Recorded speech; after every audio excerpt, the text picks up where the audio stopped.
everybody. Welcome back to the Vanguard Wall podcast. I feel like I say this every time that we record, but I'm super excited about this interview.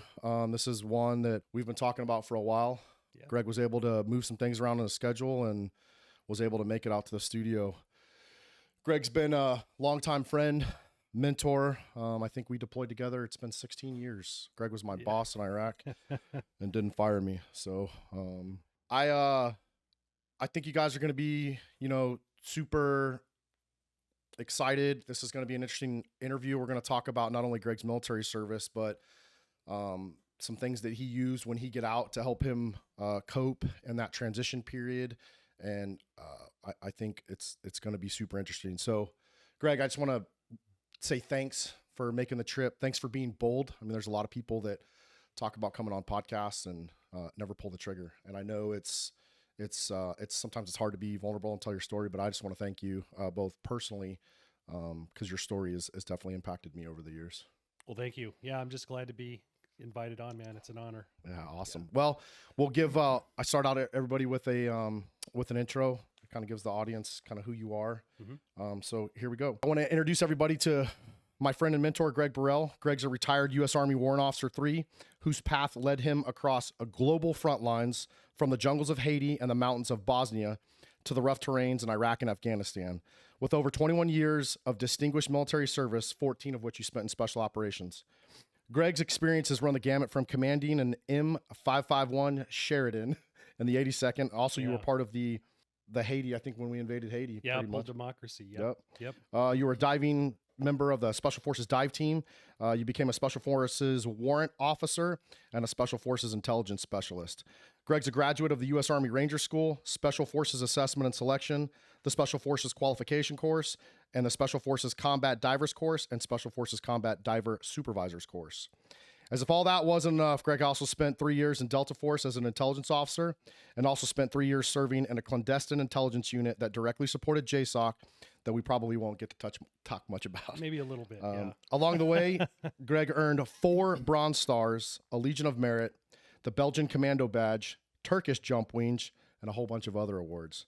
One of Greg's most notable things, though, that he's proud of is the fact that he's been married to his wife, Teresa, for over 25 years, and you have 2 awesome boys.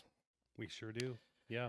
Greg's story isn't just about battlefield triumphs. After retiring, he faced his own internal battles with PTSD. In an effort to heal, he turned to psychedelic journeys, using both psilocybin and ayahuasca, forging an unconventional yet life-changing path to mental wellness. And I think that's what we're going to be super excited to talk about. I can't wait. Yeah, it's good stuff.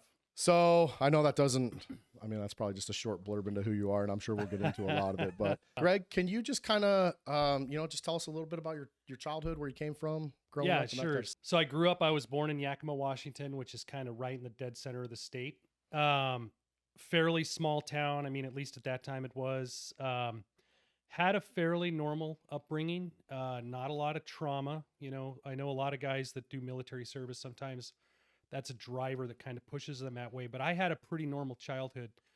My parents divorced when I was really young. I think I was probably maybe 6 or 7. So I didn't really fully understand the emotional impact of that. It was just they split, and it seemed like a good deal because I got 2 Christmases and all this stuff. So, but I grew up as a latchkey kid. So back in the 80s, the late 70s, the early 80s, it wasn't uncommon for kids to come home and be alone by themselves for hours on end, right? So that was me, right? So every day I'd come home from school and be home alone, having to make my own dinner and all that, in like 3rd grade. So it's just unthinkable nowadays. Parents would get thrown in jail nowadays for like child abuse or neglect. But I had a great, really formative childhood up to about 5th grade, where I lived in the same neighborhood. So I lived in Union Gap, Washington, which is a little kind of suburb. Just the typical, multiple kids that lived a couple blocks around that you hang out and pal with. And then, back then we'd go, we'd range miles from the house, whether it was going to the mall to go to the arcade with a pocket full of quarters, or, out in the middle of the woods, to play army and stuff like that. It was really just, hey, go do what you want from sun up to sundown, right? Get out of the house and go do stuff. And, no cell phones, none of that stuff.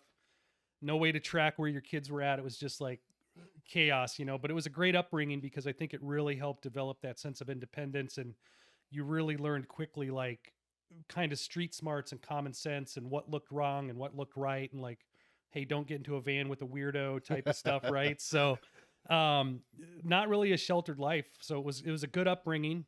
Fifth grade, we moved. Cause I think at that time my father was, financially, we weren't in a great position being divorced. He was previously a long haul trucker for like Pepsi Cola. So he'd be gone on the road, pretty much the whole week, with another guy, a sleeper team. And they would drive all the way to like from Washington State to Florida and back. Right. So, I think that's probably a key driver that split the parents, was not being there. Right. Just like in the military, not being home all that time, you can't make up for 5 days of being gone on a 2-day weekend. So after that happened, and obviously, my dad had custody of at least myself and I think my brother. Obviously, he couldn't do that anymore. So he went back to school, kind of paid his way to go to trade school and became an electrician.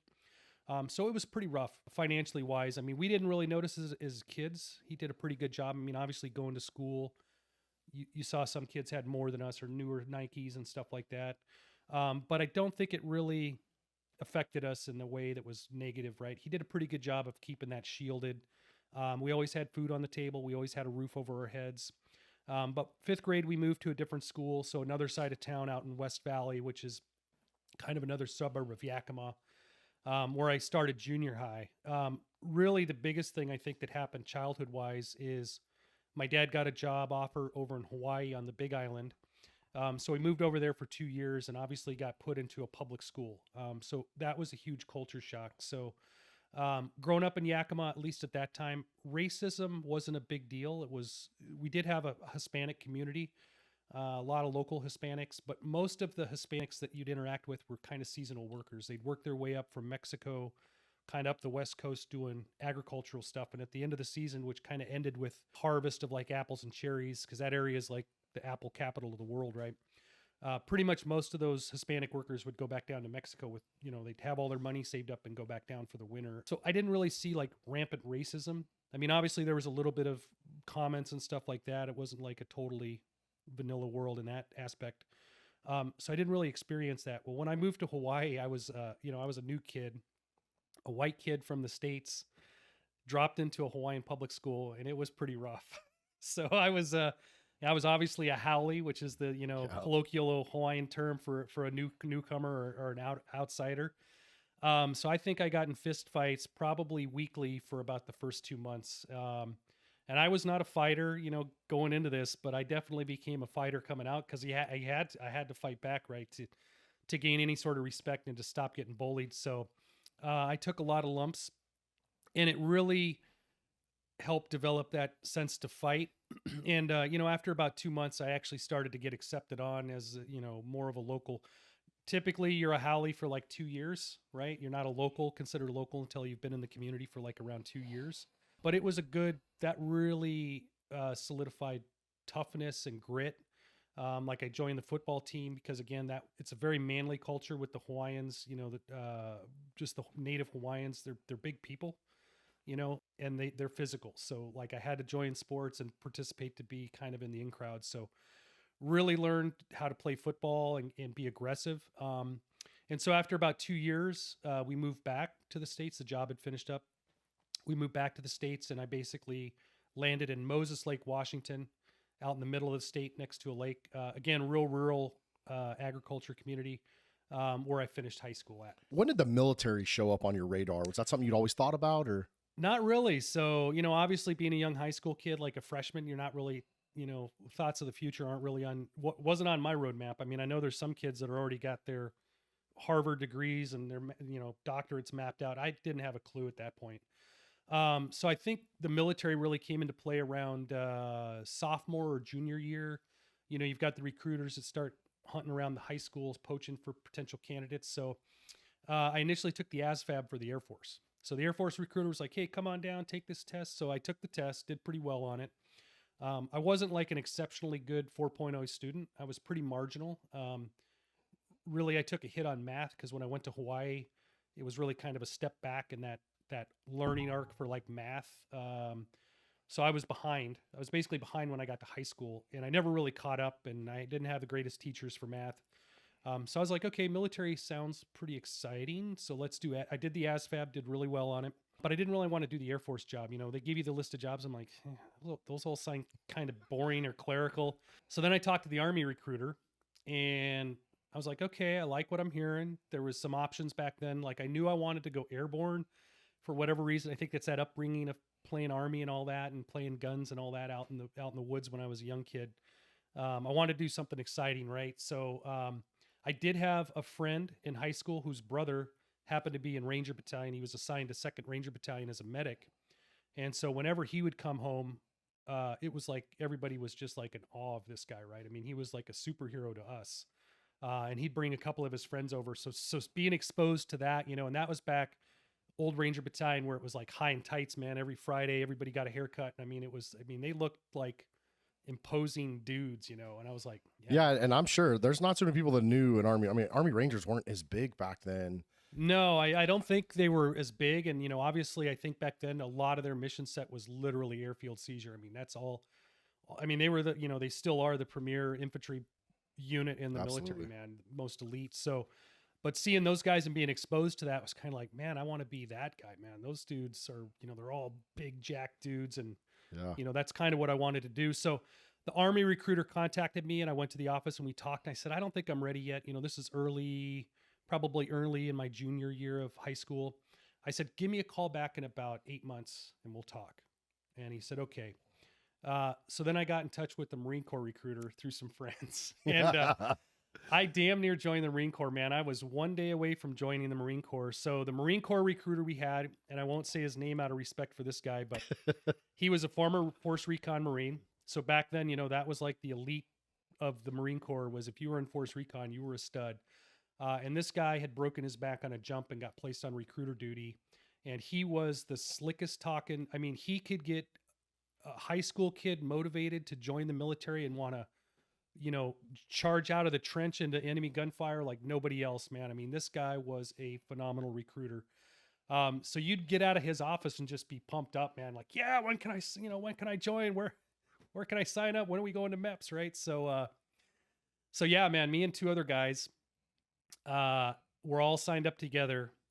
And, this was about 8 months later, and the Army recruiter calls and he goes, hey, I'm just calling to ask about, you know, where you're at. And I said, well, you're too late, buddy. I'm joining the Marine Corps.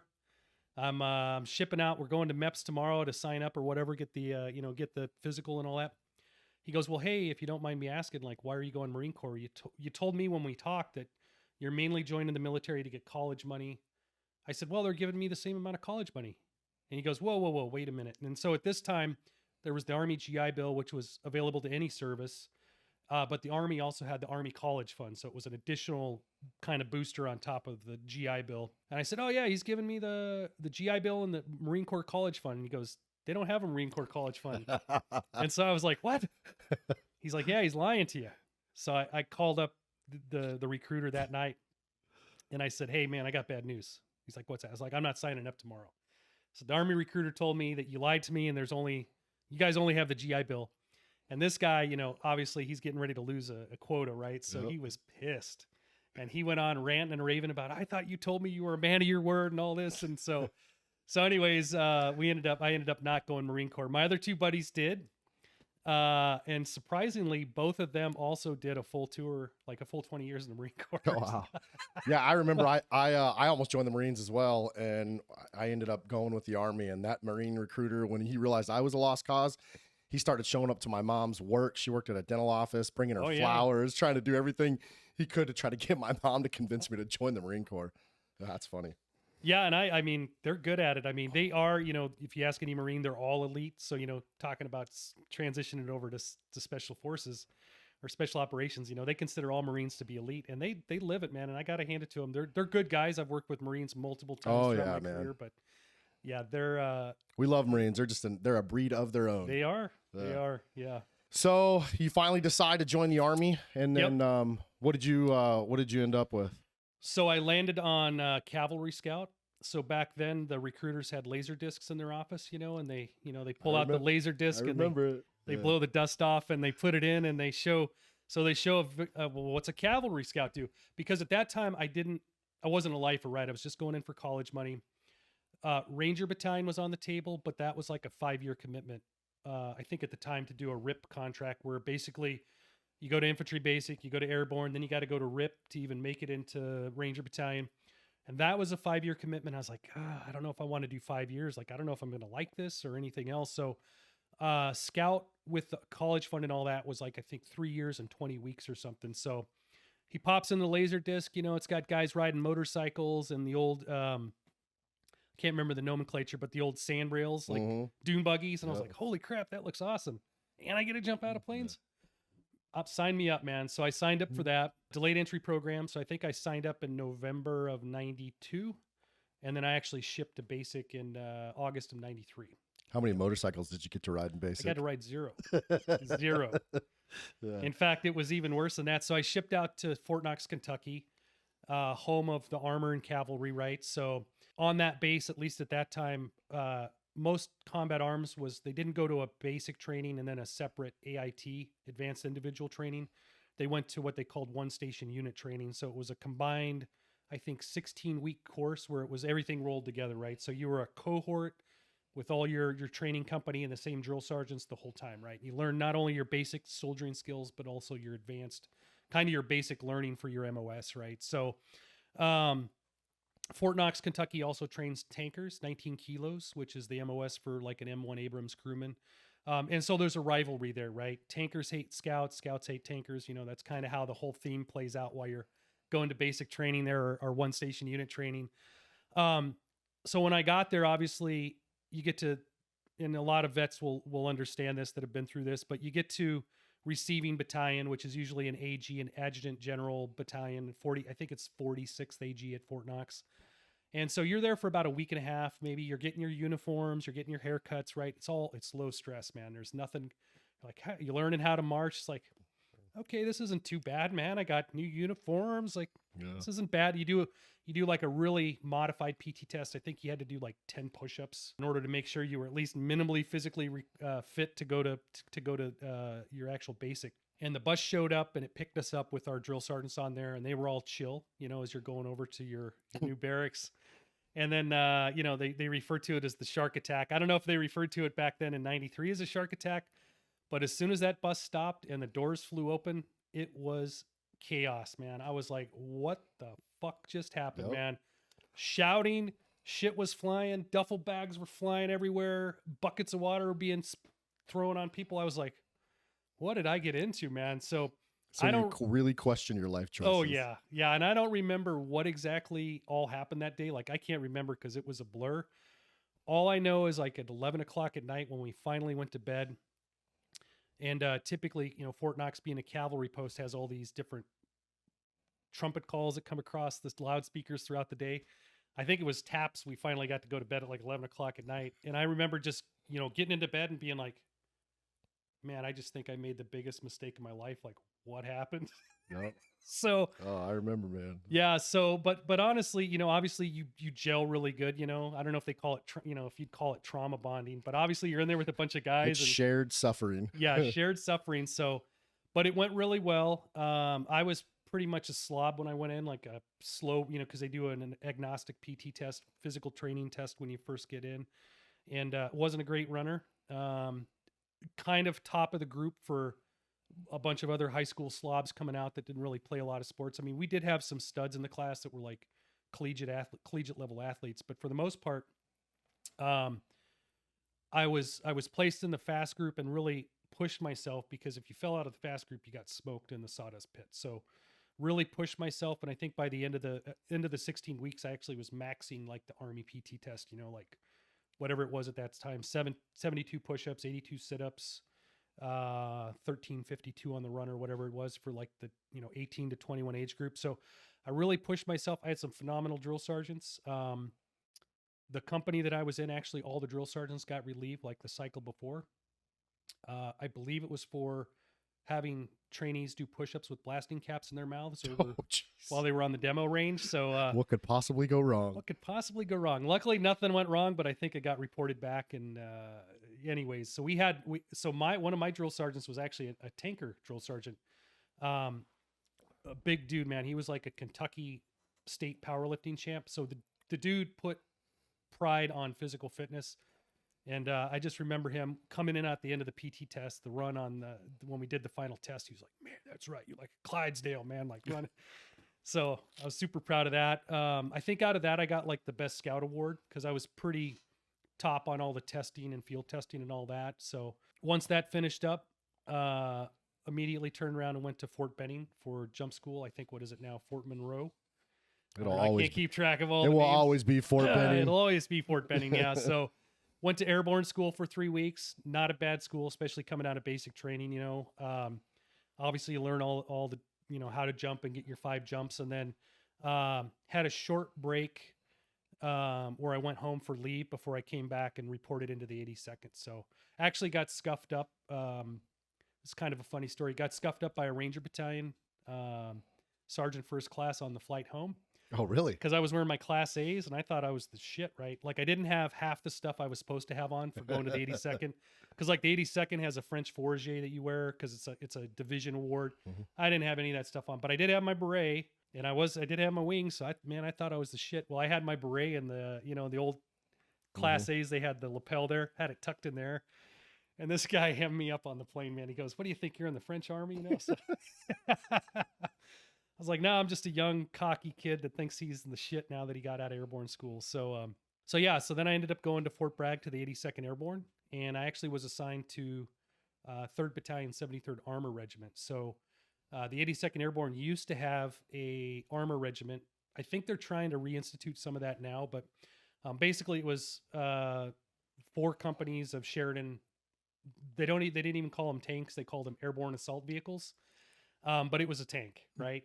And so coming from Fort Knox, Kentucky, where we hated tankers the whole time, I was more than a little let down when I got to the 82nd and I was on a tank. And I was like, God damn. So those Sheridans, they use those in World War II, right? Not World War II, but they did use them in Vietnam. I mean, they're 60s era. They were like 50s to 60s era. And they were fairly capable, but they had an older suspension system so they could airdrop them. They used to do LAPES, which was like low altitude parachute extraction system, where they would a C-130 would come in really low on a field landing strip, and a parachute would come out the back like a drogue chute, and it would basically once the loadmaster would cut the brakes on it, they would basically fly right out the ramp and just land and kind of skid to a halt on a big cargo platform. So we'd rig them up on the same way on the cargo platforms, but you had to rig the tanks up, the Sheridans, to airdrop. And I think I want to say they had 8 chutes on them. We didn't put the chutes on them. Just off of kind of the airfield there's a heavy drop rig site. I don't know what they call it now, but when you'd go on what they called readiness cycle or DRB1, where you would be, deployable within 18 hours, we would take all the tanks down to the heavy drop rig site, and each crew would have to rig up their own tank, basically get it attached to the platform with all the honeycomb padding and everything. And then the riggers would come in and actually rig the 8 chutes, right, to get them ready to airdrop. So you guys would jump in and then they would land the tanks after you guys jumped, or? No. It'd be the opposite. Okay. So typically if it was a pure armor drop only, you would have the tanks and the crews in there. And typically tanks would go out, all the heavy cargo would go out first, and then the crews would go out second. Or typically they do heavy, because obviously you don't want to put paratroopers out before the tracks, because you don't want somebody to get crushed by a 17-ton tank coming down on parachutes. Because even though they're on 8 parachutes, they're screaming in, right? So, and it wasn't uncommon for a tank to hit the drop zone and flip over. And so they'd have to bring out a wrecker, or you'd have to get another Sheridan to come up and haul it and get it flipped back over. But surprisingly, being that old, they were pretty robust. Like you'd let it settle to let all the fluids kind of settle back down in the engine and stuff, and it'd fire right up. And that's basically, or they'd cross load you on a Paxbird. So all the heavy drop stuff would come in first, to include Humvees and howitzers and everything else. They'd airdrop those, and then you would come in second. And ideally they'd try to line you up somewhere in the chalk that you were jumping onto, where you'd hopefully come out over the top of your tank. It never worked out that way. Yeah, it never does. But it was a good experience. I really had a rough time with my NCOs when I first got there, especially one of the NCOs, Rob Auctioner.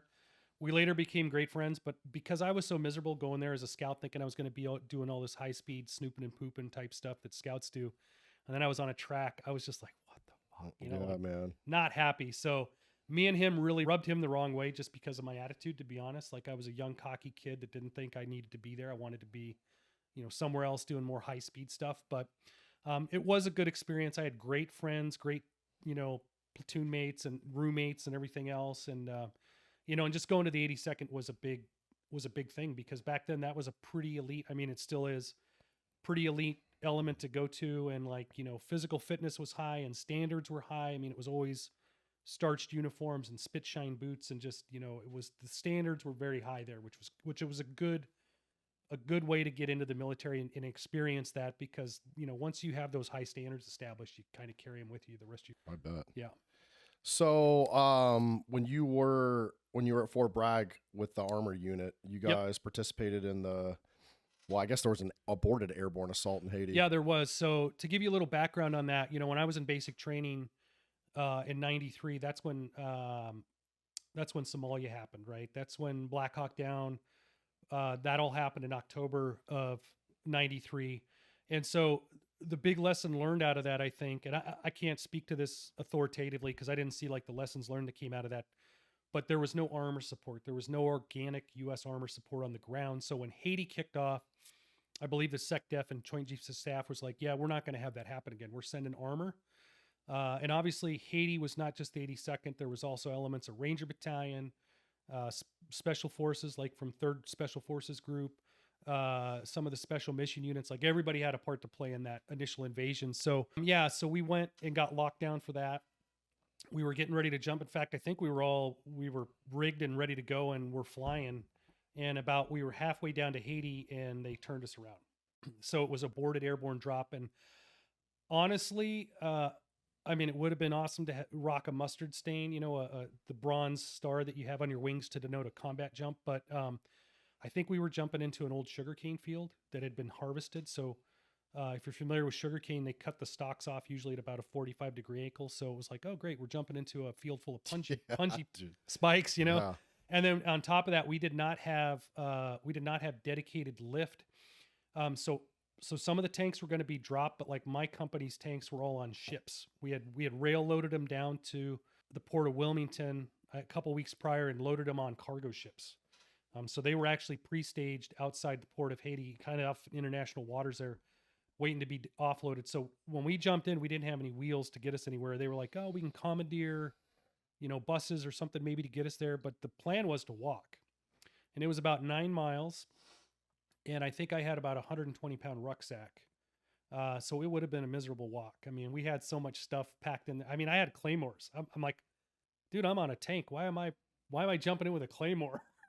Like, it made some of the stuff made no sense, but we had so much ammo and stuff. And plus so the armor crews had grease guns, the old, I think they're M43 grease guns, like World War II era. Really? Yeah, we had it with 45 ammunition. So that stuff's heavy, man. So yeah, cause the thought between grease guns is you just use those to clear enemy combatants off your tank. Like short range. They're cool weapons to fire. I mean, they're cool that they still work and they're effective, but you know, it's kind of one of those things where you got to really lean into them because when we take them to the range and fire them and they're auto, they don't have like a selector switch. It's just full auto.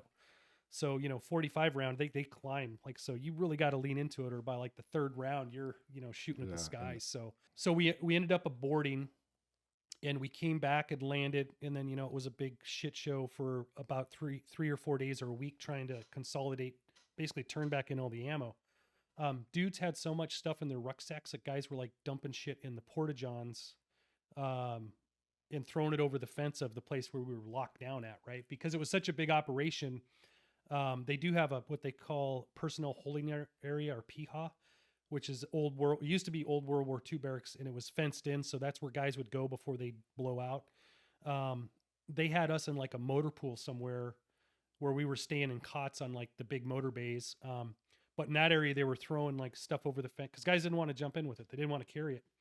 So it was a nut roll trying to get 100% accountability of everything that, you know, so we were, you know, double arm interval, walking through the woods, like getting stuff that, you know, people thrown over the fence or digging through all the garbage cans.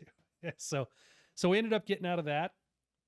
We came home, obviously back to I was living in the barracks at the time. And I think we were at one of the platoon members, like his daughter's birthday party or something, and we all got paged. It was like a Saturday or Sunday. We all got paged. So back then it was all pagers for, for alert cycle. And we got the code, okay, come in. So we all came in, and literally within, I think, less than 24 hours, they issued us all back out our stuff. So instead of being in like, nice, pristine, like for the 45 ammo, it was like in Dixie cups. Like just, all right, just loaded everything up in 24 hours. We landed on the ground in Port-au-Prince. Did you guys bring the tanks with you again? They were already, like I said, they were already sitting on the boats. So we went down to the port, offloaded all the tracks from it wasn't an amphib. It was like literally a commercial shipping vessel that pulled up. So we downloaded all the tracks, and then we based out of what was that time the military airfield out of Port-au-Prince. So we weren't at the airport. There was actually a separate military airfield, and we were co-located there with Bubba's from 10th Mountain Division. And those guys, most of them had just come back from Somalia. Oh, wow. So they didn't have a very long break, and they got redeployed down to Somalia. So they were obviously outer perimeter security. We did have security detail, security requirements as well. But yeah, so we were on the ground in Haiti. And what was Haiti like? So not to, if there's any Haitians out there in the audience, sorry to shit on the country, but it's not a great place. It's pretty squalid living conditions, man. I mean, it's one of the poorest places in the world. Yeah, I mean, I feel for the people that live there. It's not great. It's not great. I mean, it's if you want to use the old third world term anyways, but it's super poor, man.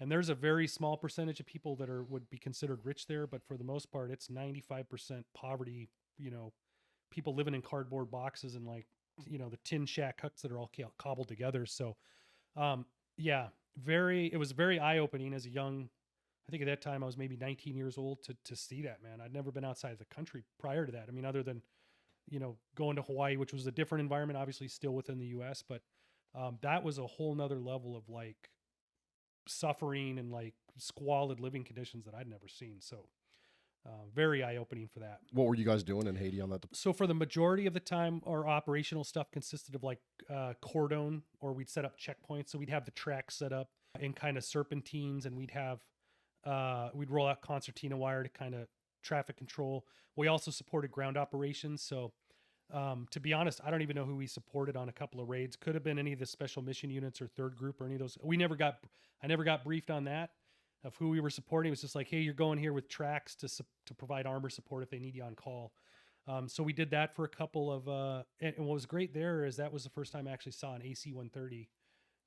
Because again, out of Somalia, we didn't really have any organic air support other than what was provided by, the 160th Special Operations Aviation Regiment, the Night Stalkers there in Somalia. So they had AC-130 on deck for any ground operations. So they had P for plenty was the recipe in Haiti. Never used it to my knowledge. It was a fairly non-kinetic deployment. There was a couple of things that happened, but nothing big. And then I think really the big thing we had was we provided outer cordon security for like the palace when like the new leader came in to install. Because I think prior to that it was like Papa Doc Duvalier. I'm trying to remember my history, but that was kind of like the dictator that ran the country. And I think they fled when we were like midair getting ready to jump in. They fled the country, and that's why they turned us around. And then the new leader came in. Yeah. So you get back from Haiti. Yep. And then what was next for you? Really, the next big defining thing was, I expressed my interest to go to Ranger School. Obviously, in the 82nd Airborne, majority of those Ranger School slots go to the infantry battalions. So there's 3 infantry brigades in the 82nd. So most of those slots go to them. And you had to go to pre-Ranger first. So you had to go to the 82nd Airborne pre-Ranger course in order to go to Ranger School. So that was kind of like a dream of mine, or like a career ambition. Like I really wanted to go, but I'm a young kid, I was a PFC or a Spec 4 at that time. And anyways, one Friday afternoon, one of the lieutenants came in, one of the platoon leaders was like, hey man, you still want to go to Ranger School? I was like, yeah. He's like, all right, man, you can go Monday morning, man. You need to show up over at Tal Stadium. That's like one of the it's like kind of like a sunken track, complex where they would do the PT test. That's also where there was a shooting at. I don't know if you remember that from way back when. There was a shooting at Fort Bragg during PT hours, and that's where it happened at, was Tal Stadium. There was like a shooter in the woods, and he shot into like PT formations, another soldier. I can't remember when that happened. That must have been 94, 95 time frame. But anyways, he goes, here's the packing list. Like, be there Monday morning at like 5 a.m. So I was like, holy crap. Okay. So I looked at it. I was like, okay, I got to go to clothing and sales, get some crap. And really the reason I got the slot is because at that time, Bosnia had kicked off. And I think the 325 Parachute Infantry Regiment, like they had all been either locked down or getting ready to deploy to Bosnia. So they couldn't use their slots. So they were like, hey, if you want to go, now's the time, like go do it. Because being a scout, even though you're combat arms, at that time, Ranger School was not considered a all MOS leadership school. It was still limited to combat arms. Being a 19 Delta cavalry scout, that was still combat arms. So I was able to attend, but it was real uncommon, man. I think at that time, out of all the 19 Deltas within the military, there was only about 5 or 6 that were rocking a Ranger tab. It was real uncommon. One of those guys was John Wayne Troxel. I don't know if the name sounds familiar. He was later the senior enlisted advisor to Joint Chiefs of Staff. So Oh, wow. he rose pretty high. So anyways, so I ended up going to pre-Ranger. You know, obviously it was miserable like it's supposed to be. I loved it. It was great.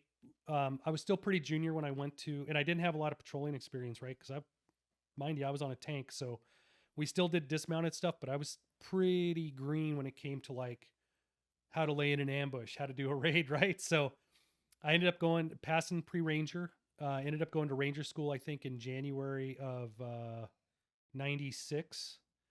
Luckily I went down for 0 week, which is you kind of get there a week early and you knock out your PT test and all that.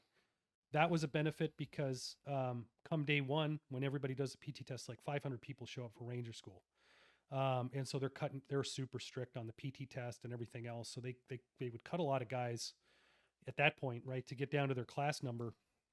And so I was kind of already had already got time on the land nav course and all this, like all the stuff that happens at Benning during RAP phase, which was Ranger Assessment phase. So you do that initial week at Benning where it's kind of like basic stuff. You do PT test, the 5-mile run, 12-mile road march. You do basic land nav, and they're just trying to weed people out, right? Like who does or does not have the basic skills to continue on to Ranger School, right?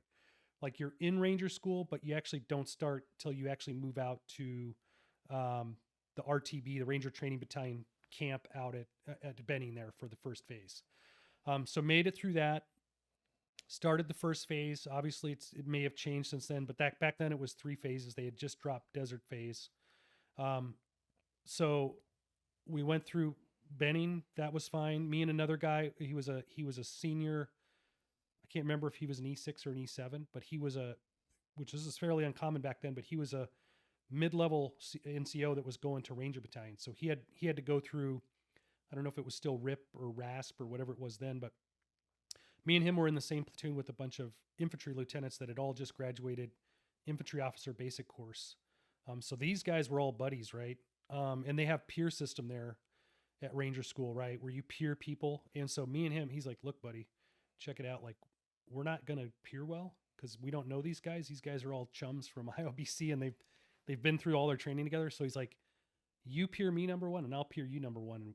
And that should get us high enough to where we won't get cut on peers. Cause that's obviously you could get cut from Ranger School from patrolling, like failing patrols, your position while you're on a patrol, integrity violation, or you could get peered out, right? That's really the 3 ways. I mean, unless you do just some egregious safety violation or you get medically dropped, right? So we made it through first phase, went to Dahlonega. I got recycled for patrolling because, again, I'm a young E3. I think I was an E4 at that time, young Spec 4. So I just didn't have leadership experience, man. So when it would come my time to lead, dude, I was lost in the sauce, man. Luckily, when I recycled, because they give you classes, the Ranger School does a very good job of giving you classes of what's expected and how to do stuff before you actually go out and do your field phase where you patrol and get graded. But you're so goddamn tired, sitting through those classes. You're just like, just nodding, just trying to stay awake. So I didn't pick up a lot. I didn't retain a lot. I think during the actual first time through mountains and same thing with Florida. I recycled Florida, but it actually, and there's an old saying, recycles make you a better ranger. I don't know if that's true or not. I obviously recycled twice. But it did. I mean, I did learn a lot more during the downtime between classes coming in, because they give you all those classes again, and you're actually kind of well rested and kind of better fed. So I did learn more, and it is a phenomenal leadership school to teach you, you know, time management and just basic leadership skills and all that. So anyways, I made it through that. So I come back just, you know, cocky as hell being a Ranger now. And that's by the time I got back, cause like I said, I recycled. So it took 5 months to go through the whole course when it should have taken 3. But anyways, when I got back, my company first sergeant was John Wayne Troxel. So he had a Ranger tab. So that was a big deal, man. He was like, hey, do whatever you want for the next 2 weeks. You're basically on like administrative leave. So 2 of my buddies had also went to pre-Ranger and caught up with me. My 2 roommates, actually, they had caught up to me in Ranger school, and we all graduated together. So, Oh, that's cool. So anyways, for like 2 weeks after we got back, we did nothing but sleep and eat. I mean, I must have put on 40 pounds in like a 2-week period, man. It was ridiculous. We'd go to IHOP. How much weight did you lose in Ranger school? Oh, well, I think the first phase I lost 30 pounds just in Darby, because it was wintertime and we froze our asses off. They had burner barrels you could hang around. But I mean, just the combination. And I was not a big guy when I went into Ranger school. I weighed about 150 pounds. I was really lean, kind of that, ectomorph, like skinny build. I was a good runner. I was like on the 82nd Airborne 10-mile team and all that. And just going through that, I mean, I was ripped. I had a 12 pack, man, from just starving and freezing for that first phase. And really, I think that my whole body shape changed, because once you go through the first phase and you do all the kind of the upper body stuff, which includes like the obstacle course, like the Darby Queen is a really, that's a famous obstacle course. Like people see it during Best Ranger competitions. That's one of the events they do. Pretty much at that point after that, you don't do any more upper body, man. It's all rucking. You're just putting a pack on and you're walking, like you go to Dahlonega, you're just walking up and down mountains. You're not really doing pull-ups. You're not doing push-ups.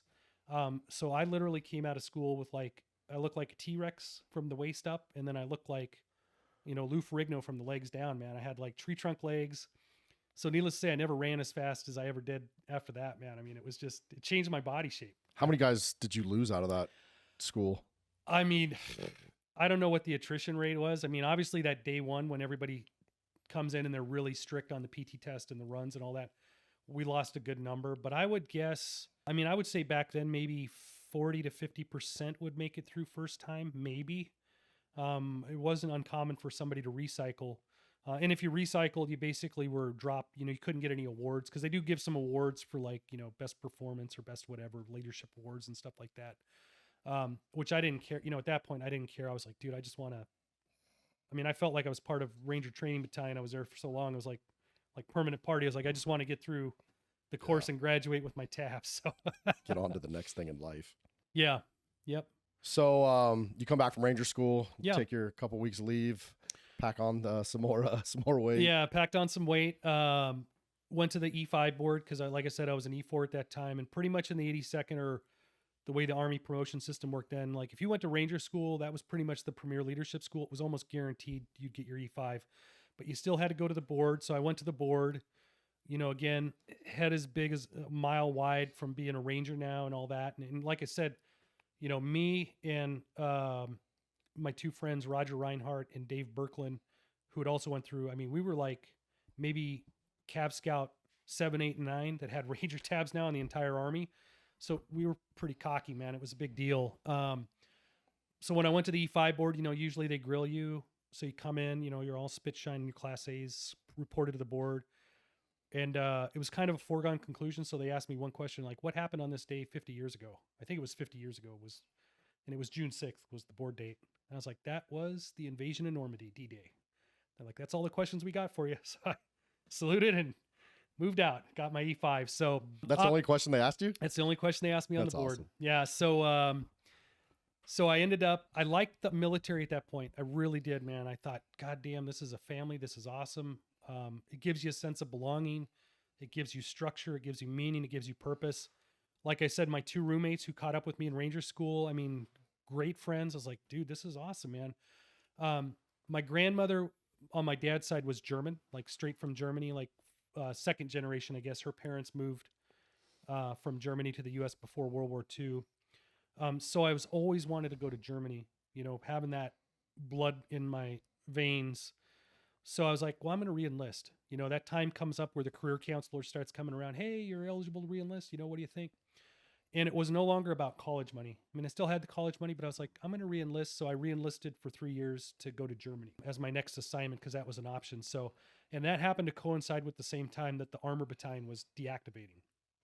82nd decided they didn't need armor support anymore. They still had some anti-armor fire because they actually had in the infantry brigades or the infantry battalions, they actually had a tow missile gunner company in each. I think it was like the D company in each infantry battalion. It was tow gunners, right? So they had actual Humvee mounted tow missile capability that they could use, you know, if there was an armor threat for the 82nd. So whatever the reason was, they got rid of the armor battalion. So it was deactivating around the 96 time frame when I re-enlisted and was getting ready to go to Germany. So it wasn't even an option to stay at Fort Bragg anyway. You know, they did have some other scout billets there. Like there was a CAV company attached to 82nd Aviation, 117 CAV.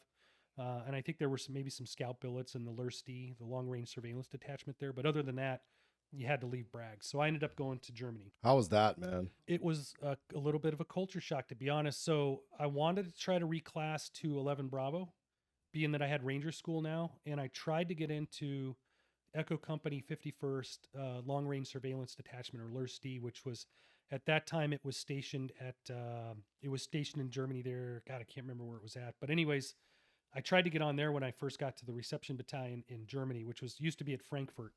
And I called and nobody was there. They were 51st LRSD was all deployed down to Echo Company 51st LRSD was all deployed to Bosnia at the time. So I was like, well, crap. So they're like, well, if you can't get a hold of anybody and nobody will accept you, like, we got to send you somewhere else. So they ended up sending me to 2-2 Infantry in Vilseck, Germany, to the scout platoon there. So, which was a good thing, to be honest, because that's where I met my wife, my future wife. So I actually met her. So I went to the scout platoon there, and we were getting ready to go to Bosnia, right? So it was a culture shock, man. I mean, it was like going from the 82nd where everybody's fit, boots are spit shined, uniforms are highly starched, haircuts every Friday. It's like I went to a National Guard or a reserve unit. Not to bag on National Guard or reserve, but it was like, what did I just walk into? You know, especially pre 9/11, man. I mean, yeah. I mean, overweight dudes, cook white uniforms. You know, what I mean by cook whites is like when your uniform gets really faded. I mean, it was like cook white uniforms, dirty boots, you know, because at that time they had the old Matterhorn, like insulated boots. And, you don't shine knee. You know, that was the excuse to not have your boots clean. Well, you don't shine knees. It affects the breathability or whatever.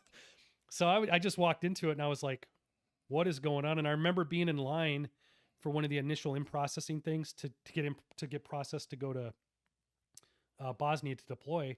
And, you know, coming from the 82nd, that was a day process. Like they had it down to where you went through all your stuff, your shots, your dental, you update your will, all this stuff, your insurance. Like it was like a 4-hour process to get ready to deploy. When I went to Germany, it was like it took us 2 weeks to like do all that stuff that normally took, you know, really quick in the 82nd. But I remember standing in line and I had this E6 or E7 come up to me, overweight dude. Hey, Sarge, you know, you can't wear them boots past October 1st. I had jungle boots on that were spit shined, you know, and I didn't know. I was like, okay, whatever. And I'm looking at this guy like, who is this guy telling me, giving me an on the spot correction, right?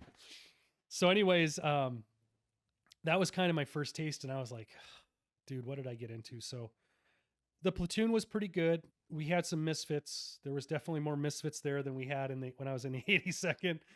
But it was a pretty good time, man. I met some really good friends there. So a lot of friends that were in my platoon that went on to become SF as well, right? So, so I'd met Teresa, my wife. She was a dental hygienist in the military, but she also bartended at a local place on base called Yesterday's. Kind of like not really an NCO club, but it was like a restaurant/bar. So that's where I first met her. But she was dating somebody at the time, and we were getting ready to go to Bosnia for 8 months. So, but I think I definitely kind of fell in love. I was like, man, this girl's beautiful. So we went to Bosnia for 8 months, and we didn't really do a lot. And so me and some of the other junior NCOs that later went SF, you know, like me and one of my friends, Joey Ferris, who's now out as well, we're like, dude, this sucks. And that's where we first got exposed to SF guys, right? So in Bosnia at the time, we had conventional military, but you also had teams that were out working. And so we were miserable driving around in a Humvee with full battle rattle on, which back in that time, it was like a Kevlar helmet and the old flak vests and all your stuff. And then I see these guys rolling around in SUVs with ball caps on and sunglasses. And I'm like, I don't know what those guys are doing, but man, that looks way better than what we're doing. so, Absolutely. so we're like, those are the SF guys, man. Those are special forces guys. You know how you always get those whispers and there's all these rumors and all this stuff before you go. I was like, man, that looks like what we want to do, man. So kind of the straw that broke the camel's back and really pushed me and Joey over the edge was, it was about 3/4 of the way through our deployment. Pretty boring deployment up to that point. We didn't have the greatest leadership as far as our platoon sergeant. He was okay, but he wasn't a great leader. So we get a call. They come into our tent at like 2:00 in the morning. Guys, get up, man. We got a hot mission for you. So we're like, oh man, something's going down. This is great, man. Like, let's go do it. Because up to that point, the only thing that really happened was there were some riots up in a town called Birchko, up on the northern border of Bosnia. And there was a lot of, really, it was just like, it was typical violence. It was typical riot, right? So we had to quell that, but that was about it, right? As far as action, the rest of the time was a pretty bland vanilla deployment. So they came in and they woke us up and we're like, okay, so we get all our stuff on, we get to the talk and we're like, what's going on? They're like, man, we need you guys to go to Eagle Base, which was the main base there. We need you to go to Eagle Base and get China and bring it back here like a China set, because tomorrow we're hosting this Russian general for lunch. We need you to go get the China and all this stuff to host us. we were so pissed. We're like, I thought we were going to do some real. I thought we were going to get in the shit. Yeah. And now we're going to get China for a Russian general. And just to give you some context, like back then, and I think I gave you a couple photos of posing in front of Russian vehicles. We were actually on pretty friendly terms with Russia. Russia actually had troops deployed forward to Bosnia as part of the whole, I think it was the S4 mission at that time. And we patrolled with them jointly. And I mean, they were good dudes. They were just like we were, man. They're soldiers.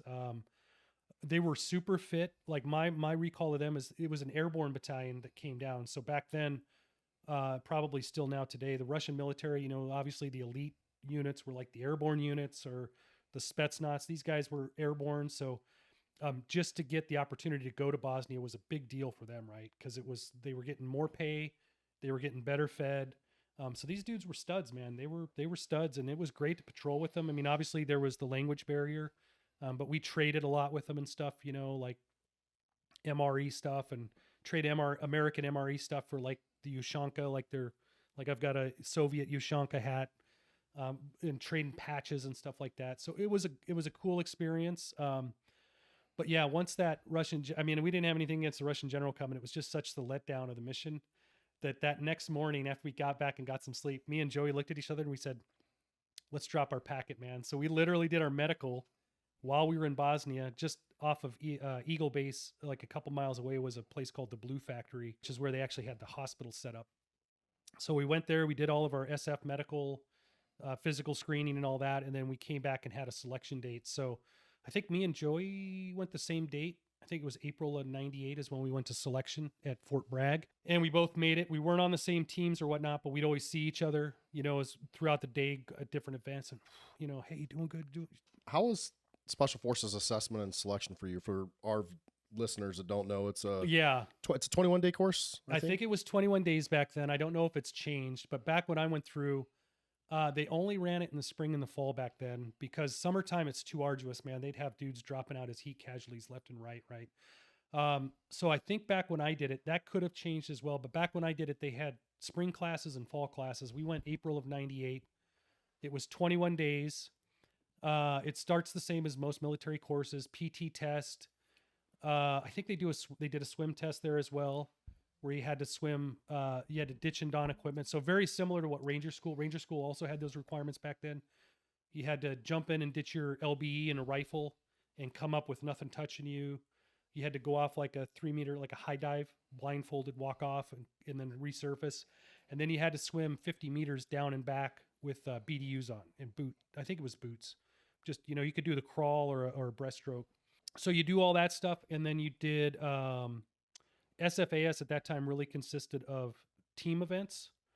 So you did all these team events, which is that's where you see like dudes hauling contraptions or making contraptions like a one-wheeled trailer, and it just sucks. It's just miserable, right? But it's a gut check, right, to see if you can do it. They also assess a little bit of leadership because they'll put different people in charge. So like the event I got put in charge of was it was a bucket carry where we were close to a stream and you had to go down and get buckets and you had to come back and you had to fill up. I don't know what it was we had to fill up, but I was in charge for that one, which was a pretty good one to be in charge of. It wasn't really a no-brainer. It was a no-brainer with what you had to do. But like some of them were like contraptions, like they give you rope and pipes and all that to somehow, build a contraption on this one-wheel trailer to get it to where you could actually roll it. They had the sand babies was a big one that's near and dear to everyone's hearts, where you basically had to fill up sandbags up to the top to where, like when you tied them, if the instructor put his fist around the top, it couldn't come out the top. And if it did, it was like, nope, doesn't count. So you'd carry those. I remember the guy that was put in charge of that. They said, hey, you got the option. Each man can carry up either 1, 2, or 3 sandbags every trip. And this guy was like, let's do 3. He wanted to get it over quick. A fully loaded sandbag is about 80 pounds. So carrying 3 per guy for that event, that was the wrong answer. So we ended up making it. I don't know if we dropped anybody, but it was a smoker. So anyways, historically they attrit at least 70, 80%, maybe 90% out of SFAS. So it started with quite a few people. The same as Ranger School, you see a lot of, there's a lot of guys that lose that focus. They make excuses of why they can't be there. So, you see guys drop because you could voluntarily withdraw too, right? You could VW. Same thing at Ranger School. I guess I forgot to mention that. You could voluntarily withdraw, like go up to the instructor and say, no moss, I'm out.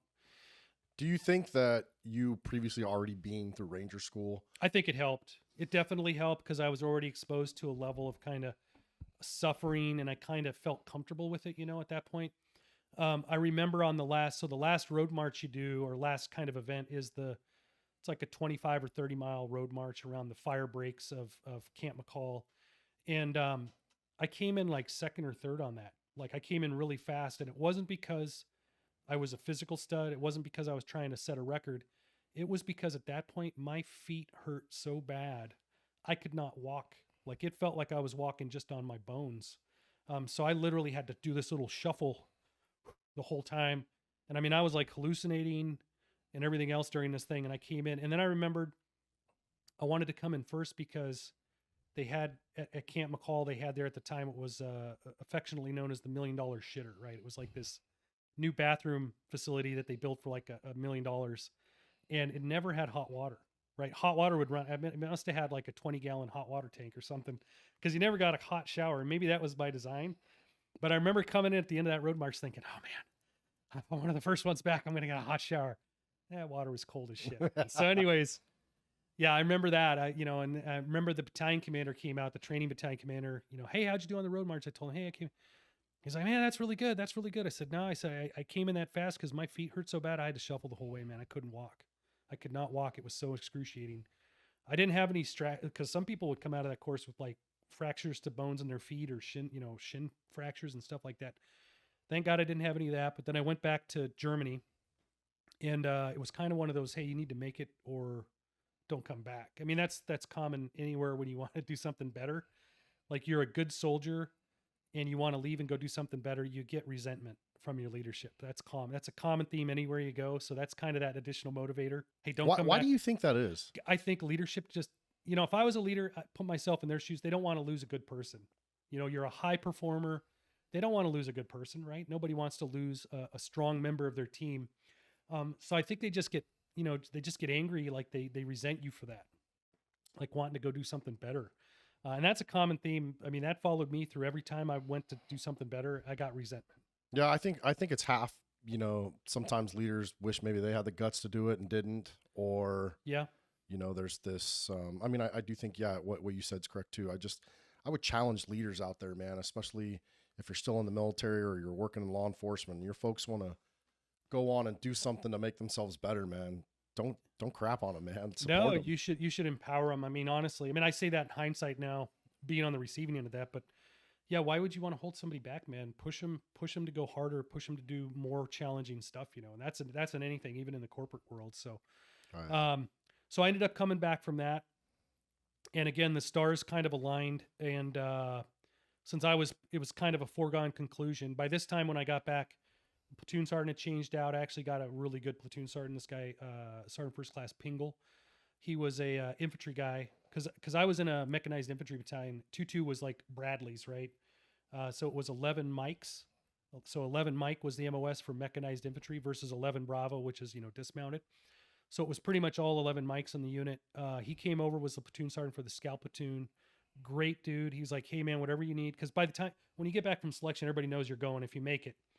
But a lot of people didn't think we were going to make it. There was a lot of doubters because nobody had ever gone from that unit and made it in selection, right? Some people had gone and never made it. So when we went and came back, I think that kind of opened the floodgates, man. People were like, holy crap, you can actually make it. So me and Joey were the first two guys to go. One of our other teammates, one of our other platoon guys went and made it. A couple guys out of the mortar platoon who we co-shared like a bay with, they went and they made it later on. And I served with those guys as well. So like you said, man, it's amazing what one person going can do, man. It really fired up people to say, hey, we can do this. But when I got back, 2-2 infantry at that time fell under 1st Infantry Division, the Big Red One. So obviously storied history there. And when I had gotten back from selection and already being Ranger qualified, at that time, David Grange Jr. had taken over as division commander of Big Red One. So to give you a little bit of his background, long legacy in Ranger Battalion.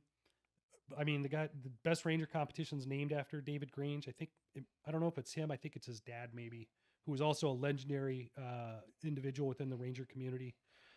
So he became the Big Red One commander, right? And he's like, hey, why are we not sending guys to Ranger school? Why are they not making it? We need a pre-Ranger course. So they did an all call across all of 1st Infantry Division. And there was like 4 or 5 dudes that had Ranger teams that weren't like E8s, that weren't first sergeants or sergeant majors. So they basically called us all in, and we basically served as cadre at the Big Red One's kind of inaugural pre-Ranger school. And we didn't have a clue what we were doing, man, other than just, we kind of knew how it ran because some of us had been through pre-Ranger, but we were making this shit up as we were going, right? Trying to develop classes and a POI. And I did that for about 6 months, and I don't know what had happened, what happened to the course after that, but it worked. We sent guys, they actually made it. So David Grange, he retired after that, junior. He actually retired out of Big Red One. He wanted, I think, a 3rd star and some other, I mean, I don't know. I can't speak to this truthfully. I wasn't in the room, but he did retire out of there because they didn't get promoted up or whatever. But so that was a good experience. And at that same time, I should mention, after we'd gotten back from Bosnia, after the 8-month hitch there, is when I actually started dating Teresa. So initially she thought I was gay. I think the first couple dates, because I was so scared to mess anything up. I didn't lay a hand on her. I didn't try to kiss her. I was like, you know. So anyways, but we had our dates there, and then she ended up moving back to Fort Bragg before I did. So she ended up coming back early, getting an apartment set up and all that. And she reported into the 782nd Main Support Battalion, which was, again, that was attached to the 82nd Airborne. She was Airborne qualified as well, so hats off to her. She had went through that as well early in her career, which, you know, having your wife jumping out of airplanes too is pretty cool. So she was a dental assistant there in a field dental unit that supported the 82nd Airborne. And then I got there shortly thereafter to start the Q course in early 1999. Cool. Well, that's a perfect spot. Let's take a break just for a sec. Sounds good. I think we ended where you are, you're back from SFAS. Yep. You're back in the division. You're running kind of the pre-Ranger course, getting ready to go to the Q course. Yeah. And I know one of the things that you and I've talked about that I definitely don't want to pass up is that you attended the Belgian Commando course, the B course. Yeah, I almost forgot that. So, so to give you a little background, obviously the Belgian Army has their Belgian Commandos. At that time, there was 2 courses. There was a Brevet A and a Brevet B. So Brevet A was a much longer course. That was the course that actual Belgian soldiers would go to be assigned to a commando unit. And then they had Brevet B, which I want to say the course was 3 or 4 weeks long. And that was kind of for anyone to go to. Any kind of job within the Belgian Army could go to that course to pick up some of the basic skills. And the course didn't really consist of like shooting weapons or anything tactical. It was more like mountaineering skills, obstacle courses, marches, stuff like that. So similar to Ranger School without any like raids and ambushes and stuff. So I think it was the Brigade S5 at that time who kind of managed relationships with like German liaison and other allied partners. Me and a couple of other guys, actually, we were on a team. So there was a competition team we were on that supported like the S5 for all these German military competitions. So we'd actually gone to, for that year, we won the German Paratroopers Cup. So that team was, it was Sergeant Burgett, Danny Cruz. Danny Cruz was a mortarman who later became an SF guy assigned to 10th Group. And then Sullivan, and Sully, sorry, I can't remember your first name, man. He also went SF. So 3 out of the 4 guys on that team went SF, and Burgett was already Ranger qualified when he got there. So all pretty high speed dudes. And we do these competitions, and it was kind of like Best Ranger, but much abbreviated. It wasn't like a 3-day. Most of these were 1-day competitions. So we went to the German Luxgrala, which is the Paratroopers Cup. We ended up winning that. So we brought back like this big trophy of like a German Mauser rifle on this big plaque that was hung up in the 2-2 Infantry Battalion headquarters. We went to the Elbstor March, which was up close to Hamburg. That's a big international competition with like the British SAS was there and Danish Special Forces and, you know, all these other countries. I mean, it's top tier teams. I think we placed like 8th or 9th there. So that was an interesting course. So we kind of were exposed to that. And so through the S5 at the time, so the S5, basically the staff officer in charge of that, you know, those relations, he's like, hey man, we got slots to Belgian Commando School. Would you like to go? I was like, yeah. So, you know, they give you the packing list, you go there. So the Belgian Commando course and the Commando Training Center is a place called March les Dames in Belgium, a couple hours outside of Brussels, right on the river there. So there's lots of cliffs, and what's great about that area is it's a very historical area. Like there's a lot of Maginot Line, so a lot of old World War I and World War II bunkers and fortifications. And so one of the things we got to go through there was a big fort that was built back, I think, World War I. So one of the events they told you while we were at that course. So it was a cohort of some guys from my battalion, and then there were some engineers, combat engineers that had went from like bomb holder or something, one of the other units within 1st Infantry Division. So they give you all your stuff, and it was a lot of obstacle courses, like a ropes course type of thing, and like an obstacle course, and you did these different cliff based, like where you're, you know, safety line in, but you're navigating all these cables and handholds and stuff along a cliff.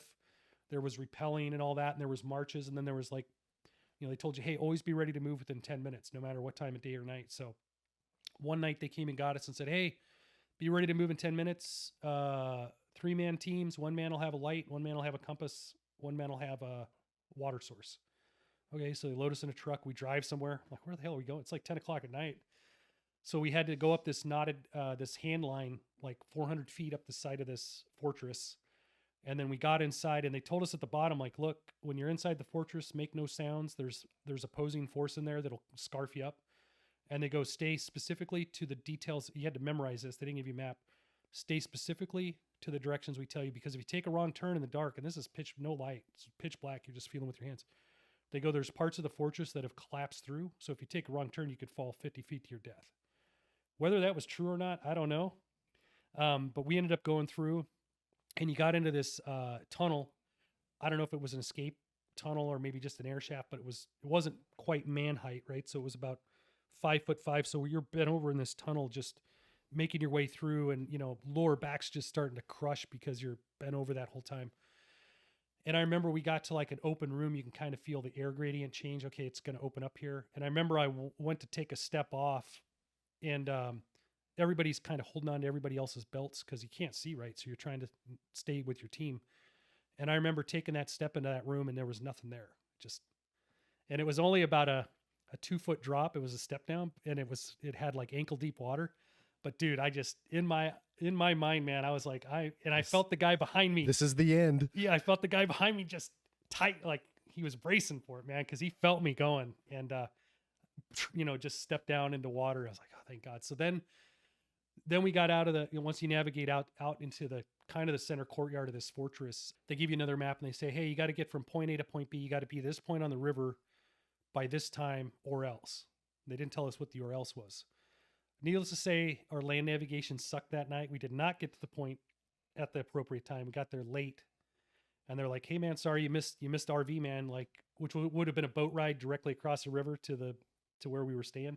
So we had to walk another 6 miles 6 miles down to a bridge and come back up and walk back, and just smoked out. But it was a good experience. It was we did have some people drop in that course. I mean, it was a fairly gentleman's course comparative to like ranger school or selection or any of that, where the instructors are really hammering you. The Belgians were great. And they had some great dudes as well. So it was a good experience. Was there a language barrier in that course? No. Some of the instructors did, because obviously in Belgium they speak French. But they had a couple of instructors that were that could speak English very well, like Sergeant Didi. I remember his very well. He'd done stuff like joint training with the Ranger battalions and stuff as a Belgian commando. He spoke very good English. So they had enough instructors there that could speak English. We're the only Americans are generally the only people that don't speak more than one language. So fair enough. Yeah. Cool. Well, that sounds like a unique opportunity. Was there a lot of other foreigners in that course, or? No, it was just Americans. It was probably just a course they ran for Americans. I think some sort of bilateral training thing they had with 1st Infantry Division and the Belgian Commando training center there. So yeah, great experience. But yeah, real historical to go there and just see all that. I mean, it was all World War II, see all the bunkers and defensive lines and all that stuff. It was pretty cool.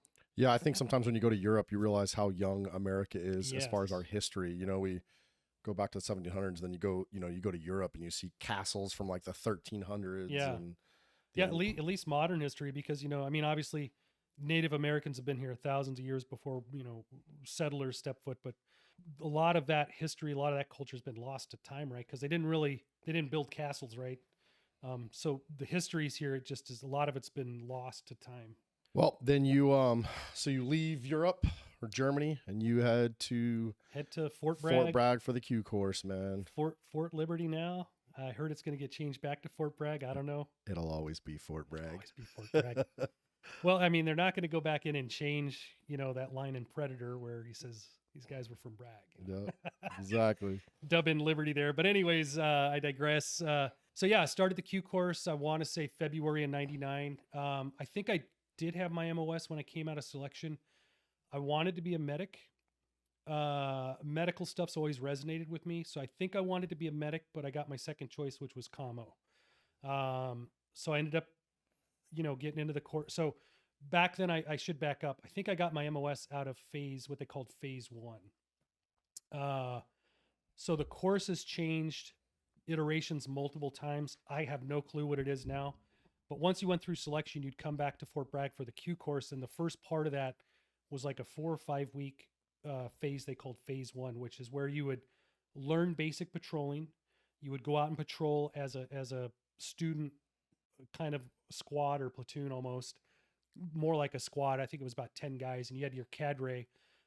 I happened to have a cadre that was very hard. His name was Shane Ladd. He was a hard instructor.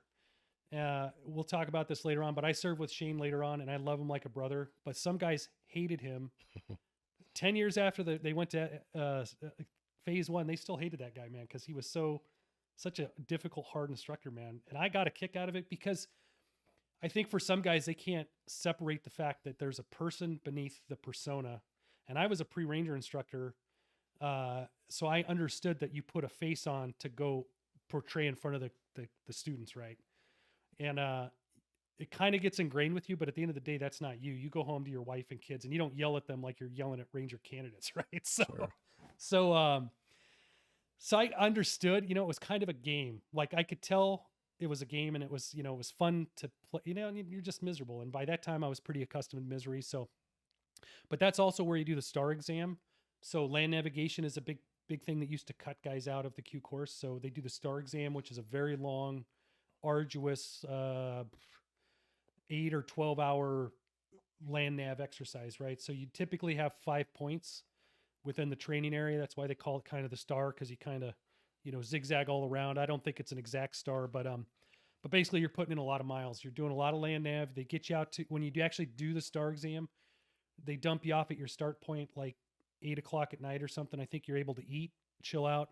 And then around midnight, I think, is when it starts. So you're doing about half of your land navigation under conditions of darkness, and then the other half under conditions of light. So I remember I was trucking along. I was doing great on the star exam. Like, I think I was on closing in on my fourth point before the sun even came up. I was like, oh man, this is awesome.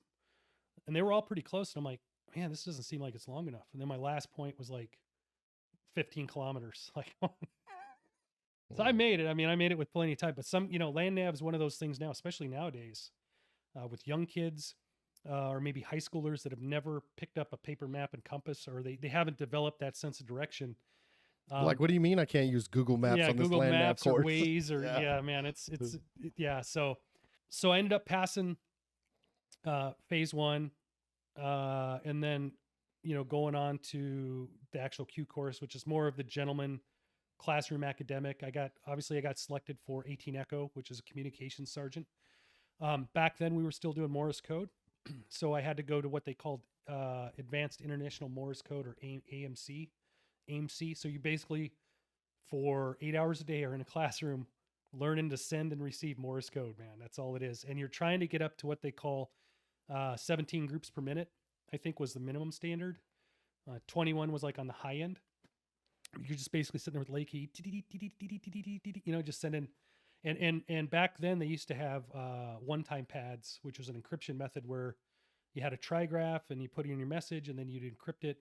And whatever it came out to, that's what you'd put in your message, and that's what you'd send on the Latchkey, like through Morse code. And then obviously on the receiving end, I mean, there was a call up and a preamble, kind of like, hey, this is me on Morse code, ready to transmit. And then you'd ideally in the headphones, you'd get the response back. And this is all high frequency. So really, it's all that staticky. I mean, worse than an AM radio channel, right, that you're sending on.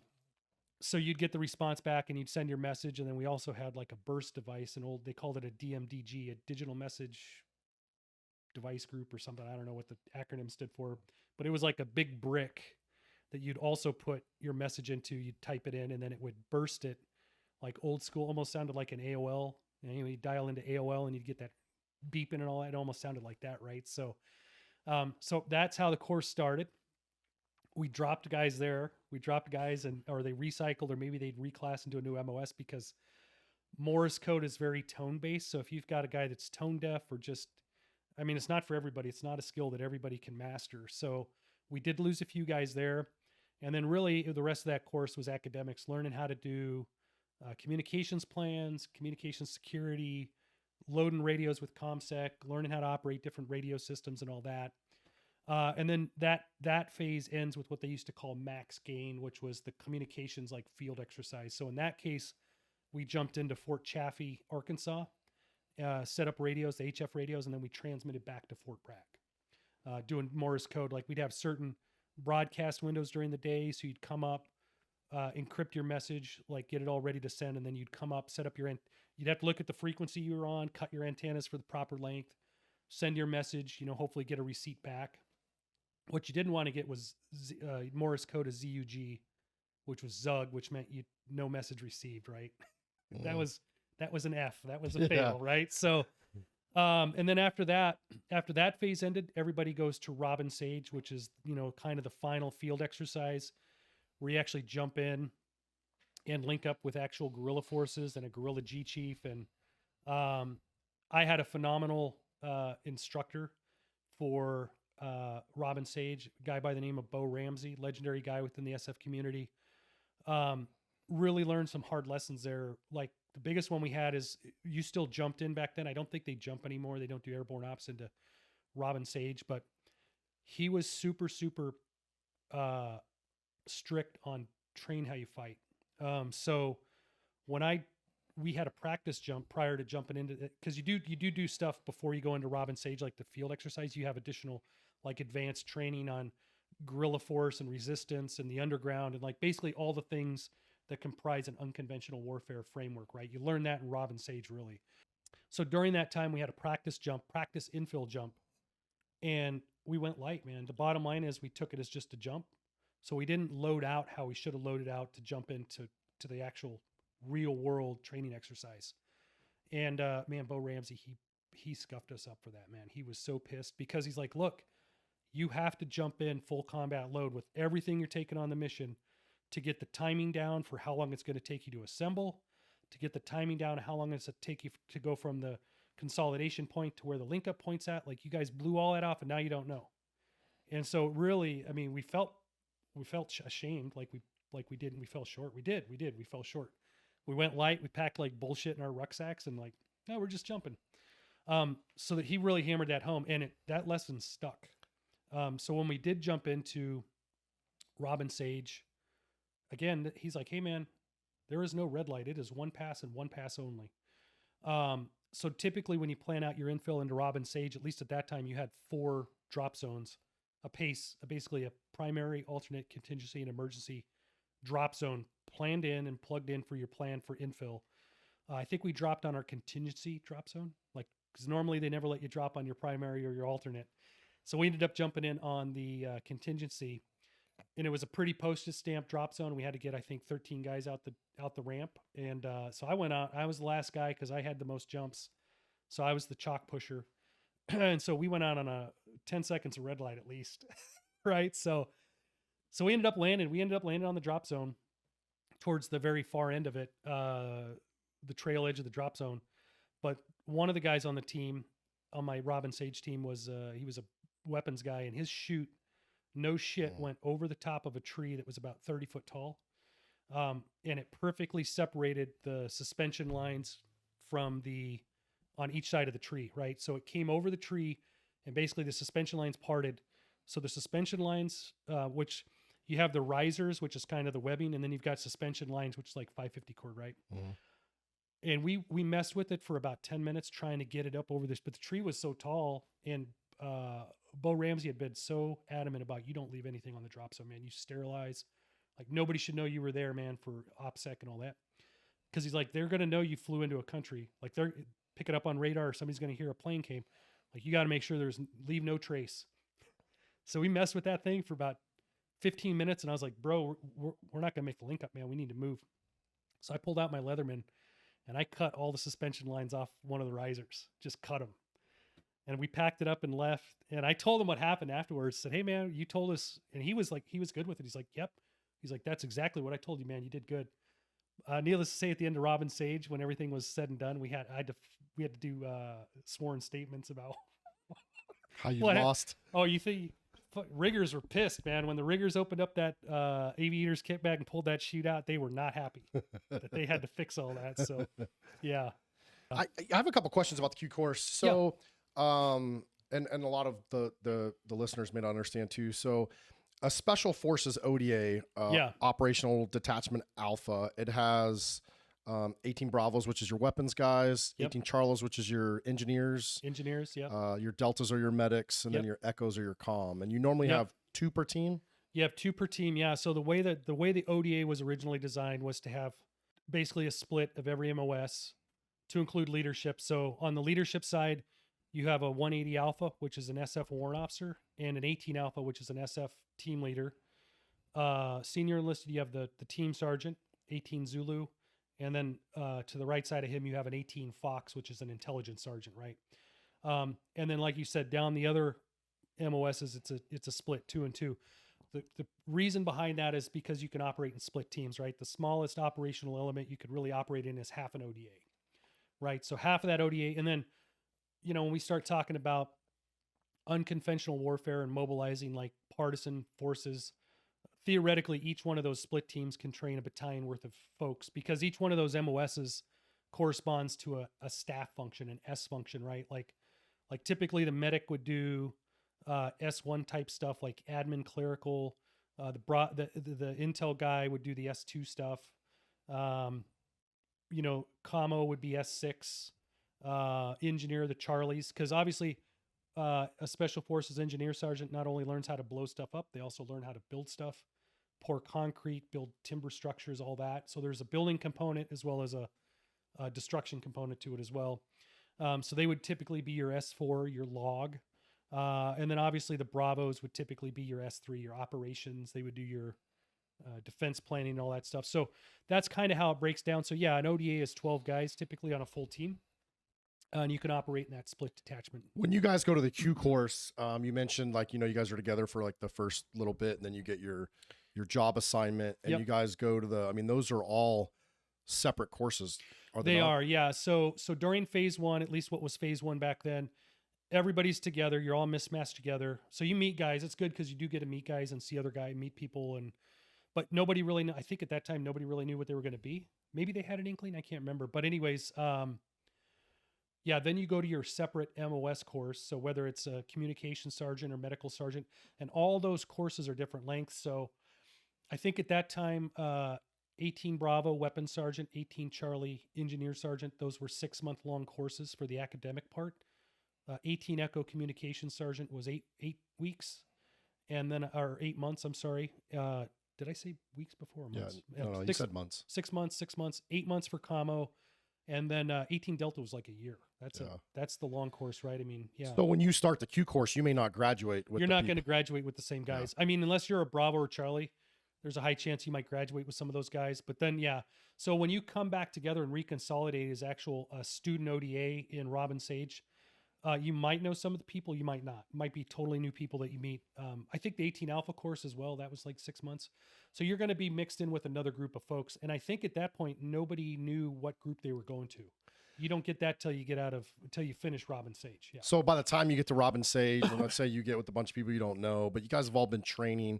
Is there any kind of like, prepping for Robin Sage? Is there any kind of like, you got to figure people out all again? Or is it kind of this level of professionalism where? There's definitely a level of professionalism. I mean, obviously you're always going to you could have personality conflicts and stuff like that. You do peer reviews outside of Robin Sage. So obviously if somebody's not meshing well with the group, they could get peered out. We also had some foreign officers that foreign officers can attend the Q course as well. On my team, I had a Turkish officer. How was that? He was a very squared away dude, man. Very squared away. I was impressed. We also had some from Middle Eastern countries. I heard that wasn't so good. I didn't have them on my team, but some of those armies, some of the folks that come from very privileged backgrounds. So their idea of living in austere environments is not the same as our idea of being in an austere environment. I'll leave it at that. But yeah, we had a very good relationship with Turkey at that time. So yeah, Turkish officers commonly went through. Turkey was one of the languages that was actually taught in language school.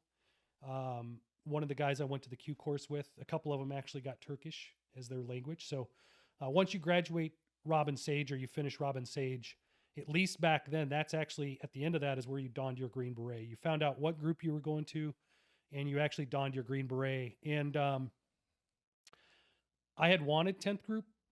A lot of guys had wanted 10th group. I mean, obviously European lineage. I wanted to go to 10th group and operate in Europe.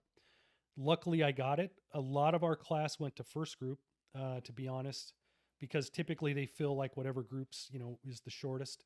So I think a lot of guys out of my class went to first group, but really there was guys that went to every group. It wasn't like it was, The Q course that's a pretty lengthy process. I mean, because the Q course encompasses, multiple levels. So you had the 18 Echo, you had your Robin Sage, but you also had language. Did you go to language school before Robin Sage? Yeah. So after Robin Sage and you find out what group you went to, you also got assigned a language. So then you start language school. And again, that's a 6-month gentleman's course for the most part. Some of the other more tougher languages might have been a year. Like I think some guys went to DLI for like Mandarin Chinese if you're going to first group, or maybe Arabic. I can't remember, but I had Serbo-Croatian because obviously the Balkans was a big focus area at that time. So I learned Serbo-Croatian for 6 months. Fairly decent speaker coming out of that. I mean, I wasn't like a 2-2. I was like a 1-1, 1+1. I took it very seriously because I knew going to 10th group, I'd probably use it.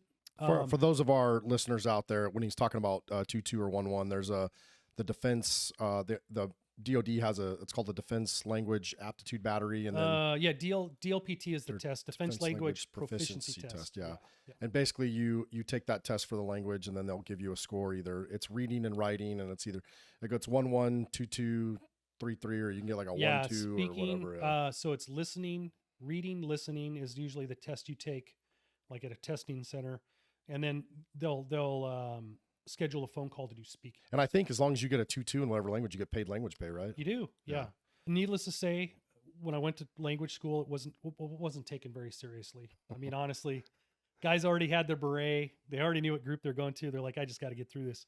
Probably the only guys that really excelled were like Spanish speakers that were going to 7th group because they already knew the language. They're like, whatever, man. Like, so not a lot of guys took it seriously, unfortunately. I mean, because I think there's a hesitancy for anybody. Like when you learn a new language, you don't want to look like a jackass trying to poorly speak a language in front of somebody. You don't have that confidence, right? So I thought a lot of guys didn't take it serious. They probably never used their language after they got out of the language course or onto an operational detachment. They just relied on interpreters, right? And then the final thing that you do before you'd actually go to your group is SEER school. Yeah, can you talk a little? I know some of it's, we don't want to talk about certain things, but can you talk about SEAL school? I think a lot of people not only don't know what it is, they don't necessarily understand how hard it is too. No, it can be a pretty difficult course. So to give you we'll start with the acronym. So SEER stands for Survive, Escape, Resist, and Survive, Evade, Resist, and Escape. I almost flipped the 2 E's there, but basically half of the course is focused on field survival. So, field expedient shelters, really minimal land navigation. So if you don't have a compass, you don't have a GPS, you don't have a map, how to navigate, how to procure food, how to sterilize water or clean water so you can, you have a water source. I mean, really think of Naked and Afraid, but with your clothes on. I mean, that's basically what the first half of SEER school is, to put it in a way that people can kind of generalize. Really living Spartan, living off the land is really what it's teaching you to do. So worst case scenario, if you get separated from your team or you have to escape and evade, like, going back to like Andy McNabb and the team, Bravo 20, that story, like how do you survive to just basically evade bad guys and get back to friendly lines? That's such a good book too, if anybody wants to read it. Yeah. And then the other half obviously is your resistance and your escape. And that is all about how do you keep faith with your fellow prisoners, and resist as long as you can under interrogation and torture, to basically do the best you can and honorably serve your country, right? Not lose faith with your fellow prisoners. Like really, how do you follow the code of conduct? That's really what the second half is about. And a lot of that is executed in what they call the resistance training lab. So you're actually in a POW camp. So I don't want to give too much away, but at the end of your field phase, when you're actually escaping and evading the exercise and there's actually opposing force out there that are trying to track you down and catch you. You finally make it to a link up point and you're going to get rescued. I hate to be the spoiler, but you don't get rescued. You get captured. You're getting Jap slapped whether you want it or not. You get hijacked on the way to the friendly lines, man. It happens to everybody. So anyways, you go into the resistance training lab and it makes you miserable. You get put into, there's stories about boxes and this, that, and the other. Like, one of the things I first when you get captured, you're treated horribly because you're a prisoner of war now, right? And you're a prisoner of war. You get captured by an opposing force unit. I actually would have got shot right out of the van when we first got captured because you're blindfolded. You're under a tarp, right? And you're like, because the driver's like, hey, do all this for safety and security and my security. So as soon as you get stopped and you hear gunfire, you're like, fuck, okay, we're getting rolled. And I got pulled out of the van and I don't even know who probably a former SF guy. This guy was big, man. He picked me up off my feet and started shaking me like, who do you work for? And I couldn't answer. Like my tongue did not work. He's like, shoot this one, and threw me off to the side. I was like I was in shock. Like, I was like, what happened? So they're like, when I got debriefed, they're like, yeah, you would have died right there at the point of capture because you couldn't answer quick enough. I was like, okay, duly noted. I was in shock, man. I didn't know what to say. So anyways, they put you in, they process you into the camp. They give you pajamas, which are scrubs. The pants I got were so tight. It was like I was wearing Spanx. And I tried to say, hey, excuse me, sir, can I get a bigger pair? He's like, yeah, I got slapped across the face and told how ungrateful I was for what I got. So I was like, okay, I'll rock these. So I ended up going into like these little cement cells. I don't know what the size was, but I know you couldn't sit up straight. They were short enough you couldn't sit up straight, and you couldn't lay down in them. So eventually you get to the point where you lay down, and at this point they're force feeding you water because they're trying to get you rehydrated, probably on the academic side or the control side, like because you've been E&Ing for like 8 days with no water source other than what you could procure and sterilize. So they're probably probably trying to force hydrate us. So they're giving you like dog bowls full of water through the little slot in your door. So you're pounding, and I was pounding water, of course. And then I found I could kind of wedge myself, like put my head in one corner and wedge my feet up in the far corner of the, kind of diagonally across the cell. And occasionally they come through and yell at you like to sit up and all that. And then, okay, whatever, I'll go back to laying down. And then I had to pee, and I was like knocking on the door. Nobody would come. So I was like, all right, I'm just going to try to pee under the door. And it all ran back into my cell. And I was like, whatever, man. So I just laid there. So I'm just laying there in my own piss and like, whatever, man. So I'm soaked. And then I could hear other people starting to pee. Apparently I was on the low end. So everybody else's pee started coming into my cell. I was like, oh God. I'm like, whatever, man. So by the time they came to get me out, I was soaked, covered in piss, hadn't really slept well, was, I was feeling how you're supposed to feel in that situation. They pulled me out of the cell. I had to duck walk out, and my pants ripped from crotch to back of the knees, man. So it's like I was wearing chaps. So I go out there, and they did have a couple of female instructors on staff. So as soon as I got out there in the light, then the female instructors are there, and I'm looking at them like dead in the face, like, whatever, everything hanging. I'm like, I'm so miserable right now. I'm like, I don't even care. So I don't know if they almost smirked or smiled but they turned around and left. They obviously knew they had to leave. So me and a couple of other guys ended up getting all dusted up in the sawdust pit, so now I had sawdust everywhere. I'm like, Jesus Christ, man. They did give me a new pair of pants. So that was good. I've heard a lot of people talk about at the end of SEER school when they raise the American flag. I hear a lot of people cry. Everybody does, man. It's so emotional, and it's funny of how emotionally draining that course is. I mean, because it's not like you're in there for 3 weeks as a prisoner. It's short duration, and it really gives you a newfound respect for like dudes in World War II or Vietnam that stayed in a Hanoi Hilton and stuff like that. Like, I mean, I think John McCain was there for 5 years, and some of those really notable prisoners were prisoners for like 5+ years. I mean, you're there for like 3 or 4 days, and it's long enough to where when they raise that flag, it's an emotional experience for sure. Yeah. Like you're definitely very proud to be in the best, member of the best country and best armed forces in the world when that flag raises. Yeah. Yeah. And I think hell, all the time at war too. And, just my few trips and some of the things I've done. I mean, the national anthem, Star Spangled Banner, like I still get emotional. When I see the flag, or, when we pledge allegiance at some kind of, public thing, it still has an effect. Yeah, absolutely. So you finished the Q course and you end up at 10th group. Did you put in for 10th group or? Yeah, I'd put in for 10th group. And then obviously out of Robin Sage, I found out I was going to 10th group, which drove the language and all that. I think while I was in language school, they had the USASOC ball, which obviously I was still a student, but I was able to go to and attend. And I actually ran into a sergeant major by the name of Frank Levesque. So Frank Levesque was a pretty legendary guy in SF. I think he spent some time at the unit as well. But he was going to be the battalion sergeant. He was the battalion sergeant major of the battalion I was going to. And I already knew that beforehand. And I knew he was going to the ball. So I accosted him while I went to the ball with Teresa at the time and a bunch of other friends. And we were like group unaffiliated. So we kind of sat at a table with a bunch of randos. Like we didn't really, a couple of friends of ours we went with. Actually, I should back up. I went with the brother of one of my friends that I was going through the Q course with, who actually my wife had went to high school with, Joe Saponsic. So Joe was another great dude. I never served with him. Like I never ran into him in conventional military, but obviously we hung out in the Q course because my wife went to school with his younger brother, Brian. And Brian at the time was in the Air Force and Joe was SF.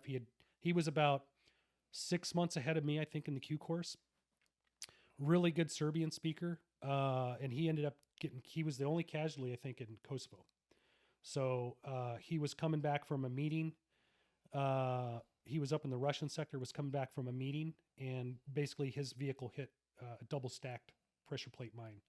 So it flipped the vehicle, blew the vehicle end over end. He was killed. The driver was very obviously concussed and, obviously PTSD from that whole experience, I'm sure.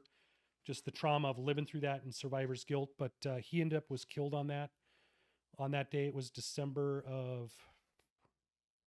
must have been December 99 when that happened. We attended the funeral up in Williamsport. That's actually where I met my future team sergeant and some of my future teammates, because at that time, 10th Group had a detail, which was 2 ODAs specifically earmarked to go to perform the burial detail for Colonel Aaron Bank, who was the father of Special Forces. So called Concept Plan Bank. So you always had 2 teams on detail ready. You had to rehearse and all that during work. You'd rehearse casket detail and all that to basically, if Aaron Bank passed away, these 2 teams would deploy. I think he lived in Riverside, California, but they would go there and perform the burial detail for him. So the 2 teams that happened to come down for Joe's funeral were both combat dive teams. So ODA 083 and ODA 085 at that time. So they both came down. So I actually met some of the future members of my team at that funeral, unbeknownst to me. But anyways, when I accosted Sergeant Major Levesque, I told him, I said, hey, I want to go to a combat dive team. Like, that's because guys generally did not want to go to a combat dive team when they got to group. What made you want to do it? I think it was the challenge, man. It was something in the back of my head just was continually pushing me to do harder and harder things.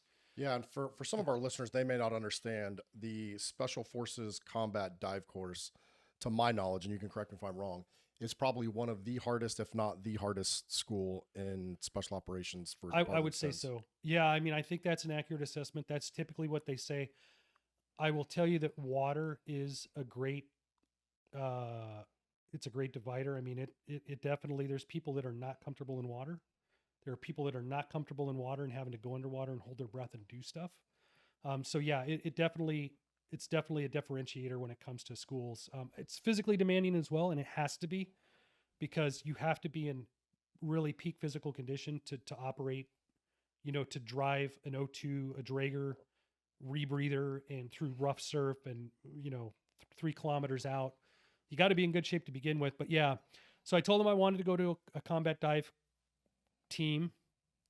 I gave him a copy of my order, said, hey, this is who I am. I want to go to a combat dive team. So he's like, yeah, no problem. We got you, man. So I got to group, went to a combat dive team. Obviously I'm a new guy. What everybody tells you is you shouldn't talk for 6 months on a team. Yeah. How was that showing up? I mean, here you are, you're long in the tooth, man. Well, not long in the tooth, but you've got 6-7 years under your belt. Yeah. You've already got a deployment to Kosovo. You've been to Ranger school, Commando school. You're airborne. You just finished the Q course. I mean, do you just feel like you just got big balls and you're ready for the world? No. I felt pretty humbled walking into a team room. I mean, because these are guys that have been on teams and they've been deployed and all that. So pretty humbling. And we're still pre 9/11, right? We're still pre 9/11. Yeah. So this is when I actually walked into my team room for the first time. I want to say it was around June, July of 2000. So yeah, I got to 10th Group at that time. So 10th Group, actually, most groups have 3 dive teams, or they used to. Each battalion had a dive team. Unfortunately, the forward deployed 1st Battalion, 10th Special Forces Group that's forward deployed to Stuttgart. They didn't have a dive team at the time. It got moved to Fort Carson, and that was due to a fatality. They actually had a dive fatality in Lake Odensee. A really junior diver. They were doing a pretty, what we would say in the dive community would be a fairly advanced dive.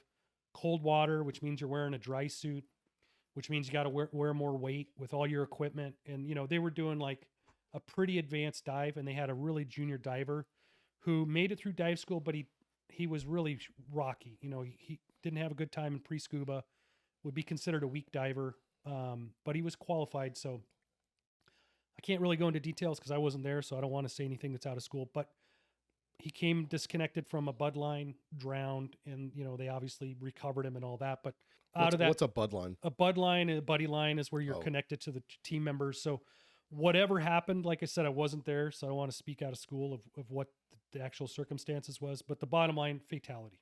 You had an SF guy drown during a dive. which brings scrutiny, right? Because then they have an investigation. And this is a training dive, right? This is training dive, yeah. So out of the wake of that, they shut down the dive locker that was forward deployed to Germany, and they moved it to Fort Carson. So my company that I was in, Bravo Company, 3rd Battalion, 10th Special Forces Group, actually had 2 dive teams. ODA 083, which I think now is 0323, and 085, which is 0325 now, I think, because they changed because they added a 4th Battalion, which messed up the numbering system. Yeah. So I actually went to 083, which would have been the forward deployed, because normally the teams that ended in 5 were the dive teams. So to give the listeners a little bit of stuff, and this could have changed.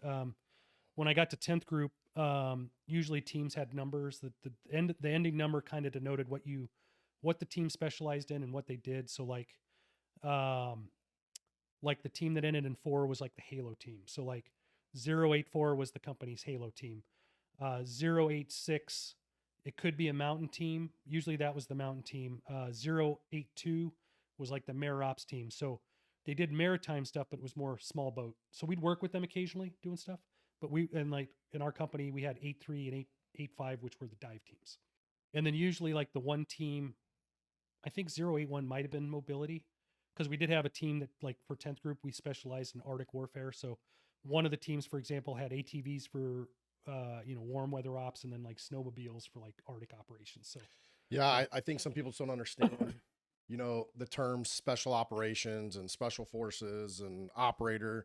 I think it's something that's really taken for granted now, because it's something, so commonly said. But, not only the level of training you get to become a special forces operator, but also the consistent training. People still don't realize how dangerous it is, because the mission of special operations it's dangerous. It's unconventional. And so it's definitely dangerous. Yeah. I mean, there was multiple times where friends of mine or, colleagues injured or lost their life. I mean, it wasn't uncommon for guys to get injured all the time and be on it.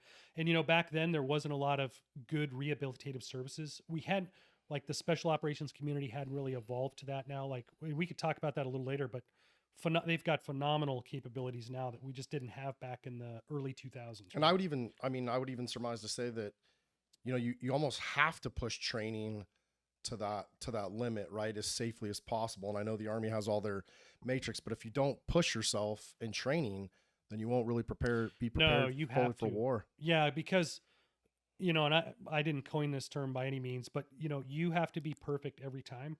The enemy only has to be lucky once, right, for really to have a catastrophic event. And we've seen that multiple times with, like, helicopter shoot downs, for example, where we've lost, like almost a whole team of SEALs, right? Like that. It's not because they're so awesome. It's not like the Taliban's going to the RPG range and like shooting at live mover helicopters. They just get lucky, man. Yep. They got to get lucky once. We have to be perfect every time. And I've heard it said pretty often too. It's like, you can train and plan for anything, but the enemy still gets to say, man. Oh, they do. Yeah. And, Murphy's Law and all that, what will go wrong does go wrong type of thing. So, yeah. All right, cool. So you get to 10th group, you're getting assigned to a dive team. Yep. And when you get to the team, do you have to go to dive school within like a certain amount of time? So you've got to go to pre-scuba first. So obviously being on a dive team is beneficial to go to dive school or to get ready for pre-scuba, because pre-scuba is a big smoker, right? Pre-scuba is designed to not only build your confidence in the water, but to ensure you can pass the mandatory events that typically you have to test out at when you get down to dive school. I will mention that dive school, the U.S. Army Special Forces Dive School, which is located down in Key West, Florida, that school used to be, or it still is, the proponent for military diving is the Navy. So when I went to dive school down there, we actually had a couple of Navy SEALs that were assigned to the dive school. Buds out in Coronado had a couple of SF divers that were assigned out there. So it's a joint program, and a lot of the same events that you do in the Special Forces Dive School, they do also out at Buds. So, so really when you get to the team, you do a lot of work on that. You do a lot of pool work. You get ready to do all the events. So,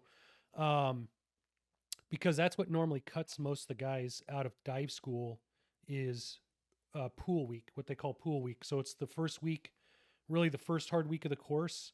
You do all these different pool events, and if you fail, you get a retest, of course, but if you fail that and subsequent retests, you're out, right? So that's really the big discriminator there. That's what washes most folks out of at least the SF dive school. I can't speak for the SEAL community, but I would guess probably the same.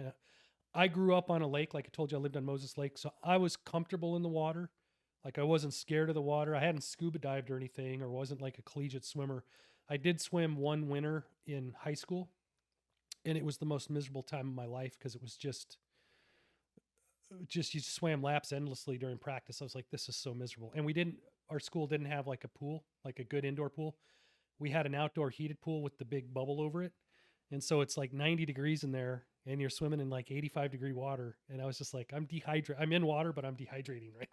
I think people really take for granted how hard, like, messing around in water is. I think when people think of water, they think of going to the beach and having fun, maybe surfing, boogie boarding, or swimming during the summer in a pool. The thing is, like, when you get tired, you just get out and you sit on the side, or you go lay back on the sand. Like, water is the great equalizer. I remember doing some water polo training. Again, water polo looked kind of fun, but you're playing the entire game in 10 feet of water, and man, you can get smoked. You get smoked, yeah. Yeah, and we actually had a couple of water polo players, previous players. And so water polo players learn to do the egg beater, what they call the egg beater. So I myself was never coordinated enough to learn how to do it, but it's basically a position where in the water, it's almost like you're seated in a chair and you're spinning your legs in opposite directions. Like you're basically keeping yourself above the water to be able to block and that in water polo. I was not able to do that. I could not master that. So I had to like frog kick. Because one of the events you do is you have to tread water for 2 minutes. And during the tread water event, you have to keep your arms out of the water above the wrist and your earlobes can't touch the water. So basically your whole head has to be out of the water and your hands have to be out of the water the whole time for 2 minutes straight. Doing the frog kick like I did, it was just a gut check because you're smoked by the end of 2 minutes. The guys doing the egg beater, I mean, they could have done it for another 15 minutes. I mean, they were just cruising along like nothing, but that was literally one of the events I almost took a dive on and would have got washed out for. So you go to pre-scuba. How long is pre-scuba? Pre-scuba's a couple of weeks long. And that's to prepare you for the dive course. Prepare you to go, yeah. I might mention that 10th group is at Fort Carson, Colorado. Fort Carson, Colorado is about 4,000 foot above sea level. We did pre-scuba at the Air Force Academy, which adds about another 1,000-foot altitude up there. So I didn't even think about that. Yeah, so you're oxygen deprived. So when we went through pre-scuba and all the train up, it was a really good advantage because you had a significant oxygen advantage when you got down to Key West, which is flat as a pancake and about 3 feet above sea level, right? So I do remember, like, after passing pre-scuba, getting down to Key West, getting off the plane, taking a deep breath, and I was like, dude, it feels like I can hold my breath for 10 minutes down here, man. This is awesome. But yeah, we did pre-scuba. Again, you start with a lot of dudes. I think we graduated maybe 6 out of a class of about 20. Wow. And it's a big, water's a big, hurdle that people. We had a collegiate swimmer, one really good friend of mine. He swam in college, so he was not a slouch when it came to water. And obviously being able to swim well enough to where you can get a scholarship to go to college for swimming, you've been in water for a while. You're not a stranger to water. It unnerved him to go underwater and tie knots. Like that, doing stuff underwater where he had to hold his breath for 30, 40 seconds, he couldn't do it, man. It just mentally, so that's really where a lot of the stuff comes from. And all of those events aren't because you're never going to, once you go become a combat diver, there's never an instance where you're going to go down and like, I got to tie 6 knots. Or I got to tread water. I mean, maybe you'll tread water or you'll have to swim, one of the other events is a weight belt swim. So you've got a 16-pound weight belt on. You've got your fins on as well. Yeah, you've got your fins on as well and a mask, but you just got to swim around the pool for, I don't know how many minutes. Just, you got to stay in motion the whole time. And it's a suck fest, right? Because 16 pounds is a lot of weight. I mean, that's what you'd wear if you had like a 5 mil wetsuit or a dry suit on. And even then you might not even have that much weight on, right? So that weight's trying to pull you down and you're pushing against it, trying to keep swimming and stay calm. And really a lot of it's staying calm in the water. Because once you start to lose your cool, your heart rate's going to go up. You're going to start burning more O2. You're going to really kick in that CO2 drive in your neck that's telling you that you got to breathe. And if you can't breathe and you want to breathe, you're going to panic. and that's going to make things even worse. You're going to spiral, right? So that's really where I think the mental aspect comes in. And that's to train you for when you actually get out in the open water, right? Because when you pitch out of a boat to go do an infill swim onto a beach at, like, let's say 3,000 meters, 3 kilometers offshore, it could be 600 feet. There ain't no bottom. If you get out and something goes wrong and you sink, you're done. You're dead. And they're probably not going to find your body. So same thing coming through rough surf. If you're coming through rough surf on a dragger and trying to maintain a clandestine nature to get up onto a beach to do a beach survey or clear a beach to bring in the boats, you're going to get banged up. You could get banged up in the rocks and all that. So really what it's preparing you to do is to really be confident underwater and keep your cool so you can work through problems.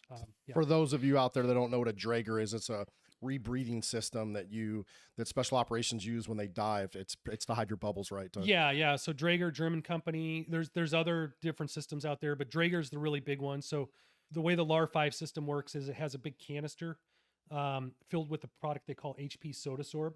Basically what that product does is it takes your CO2, so your carbon dioxide that you're breathing out, and it's basically capturing the carbon from the CO2, chemically breaking that bond, and then putting the O2 back into your system. So really you're breathing on pure O2. You're not breathing on air.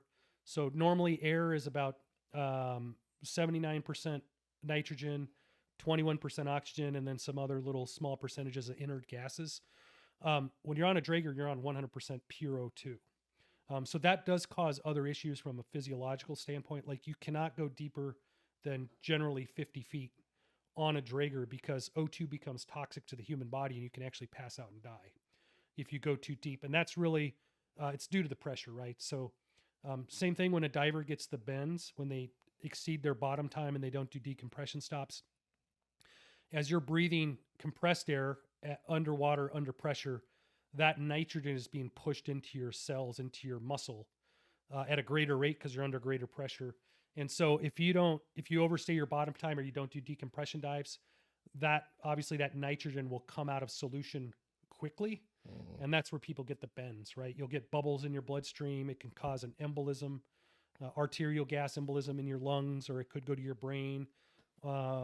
Best case, it makes your joints all achy because you've got bubbles in your joints, right? From that nitrogen coming out of solution too fast. So those are some of the risks. So again, they want to make sure you stay calm. Typically the other thing you can get is an AGE, an arterial gas embolism. That's typically what happens when you ascend too quickly. You've got your normal lung pressure, but if you're at 50 feet and you hold your breath and you shoot to the top, to the surface, the gas that's in your lungs is going to expand as the pressure in the water decreases, and you could basically blow out your lungs. Yeah.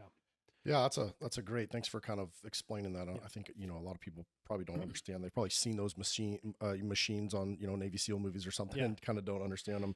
One of the questions I kind of written down to ask you was, Special Forces combat diver training is notoriously intense. Yeah. What mental and physical hurdles did you face, and how did you overcome them? Yeah. So the biggest one is the confidence factor. You got to be confident in the water. You can't lose your cool. Once you go through pool week, really you're kind of scot-free, to be honest. I'm not saying the rest of the course is a gentleman's course because you're still diving. You're doing strenuous dives on both open circuit, so normal scuba gear, like normal air tanks, but you're also doing a majority of your infill dives are on closed circuit, which is the Draeger. And honestly, the Draeger is used so you don't have bubbles, right? Because obviously if you're trying to infill into an enemy harbor or infill into an enemy beach, you don't want the telltale sign. Like if anybody's seen a scuba diver underwater, it's very obvious where he's at because all those bubbles, he's exhaling, they're small at 20 feet down, but once they get up to the surface, they expand and they get bigger. So you leave a telltale sign. On the Draeger, you're not leaving any sign or any, visual signature that you're there. So that's why it's used in the special operations community. That's the biggest one. Really the physical aspect is more of just being mentally hardened to really just endure that and be physically fit. That's a big part of it. Overcoming fears, right? So that's a big part of it. Water's a big, some people are scared of the water. Then when you add water and I guess with the military, they do a good job of taking all the fun out of something that's enjoyable on the recreational side and making it more difficult and more scary, right? So diving's a good example. Hey, let's go scuba diving in the Caribbean. Okay, great. Nice. calm seas, clear water.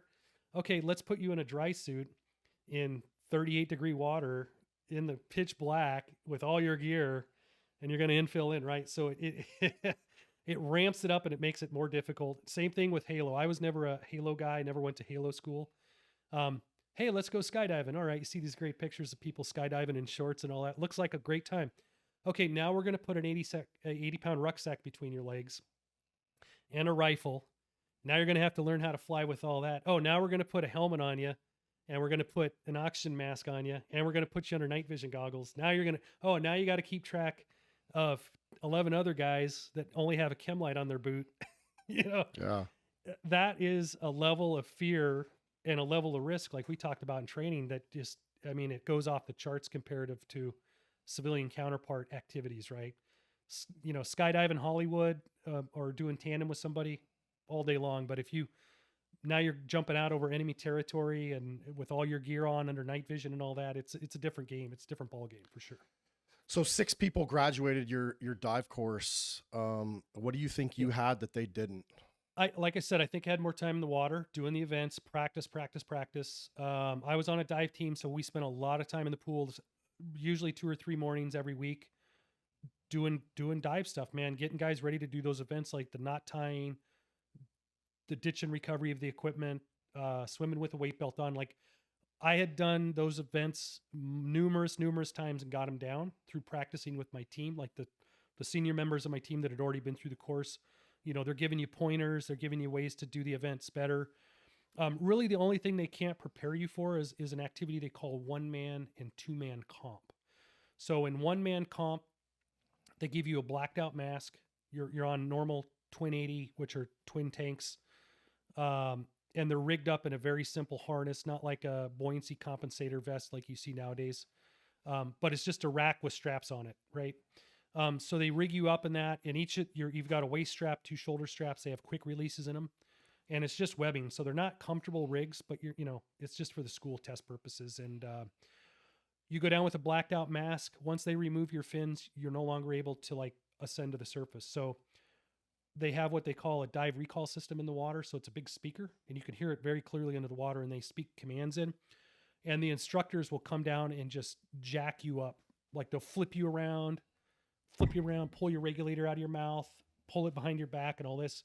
And then you have to remain calm. Once they're done with you and you settle to the bottom, you come back to a position where you're on your knees and you start going through a sequence to regain your air source. That's the number one thing. So you trace your line, figure out where it's at, get it untangled, come back around, put your regulator in your mouth, right? And it gets increasingly harder and harder and harder. And then eventually you get to a point where they put in what they call an irrecoverable knot, where that regulator is so tight and wound up behind your back that you have to basically ditch your tanks, pull them over your head. And in my case, the instructor didn't tie the knot tight enough, so I was able to get it out. And he ran out of air and started pulling me to the surface on the initial test that I did. And they tell you, hey, don't ascend with the blackout mask. You're not supposed to do it. So I gave him the out of air, because he was starting to pull me up by my regulator. Because I didn't know any of this. Like, some of the guys had G2. And they knew, they kind of knew what the codes meant. Like, hey, when they say D1, that means irrecoverable knot. Be ready for it. I didn't know any of that stuff. So the first time I did it, I failed the event. Second time I did it, I had a SEAL, this guy, Petty Officer Bush. I told him what happened. He goes, oh, you won't have that problem this time. I said, okay. So he came, he jacked me up and all this stuff. And then when he got to the recovery knot, he was back, because they're coming down on a breath hold. They're not on oxygen. They're coming down, or an air tank. They're coming down on a breath hold. And he did a bunch of stuff. Like, I could feel him wrenching stuff and tightening it. And then he slapped me on the back of the head and swam back up to the surface. And I reached back there to start doing my trace. And the regular line was so tight, I couldn't get a fingernail under it. I was like, this is definitely the irrecoverable knot, without a doubt. So I ditched my tanks, pulled them over. And this whole time you're supposed to be slowly breathing out like bubbles, because what they're trying to simulate is going through rough surf. So when you're going through rough surf, what you don't want to do is hold your breath, because, the surf can pitch you up 8-9 feet and you can get an embolism just from that, right? From that surf action. So I pulled my tanks over my head and I literally had to hit the bypass button on, you got the bypass button on a regulator that you can blow bubbles. I had to breathe off that for like 2 minutes, getting breaths because it was so tight. I was like, God, I can't even get this. Because then once you get the knot out, you're supposed to read on your tanks, give the okay, and then they come down and they're like, okay, good, you're done. And then you're fighting your body's fight and flight. Oh yeah, I stayed pretty calm. Yeah, luckily, like I said, coming from Fort Carson, Colorado, distinct advantage on breath holds because we just had such a higher, I think, saturation of red blood cells just from being at altitude that it really did help. Now you lose that after a couple of weeks, but for that first week at pool week, it definitely was a physiological advantage. And then the second event you do is 2-man comp. Not a lot of people fail out on 1-man comp. 1-man comp is where you have people that go into shallow water blackout. So they'll be doing their thing and they'll run out of air and they'll just pass out, right? So what a lot of people don't realize is, like in the movies where they pull somebody out, oh my God, they drowned, and they pump their chest and they spit up water. That's actually shallow water blackout. That's not drowning. Drowning is actually the death of an air-breathing mammal by getting water into your lungs. Once that happens, you're done. There's no, like when they're pumping that water out of somebody's throat, it's not in their lungs. A little bit might get in there, but basically when you black out, your throat clamps shut for about 6 to 7 minutes. Your larynx will clamp shut and it won't let water in. So when you see them like pounding them on the chest and all that water's coming out of the back of their throat. It's not actually coming out of their lungs. So guys would do that. Like I think I went through 3 dive buddies the first week because one of them failed on one event, one failed on 1-man comp. So I did not have good luck with dive buddies. So, by the time I got to my 4th and final dive buddy, he's like, man, you don't have a very good record. You must not be good luck. I said, hey, but all joking aside, it was a good, and then once you do that, then you go into your dives, you do ship bottom search. They teach you how to do ship bottom search. They teach you how to do infill dives. And then you kind of work up to more advanced tactical dives towards the end of the course. And then you graduate. Nice. Yeah. Thanks for walking through that. I know. Yeah. Sorry that was a little long-winded, but no, but it's good. I think there's people out there that, are curious about special operations, but also, the dive course. And so, hopefully that gives anybody out there that's thinking about that a couple key points and thoughts kind of on what to train. And it's doable. It's doable for anyone. I mean, it's practice. Just like anything, it's just practice and getting comfortable with what you're getting ready to do, So you get out the dive course, and then I think your ODA was deploying to Kosovo for Operation Joint Guardian.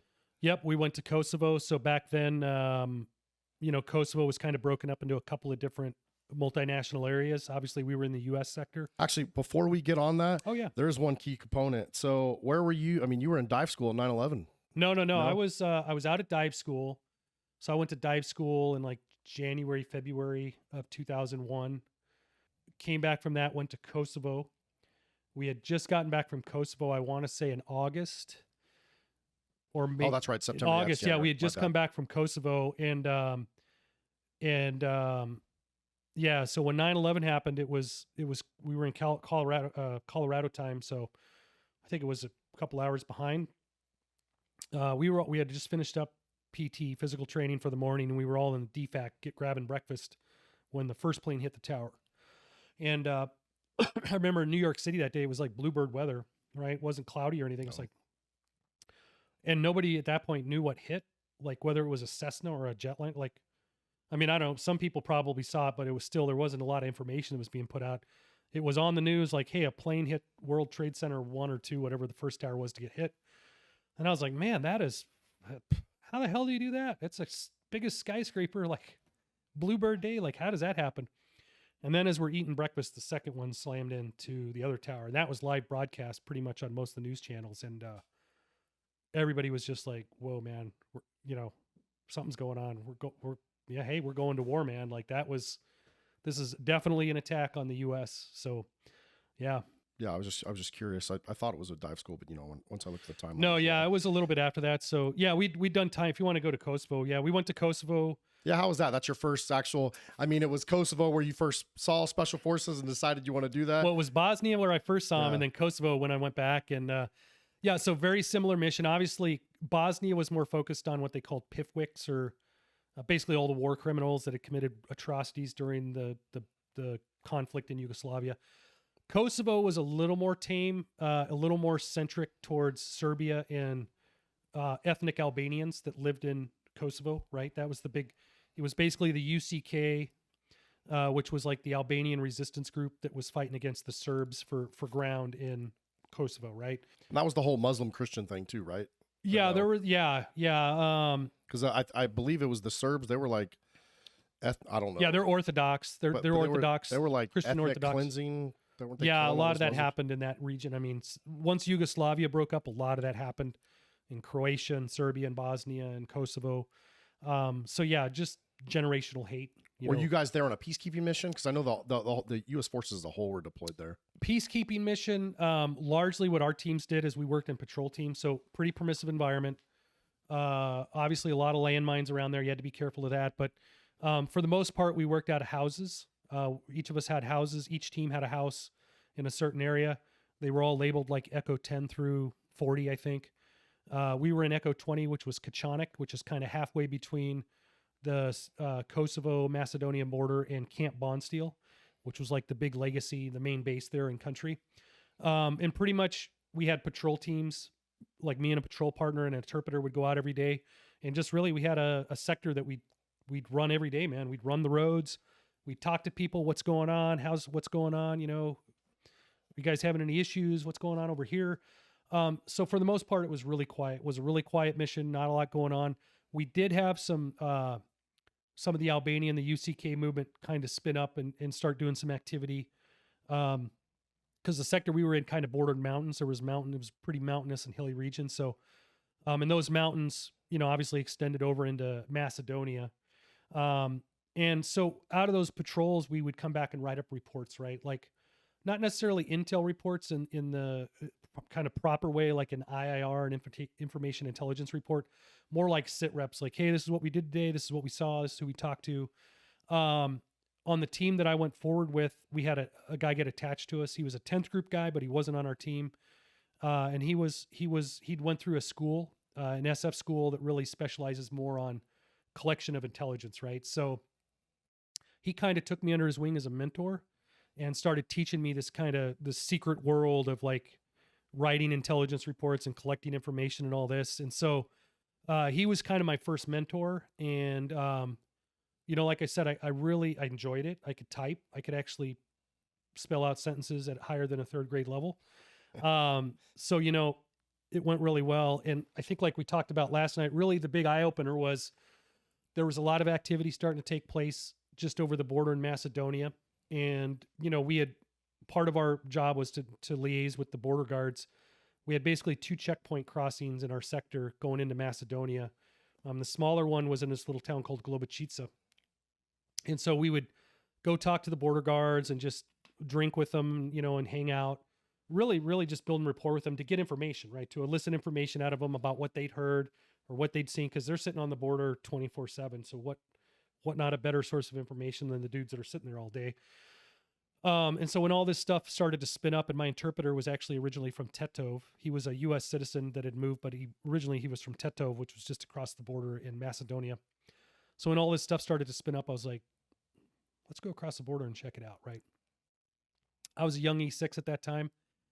I had no clue about cross-border coordination, agency coordination, any of this stuff. Didn't know it was illegal. We just crossed the border, man. We just went across the border and like to get soup. We're like, my interpreter's like, hey, I know this great restaurant where they have this razul, which is like a bean soup. It's really good soup. So we back then, in hindsight, illegally crossed the border into another country and basically started chatting people up and talking. And people were pretty free and open because it wasn't like we were a threat to the rebels, the Albanian rebels. We just kind of wanted to know what they were doing, where they were at, what their thoughts were. And a lot of the local people knew that because the rebels got to come down to get food and they got to get supplies and all that, even though they're up in the mountains. So, so we started coming back and writing this stuff up, and some of that reporting made it into the presidential daily brief. And I was like, they're like, oh, hey, my mentor was like, hey, look at that. Congratulations, man. You made it in the PDB. I'm like, at that time, I didn't even know what it was. Yeah. But I saw like how just anybody can really collect information that's considered strategically significant. So that kind of started me down kind of a second specialty into the intelligence world. Yeah. That's funny because that's halfway how I ended up in intelligence because of you training me, man. That's a story we'll talk about later. So you finish up the the Kosovo Operation Joint Guardian. Yeah. Kind of like an eye-opening, but maybe uneventful. Kind of sounds like a kind of a cool deployment. Yeah, it was a good deployment. I mean, obviously, we were living on the economy, so it was max per diem. So for those of you that aren't out there, max per diem means you get like a certain daily rate because we were buying our own meals. We weren't living on bond steel, eating out of the chow hall. So it was a good chunk of change. You know, you go over for a 5-month deployment, you were getting about $4,000 in your pocket for TDY money, right? Temporary duty money. So another big benefit. So, and of course, it didn't cost, you know, whatever it was, $132 a day for meals. It didn't cost that much for meals. I hate to break it to everybody, but you ate for far less than that. So it was a good deal. Guys were happy. It was a good mission. It was a fun mission. And then 9/11 happened, and then obviously call to war, right? So I won't go over the details of what happened on base. Every base was a shit show for the week after that, right? Because nobody knew what was going on. But we knew we were going to war, especially as a special operations group or special forces group, that we were going to go to war sometime soon. 10th group itself got passed over for Afghanistan. 10th group as a whole was pretty much pissed off about that because we were the high altitude guys. We were the winter warfare guys. For those of you not familiar with Afghanistan, there's a lot of very high mountains. There's a lot of winter conditions there. Like, we thought we should be the guys going forward. It wasn't in our operational area. It was in 5th group's area. So guess who went? 5th group, right? We were actually in San Diego in Coronado on a dive requal. So every year we'd have to go requalify and do workups and stuff like that. So typically we would go out to San Diego and utilize the SEALs facilities there at Coronado. So we had a really good relationship with the SEALs, work with SEALs pretty much my whole soft career. But we'd go out there and like piggyback off their dive locker and stuff to use it to help support our dives.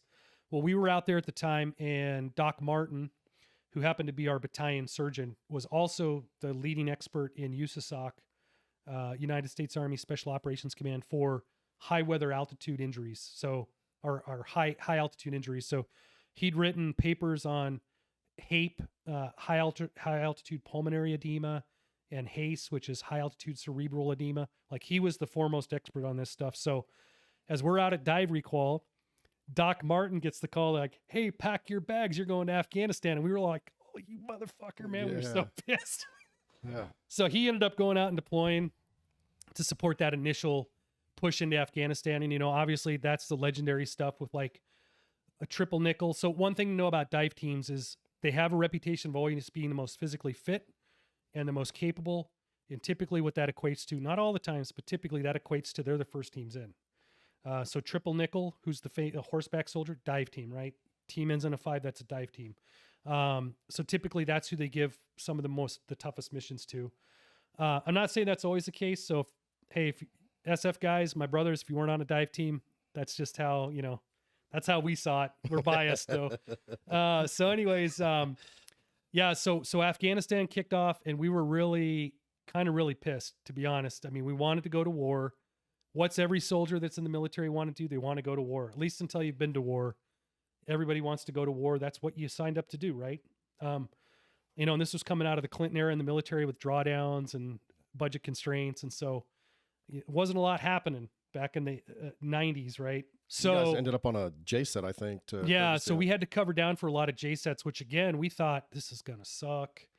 You know, this is, so we actually got attached to CENTCOM or SOC Cent, Special Operations Command Central, to do a couple of J sets. Really, we were covering down on the 5th group J sets that they couldn't fulfill because they were in Afghanistan. Can you kind of explain to the listeners what a J set is? Yeah. So a J set, it's a partner building exercise first. It stands for Joint Combined Exchange Training. Really, the genesis of the whole thing is you're supposed to go to a country, a partner nation. You're supposed to give them training. And part of the combined exchange piece is you're supposed to receive training from them. Okay. Typically what happens is the SF guys do all the training, right? Because, Kazakhstan, for example, we went there for 6 or 8 weeks to do a J set. Most of those folks were conscripts, right? So a lot of conscripts means you turn 18, you're going in the military, whether you like it or not. Most people don't stay in the military. So unfortunately they don't have a very mature and capable NCO corps, non-commissioned officer corps. and they don't have usually very capable officers, a lot of junior officers, or they have real senior guys, right? So they have a big hole in the middle, which our military really excels at. So we went over to Kazakhstan for 8 weeks to train these guys. Probably most of them would never use that training, but it was a good time. It actually turned out being very fun. Obviously you're with all the team guys, but it's good just to get exposed to that. So we had done rotations covering down on 5th Group to Kazakhstan, Kyrgyzstan, Uzbekistan, and Tajikistan. So pretty much I got the full stand tour package while I was there. I think the only one we didn't go to was Turkmenistan, I think, because they were pretty anti-US at that point. So How did you guys like the J sets? they're fun, yeah. So again, max per diem, so people are getting paid, guys are getting paid. You're living on the economy. You're just having a good time, man. I mean, you're training with the guys. When we were on that Kazakhstan one, we were in the middle of nowhere. But on the weekends, we'd come into a place called Taraz, which was kind of the largest city anywhere around there, and just hang out. And really, it was just drinking and bullshitting. And we ran into a couple of Irish guys that were always at the same hotel and bar we were, because there's a lot of oil and gas there. So I think these guys work for British Petroleum. So we just shoot the shit with them and go hang out, go to the bazaars and stuff, and sightsee, and yeah. So you come back from that J set, and then you attended the SF Combat Dive Supervisor Dive Supervisor course. So pretty much a gentleman's course at that point. You've already been to combat dive school. Dive Supervisor, very similar to Jump Master, if people are familiar with that, which is basically, it teaches you how to conduct, not only plan and lead dives, but also do what they call basically the pre-combat dive inspection, or DSPI, which dive supervisor pre-inspection.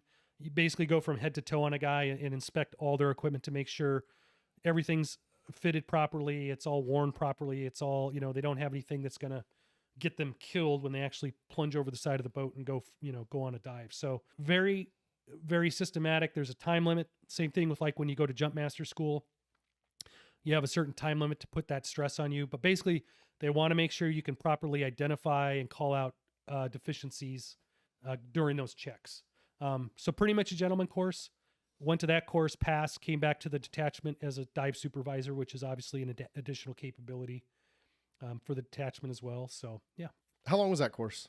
Boy, I want to say that course is 3 to 4 weeks. It's not too bad. And that course is usually ran in tandem with another course called the Dive Medical Technician course, or DMT. I never went to DMT. That was mainly for like the 18 Deltas. They would go to that course. It teaches you more of the medical aspects of diving.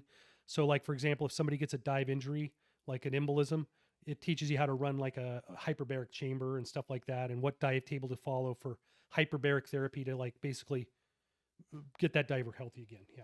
Nice. So you come back from the dive supervisor course, and you guys, looks like Iraq's about to kick off. 10th group gets the call, man. You guys are... Yeah, we knew Iraq was going to kick off for a long time, well before it was kind of forecasted, well before it happened. We did a couple more J sets. We did one to Greece and one to Turkey, which that was kind of interesting because at the time, and probably still to this day, we couldn't tell the Greeks we were going to be going to Turkey after that trip, and we couldn't tell the Turks we just came back from Greece, because historically, probably going back centuries, there's a rivalry there, man.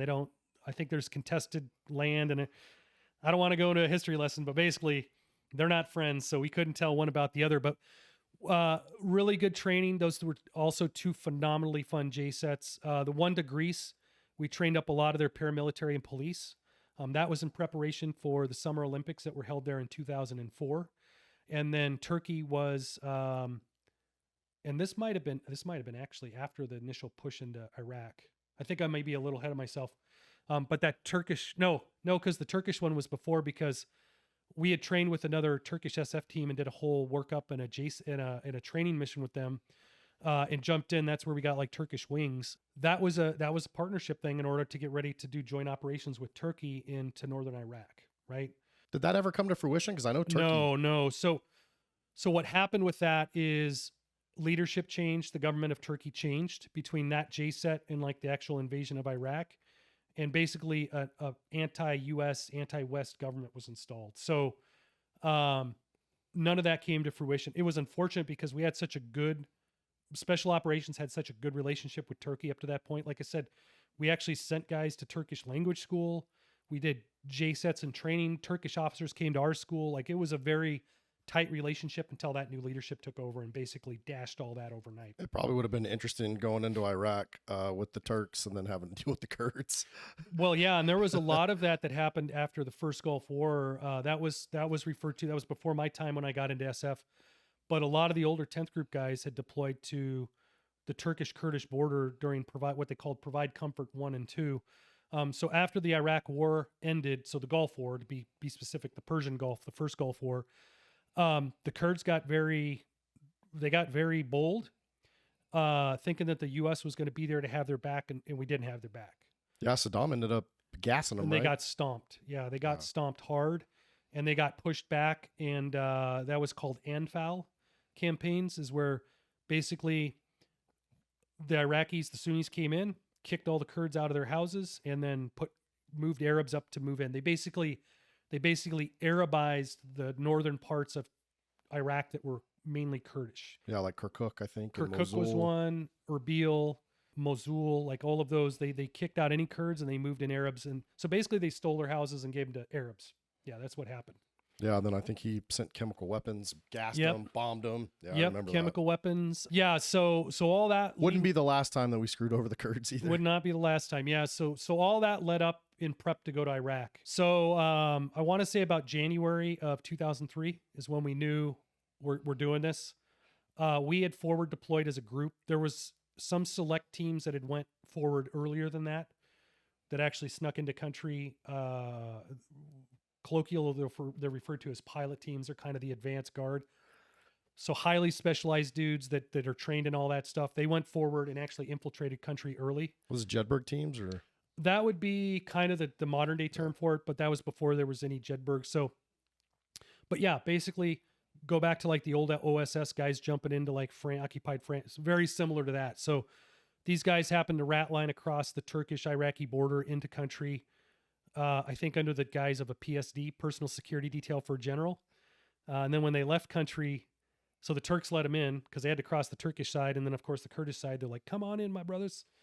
So when the general went back across the border a couple weeks later without his PSD, they're like, you sons of bitches. Got him. You tricked us. So needless to say, those guys went in and they did a lot of phenomenal groundwork. So between the interim period of the first Gulf War and really the second invasion of Iraq, Iraqis had set up pretty set piece battle lines. So they called it the Green Line up in northern Iraq. So it was basically defensive positions all along kind of the unmarked border between Iraqi, Sunni held Iraq and like what we would refer to as Kurdistan, right? Like Kurdish held part of Iraq. So those positions had been there for 10 years, more than 10 years, where they built in bunkers and, fire positions to fire down on the Kurds. So in this case where we went, it was outside of a town called Cham Chamal, which is about halfway in between Sulaymaniyah and Kirkuk. So they had all sorts of big bunker, like very complex bunker and defensive positions set up above Cham Chamal. Like that was basically the Iraqis' defensive line to keep Kurds from advancing any further. So the pilot teams had went in. They had lased all those targets. They knew where all the bunkers were at. They brought all that stuff back. They sent all that stuff back to us. By that time, we had forward deployed to Romania. Majority of 10th Group and some 3rd Group elements, and obviously all the support that comes along with that. We were based out of Constanta, Romania, which is really close to the Black Sea. When we initially deployed there, it was like something out of, like I told you, an old World War II movie, where it was wintertime, it was January or maybe early February, and we had just rolled in and like occupied like civilian hotels on the Black Sea. So it was empty because that area is like empty during the winter. There's no tourists, and we just rolled into hotels and we're like, okay, we're camping out here, getting ready to go. So all the MC-130s, basically the special operations variant of the C-130s, they were sitting over on the airfield. Those guys came out of Mildenhall, out of the UK. That's where the forward deployed, I think it's 352nd Special Operations Wing that flew us in. So we had 6 MC-130s sitting over there. So for about a month, we rehearsed almost every day, where we'd go to the airfield, we'd load the aircraft, we'd tweak the load plans. We were flying with no seats, because it's a combat mission. So none of the seats were down. Basically, everybody was just going to sit on their rucksacks. No seat belts. So you just basically had your safety lanyard on your belt with your rigger's belt snapped into the floor. And then basically all the bulk gear was down the middle of the aircraft, just ratchet strapped in like that. That's how we basically infilled. So as it got close, I think the war might've kicked off maybe a day or two prior to us actually physically flying in. We were going to get in before hostilities commenced. That was the plan, but Turkey wouldn't give us overflight. Because again, like I said, a new government had been installed and they just were not fans of the U.S. So we had even gotten on the plane and flown racetracks a couple of nights waiting to get permission to overfly, and they never gave it to us. And then basically we'd get to the point where we'd get out of our window, like we'd get too much illumination, or we'd lose, period of darkness where we had to basically go back and land and deboard. So we did that. We did that for a while. And then finally got to the point where the planners, like the mission planners and the commanders and all that, was like, hey, we got to get in without Turkey. Like, we can't depend on Turkey. So they came up with what they call the ugly baby infill plan, right? Which basically consisted of leaving Romania, flying down through, kind of down the Black Sea, like around Turkey. We had to do a button hook around Israel. They didn't want us flying through Israeli airspace because they didn't want us to unintentionally or forecast that Israel was actively supporting U.S. efforts to invade, because they didn't want any Scuds launched towards Israel as reprisal. So we had to fly all the way around and come up and button hook in. And we landed at, I think, King Faisal Air Base. It might have been somewhere in Jordan. We landed. As soon as we got on the ground, we learned that the 5th Group guys who based out of there to launch into the Western Desert that were doing Scud hunting and stuff like that, they had just crossed the border the night before, broke the berm, and we were all pissed about that. God, Got us twice. goddamn 5th Group guys, man, beat us in again. So, but we had to stop. We obviously had to stop because that was a long, arduous, flight, uneventful because it was all friendly airspace. But we had to spend the night. We had to rest overnight there because we were already in light. It was already getting light by the time we landed. So we basically ran there during the day, or rested during the day there, and then boarded the planes the next day to actually infill into Iraq. So I was on the lead bird initially. The bird ended up having comms problems, something to do with the hatch mount antenna, which is the SATCOM antenna that was in the aircraft, loose connector or something. So we got pulled out of the lead aircraft and pushed back to the last aircraft. So by the time the other 5 aircraft had taken off, we got our stuff fixed and launched right behind them. 3 of the aircraft contained ODAs from 2nd Battalion, 10th Group, and then the other 3 aircraft had ODAs from 3rd Battalion, 10th Group. So the 2nd Battalion guys went to Bashir Airfield. That was their projected airfield in Erbil, Iraq. And then the 310 guys were going to Suleimani Airfield in Asuli, as everybody calls it, to land there and then link up with the Kurds. So we flew that. About 5 minutes before we got to the border, I saw the crew chiefs. Everybody's kind of asleep at this point because we've been flying for a couple hours. So you're on an aircraft droning and it's like everybody's kind of asleep. Well, I saw the crew chiefs getting their flak vests on and their helmets and stuff, and I'm like, man, I better maybe I'll put my helmet on, right? And then on my vest, because by that point we actually had old Spears armor, which, so not like a plate carrier nowadays. It was more like a flak vest, but it did have plates in it. So I sat on my rucksack. I was sitting on a plate, and then I had a plate behind my back, really taking a page out of the old Vietnam guys that sat on their K-pots or sat on their flak vests flying in helicopters. I figured, well, if it worked for them, maybe it'll work for me. If, shrapnel or something comes through the floor, at least my nuts won't get shot off, So, so we crossed the border. Like I said, everybody's still half asleep, and we're not, we just got our lanyards hooked into the floor. And I think as soon as we crossed the border, obviously all the air defense, Iraqi air defense, had not been suppressed. So we must have got lit up on radar as well as, probably locked on. And man, the aircraft dove so hard, everybody was in 0 gravity. Wow. For a good 4 to 5 seconds. And then that pilot pulled up so hard that everybody slammed back. We slammed down so hard that some people thought we crashed. Some people thought we belly landed in the Western Desert of Iraq. And then the whole rest of that ride, man, you could see tracers coming through, because there's a few portal windows in a C-130. You could see tracers coming by. You could hear, or you could feel stuff hitting the wings, just clapping the wings and stuff. And these dudes, it was like being on a roller coaster. Those pilots were, they're the best pilots in the world, but it was nap of the earth for the rest of that flight. And they got us in, and we landed safely. I think 1 out of the 5 aircraft had to divert to Turkey, to Incirlik Air Base, which the Turks were now like, okay, you can come in because you already went around us. So they were able to divert. I think that aircraft had lost all its instruments, all the, on a C-130, you've got the plexiglass on the bottom that the pilots can actually look out and down. That was all shot out. All their wings were shot out, so they were losing fuel. But basically every aircraft took fire, like took hits. So we landed in the airfield at Sulaymaniyah, and middle of the night, our sergeant major, like I said, had made us do all these rehearsals, like, oh, we're going to run off the back of the aircraft and we're going to set up a perimeter and everybody's going to come back in teams to grab stuff off. As soon as that ramp went down, man, it was chaos. We had Kurds. It's pitch black. We don't know where we're at. I mean, we knew where we were at, but we don't know what's going on or how dangerous it is, what the threat level is. And as we're trying to run off to set up a security perimeter, just Kurds are running on, just grabbing shit off and just throwing stuff in dump trucks, like they're trying to get us downloaded as quick as possible. So I say that to say this whole well-rehearsed plan went to shit right off the bat, man.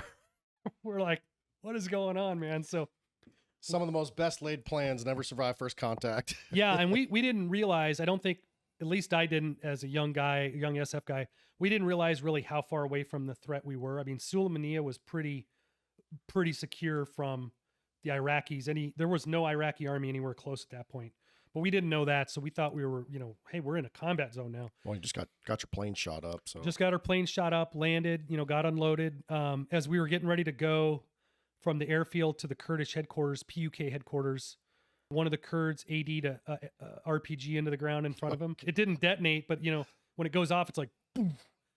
So of course we were driving by when that happens, like what the, yeah. But because they had Kurds, they had PUK soldiers, almost Peshmerga, almost every 10 feet on the road from the airfield to the headquarters. So needless to say, we were never in any danger when we first infilled. Once we were on the ground, we were never in any danger, at least immediately.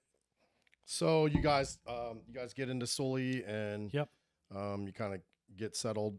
How long are you guys there before you guys start moving up? We were there, I want to say less than maybe 12 hours. They already had a battle plan.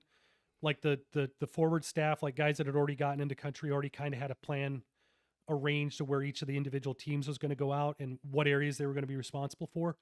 So like I said, we kind of rolled out of Sulaymaniyah. I think we were on those little, like the team was on 2 microbuses, like the little mini buses, and again, we don't know what the threat is because we don't know. There could be an Iraqi soldier around every bush. So like we've got the windows open on this mini bus and guns out. I mean, we were like, again, at that point, I don't think there was any threat. So we get forward stage to basically a PUK, a Peshmerga kind of sub headquarters out close to Chamchamal, maybe 10 kilometers away from Chamchamal. So there's all these ridge lines to the west of Chamchamal between there and Kirkuk. And then it's kind of like a big wide open plain. And then there's some more mountains on the far east side. And we were kind of holed up just on the east side of those mountains in a pass, right? Where a Peshmerga headquarters was at. So we operated out of there for about 2 weeks doing limited CAS missions. So we did have a JTAC attached to us. Like I think we were talking last night, he was super bummed. He'd went to Afghanistan, but didn't get to drop a lot of ordnance. So he was really pumped to be able to go out. So initially when this first started, we were going out every call we got because basically the FAC officer or that lead JTAC would call us and be like, hey, whatever our call sign was, we've got 2 fast movers coming in. Do you want to take them? Yeah, we'll take them. Give us 10 minutes to get out to the OP. So we would have to go out to the OP because like I said, there was these defensive positions all above Chamchamal that were manned. And so we couldn't get too close because we didn't want to get within direct fire range because like up on this ridgeline, they had like 57 millimeter anti-aircraft guns aimed down that would cover the city. And like, so they had they could have ate our lunch there. So we stayed pretty far back initially to drop, and everything had to be a level 2 control, I think is what it was. You had to have eyes on and you had to have the coordinates and all that. So can you explain what a JTAC is and what they do? Yeah. Joint Terminal Air Controller is basically it's an Air Force specialty where they are literally trained to drop bombs. Not only call in aircraft, but able to kind of keep a mental picture of how they've got multiple aircraft stacked up above. Obviously they're trained in ordnance effects. So being able to put the right ordnance on the right target at the right time. So we had Corey, a guy named Corey Henson attached to us. So great dude. But initially when we first started bombing, we didn't have a lot of aircraft. So again, Turkey did not let people overfly. So even though we had ground attack aircraft sitting in Incirlik Air Base, they couldn't leave. They wouldn't let them take off. They wouldn't let them fly into Iraq. So a lot of the stuff we got initially was fast movers off of carriers that were out in the Persian Gulf, right? So by the time it got to us, they didn't have a lot of lawyer time because they were getting low on fuel. They didn't have a lot of ordnance because it's, a lot of those aircraft are made for air-to-air interceptors. So they didn't have a lot of ground ordnance or the systems to actually ground guide like laser guided bombs. And our team at the time did not have a SOFLAM, which is like a Special Operations Forces laser designator, right? You basically paint a target with the laser, aircraft drops the bomb in a certain, radius bucket, and basically the bomb locks on and hits the target. We didn't have any of those. We did have precision guided back then. JDAMs, or Joint Direct Attack Munitions, had just kind of come online and were being fielded. So you did have GPS guided bombs, but for the most part, we had limited success with the fast movers that we were initially calling in because of just lack of ordnance, right? And the reason that was the case was at the same time we were doing our thing out on the Green Line, there were certain teams designated on an operation, and I'll have to look up the name, man, and I'm sorry to the guys, I don't remember it, but I think it was like Viking Hammer or something. But basically there was an Ansar al-Sunna terrorist camp located outside of a city called Halabja. And Halabja, going back to your comment about Saddam Hussein gassing Kurds, that was one of the towns where Saddam Hussein used chemical weapons on Kurds, right? Halabja. So outside of this city was an Ansar al-Sunna terrorist camp. And one of the primary objectives was to level that camp immediately at the outset of the war. So a lot of guided cruise missiles were going there. All the B-52 sorties that we had were going there. I mean, they leveled that place. I mean, they still got resistance when they actually made the push and the assault to go up and capture that area. And, what they found out of that, I think one of the big things was it was rumored, I don't know if it was ever confirmed, but Abu Musab al-Zarqawi was one of the individuals that escaped from that Ansar al-Sunna camp, who would later come back to bite us in the ass when, Al-Qaeda in Iraq was really a big thing. He was the key leader. And it was also found that they were experimenting on animals with chemical weapons. Like they were developing chemical weapons in-house to basically conduct terrorist attacks. So that was a huge success. And once that was concluded, we started to finally get larger aircraft sorties, B-1 bombers, B-52s, B-52 specifically. That, to be honest, that was probably the most defining mission that I had in my life. Is we finally got a B-52. And like I told you, by this time, 2 weeks into it, Corey was pretty smoked because we were getting aircraft all hours of the day, and he was the only JTAC. Hey, Corey, get up. So he'd sleep for an hour, maybe two. Hey, get up, man. We got a call. We got to go out. So after that 2 weeks, going from excitement and exuberance to wanting to drop bombs, he got to the point after 2 weeks. He's like, man, if it's not a B-52, I don't want to get out of my sleeping bag. He's like, I want more than just one bomb, man. I'm not getting up out of my sack for one bomb. So needless to say, that day, early in the day, our leadership had went forward. Our team sergeant, our team warrant, and our team leader had clandestinely infilled into Chamchamal, into a PUK headquarters there with a security detail. And because they wanted to scope out, get closer to the Iraqi lines and see what was going on. So they scoped it out. They checked it out. They had come back with their security detail. We get the call later that night to go out to do this B-52 strike. So it's the same security detail. And lost in translation, we told them, hey, take us where we were at today. And where we were at today, my team and the TAC-P we were at an OP about 6 kilometers from Chamchamal, like dropping bombs. And this is wintertime too. So most people don't realize, like, Iraq gets snow. Like there was snow on the ground. It was shitty weather, freezing rain. Like that's kind of how the weather pattern was at that time. So we tell the security detail, hey, take us back where we were at today. So they took us back to the PUK headquarters right in the middle of town, literally within small arms range of like the Iraqi front lines at 2:00 in the morning. And we're going in with blazing headlights, like with 6 vehicles. And I'm like, we're going to get killed. They're going to shoot on it. They're going to crush us, man. I think the bad weather helped us because it was a really shitty night. You know how when it's a shitty night, dudes don't want to go out. You're a little less vigilant on guard duty, especially when you've been on guard duty for 10 years and it's a shitty night. Most of those dudes probably were not looking down into Chamchamal, which I think saved our ass. But needless to say, we got up on the roof and we were delayed because usually the aircraft gets within range, and once it's in range, you can direct, establish direct comms with the aircraft. So we're calling back to the FAC, like, hey, what's going on, man? The forward air controller. What's going on, man? Where's this aircraft? They'll be there. They'll be there. They'll be there. Okay. One of the things I forgot to bring up is when we infilled, my team leader, Joe Locke, had a computer that he hand carried onto the aircraft. And people made fun of him like, oh, what are you going to do? You going to computer the enemy to death with that? Well, what they didn't know is he had Falcon View loaded up on that computer. And Falcon View was a very early GIS product, like a mapping product, right? So digital maps. And the best we had back then was like grainy, what they call CIB1 resolution, which, I mean, that type of resolution stuff was like secret no foreign, that level of detail, which now, Google Earth makes it pale in comparison. But back then that was a big deal. So we had that loaded, and we took all those coordinates that those early pilot teams had given us, and we had everything. We had a target list. We basically had a target list already ready to plug in and send to aircraft as we got missions that came in. So we're up on the roof. We're freezing. I got the comms set up, talking back to the AOB. TACP's got his comms set up. Nothing's coming. We're freezing because, we're commo guys, and the TACP, no gloves on and shit, because we got to turn dials and stuff. Finally, the sun starts coming up, and I'm like, dude, we are not in a good position, man. We are on the top of this roof in broad daylight. Sun's coming up. First call to prayer starts coming across the speakers. Finally, we start to get static on the TACP's radio. B-52 call sign checks in. And we're like, yes. So he goes through the preamble, like how much ordnance he has on board. He's like, hey, I've got 12 JDAMs, 2,000 pounders on the wings. I got to keep 3 of those in reserve for time-sensitive targets. I can give you 9 2,000 pounders. And I've got 27, I think they're M117 dumb bombs in the bay that I can give you. So Corey passes the 9 JDAM targets, which are all these big bunkers. And passes them. Okay, yep, confirmed. We confirm back. Aircraft flies. They have to set up for the bomb run, right? Because they got to come in with the air, height, altitude, and wind and all that. Okay, we're set for the run. Hey, we got to reset. Give us a minute. We got to go back. So they had to reset. Something went wrong with the computers or how they were positioned. And this B-52 was so high you couldn't hear it or see it. I mean, it must have been 50,000 feet up there, man. Way higher than like a commercial aircraft, because it was out of like range of SA-2s and stuff like that. And they said, okay, hey, bombs away.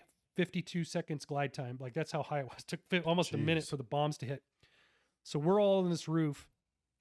And in hindsight, we're probably, I don't know what danger close is for a 2,000 pounder. I would wager we were in that range. Because when all 9 of those 2,000 pounders hit, I mean, to me, it looked like a nuclear bombs had hit the ridgeline to where we felt wind and heat come off the bombs. And it was at that point that I was like, I knew the American military was awesome and I knew air power was awesome, but seeing that firsthand that close, I was like, knocked my socks off, man. I was like, holy shit. That was kind of one of the most awesome displays of power I've ever seen, just raw power I've ever seen. Well, they're like, hey, we still got the 27 dumb bomb. I was like, where do you want those at? And those were like 500 pounders. So I don't know what that equates to off the top of my head, but we said, hey, drop those. Can you drop those all in this 250 meter by 250 meter area, which was their command post? And they're like, yep, we can do it. So same thing. They lined up, dropped them. And I mean, it looked like when you set off a pack of ladyfingers, but it looked like that times a million, all in this area, man, just flatten this place. So we're like, all right. So, mission accomplished. We wreak mayhem. We're like, all right, let's get packed up and get the hell off this roof. Like I needed help because I couldn't even like get my antenna full. My hands were like frozen. I couldn't, your hands freeze. You can't like get your rucksack closed or buckled. I was like, man, you guys need to help me up. So we got on the roof and hauled ass out of there. And we didn't know it at the time, but that broke their back. Oh, really? That broke the Iraqi line's back. The whole next the day, we sent an OP up to see what the kind of the second and third order effects were. It was just ambulance after ambulance coming up to evac dudes out or bodies. And then they retrograded after that. We broke that line, and the Iraqis withdrew and withdrew to a ridge line further west, like a further defensive line. And so we had pretty much captured that area. So I think it was late that next day, the Kurds sent some dudes up. They would not let us go forward at all. They did not want anything to happen to an American. They protected us with their lives because they felt if there was any U.S. casualties, it could basically undermine U.S. support for like the effort. And they were like, no, that's not going to happen. So they protected us they wouldn't let us do anything risky. So they crept up and they saw it was clear. Like, hey, it's all clear. They didn't leave any sort of, munitions or any sort of booby traps. They just basically licked their wounds and got out of there. So I remember that next day we joined them up there. It was clear, and we're like, oh, and kind of surveying, like taking BDA, battle damage assessment photos of the craters and all that. And I do remember the Iraqis did launch counterfire on us. They had these rockets. I don't know what size of artillery it was. It was these off like 177 millimeter or something, that they were rocket assisted propelled artillery rounds. So they basically, I don't know if they spotted us or whatever, but they launched counterfire on us. Like they launched artillery on their old positions. And so these rocket assisted rounds, you could see them arc all the way up, and about at the top of the arc, the motor would burn out, and then you couldn't see the round. And so we saw these things coming towards us, and not being familiar with taking enemy indirect fire, my whole team, we scattered like a flock of turkeys, like a bunch of little bitches, man. We jumped in our trucks and hauled ass. And the Kurds, who are battle hardened, they've been doing this for years, just sat there like, where are the Americans going, man? So we turned tail and haul ass down the road. And then, needless to say, the rounds didn't hit anywhere near us. They were far left, far right, way over, way before, right? Not even close. The Kurds knew it. They knew it just by looking at it. Like they had been under fire so much, they were like, pfft. So they looked at us and we all came back up, and we all had like shit-eating grins on our faces. Like, and the Kurds were smiling at us. Like, they're like, don't worry, you'll figure it out. You'll get that experience and know when one's close and when one's not. So You were telling me a story last night, how you guys were walking in. I think you guys were like, I think you guys had a couple Land Rovers per team, but Yeah. you guys end up having to end up as like road marching into Iraq. yeah, so I don't know if they brought Land Rovers in. Maybe they brought them in on subsequent aircraft. I don't know. I know the same crews did fly that route. Like obviously all those aircraft had to go back to Mildenhall to get all patched up. I ran into the same crew that actually flew us in during the initial infill a couple of weeks later. They were doing like a log run, like just bringing stuff in. Because by that time, most of the 88 had been crushed. So it was pretty much permissive air environment. And I remember I was talking to Loadmaster, and he's like, man, he's like, and some of the crew, and they're like, dude, he's like, we're lucky we didn't get shot down coming over the desert. He goes, we were so close off, they were flying like 40 to 50 feet off the ground, that on the infill, we flew across an 88 attachment with the old ZSU 23-4s, which basically is a 4-gun anti-aircraft battery. It's got the old reels, and I mean, it probably was around during World War II, but it's a Russian anti-aircraft artillery piece. And usually they'd set those up in batteries of 4 guns, kind of in a cloverleaf pattern. We flew directly over one of those 40 feet off the deck, so close that when the pilots looked down through the floorboard, through the plexiglass, they saw all the Iraqis standing around a burn barrel trying to stay warm. So luckily nobody was on a gun. And by the time we flew over them, like it was already too late. But they're like, yeah, if one guy would have been on a gun and when it went, he's like, we would have been shot out of the sky right there, man. So we lucked out, man. Providence, grace, whatever you want to call it, man. We definitely lucked out getting into country. Did you guys have any kinetic experiences on that first deployment? Yeah, I mean, obviously we took a lot of fire, took a lot of indirect, and the Kurds were right, man. You definitely got used to what was like, no, that one's going high and right, or hey, that one, like there was a couple that came really close. Me and my Bravo were down at the vehicles taking a break eating. We just come off the OP, and like one hit close to us, close enough to where we heard like shrapnel sizzling by our heads, like, sounds like a steak on a griddle type of thing. Like, holy crap, that was close. But pretty much we stayed pretty far out of small arms range. The only guy that really took fire, I think I was talking last night, my team leader would give this one Kurdish guy on a motorcycle his nods and a GPS. And at that time it was like the old Garmin, like Vista GPSs. And he was the guy that would go forward till he got shot at and like hit waypoint and then come back. Like that's kind of how we knew where the forward edge of the Iraqis were at. So he would do that, and like we'd see flares go off and we'd hear gunfire. We're like, that guy's dead. He's dead. And no, he'd come back, man. Here he comes zipping back on his moto, like whatever. So the only time we really took kinetic fire was we kind of were getting really close to Kirkuk. And again, the Kurds had to they had to ration their manpower as well, right? So initially, a lot of the manpower that the Kurds could provide, the Peshmerga forces went to Halabja. They went to basically beat down and destroy this Ansar al-Sunna camp. So most of the Kurdish military force was there. And then as that lightened up, they started redistributing a lot of the Peshmerga to us. So we had our force, and I think when we got ready to make the final push into Kirkuk, we probably had a battalion size worth of Peshmerga with us. We had one guy, Cock Salah, was our interpreter. Cock is kind of like a honorific, like a Mr., like really a senior member. So everybody goes by Cock Salah or Cock Rostam, Cock Iwa, right? These are like the senior guys that we work, Kurdish commanders, right? Cock Salah, hard dude, probably the hardest dude I ever met. This is a guy that got captured by the Iraqis and like hung upside down and got his feet beaten with like a hose. That was a popular torture. It basically separates all the bones in your feet, makes your feet really swollen so you can't walk. So just this dude had lived in the mountains. He'd lived in austere, like a rough life. It's just a great dude, man. He was like our interpreter, learned English by listening to Voice of America type of dude, right? So he rolled with us the whole time. But yeah, that final push, I remember the night before we were getting ready to assault. So we were lining up everybody on the road. Because at that point, nobody wanted to get off the road because the Kurds knew there was landmines. The minefields weren't well marked, so nobody knew where the minefields were at or where somebody could possibly step on a mine. So, like I said, we're getting ready to assault.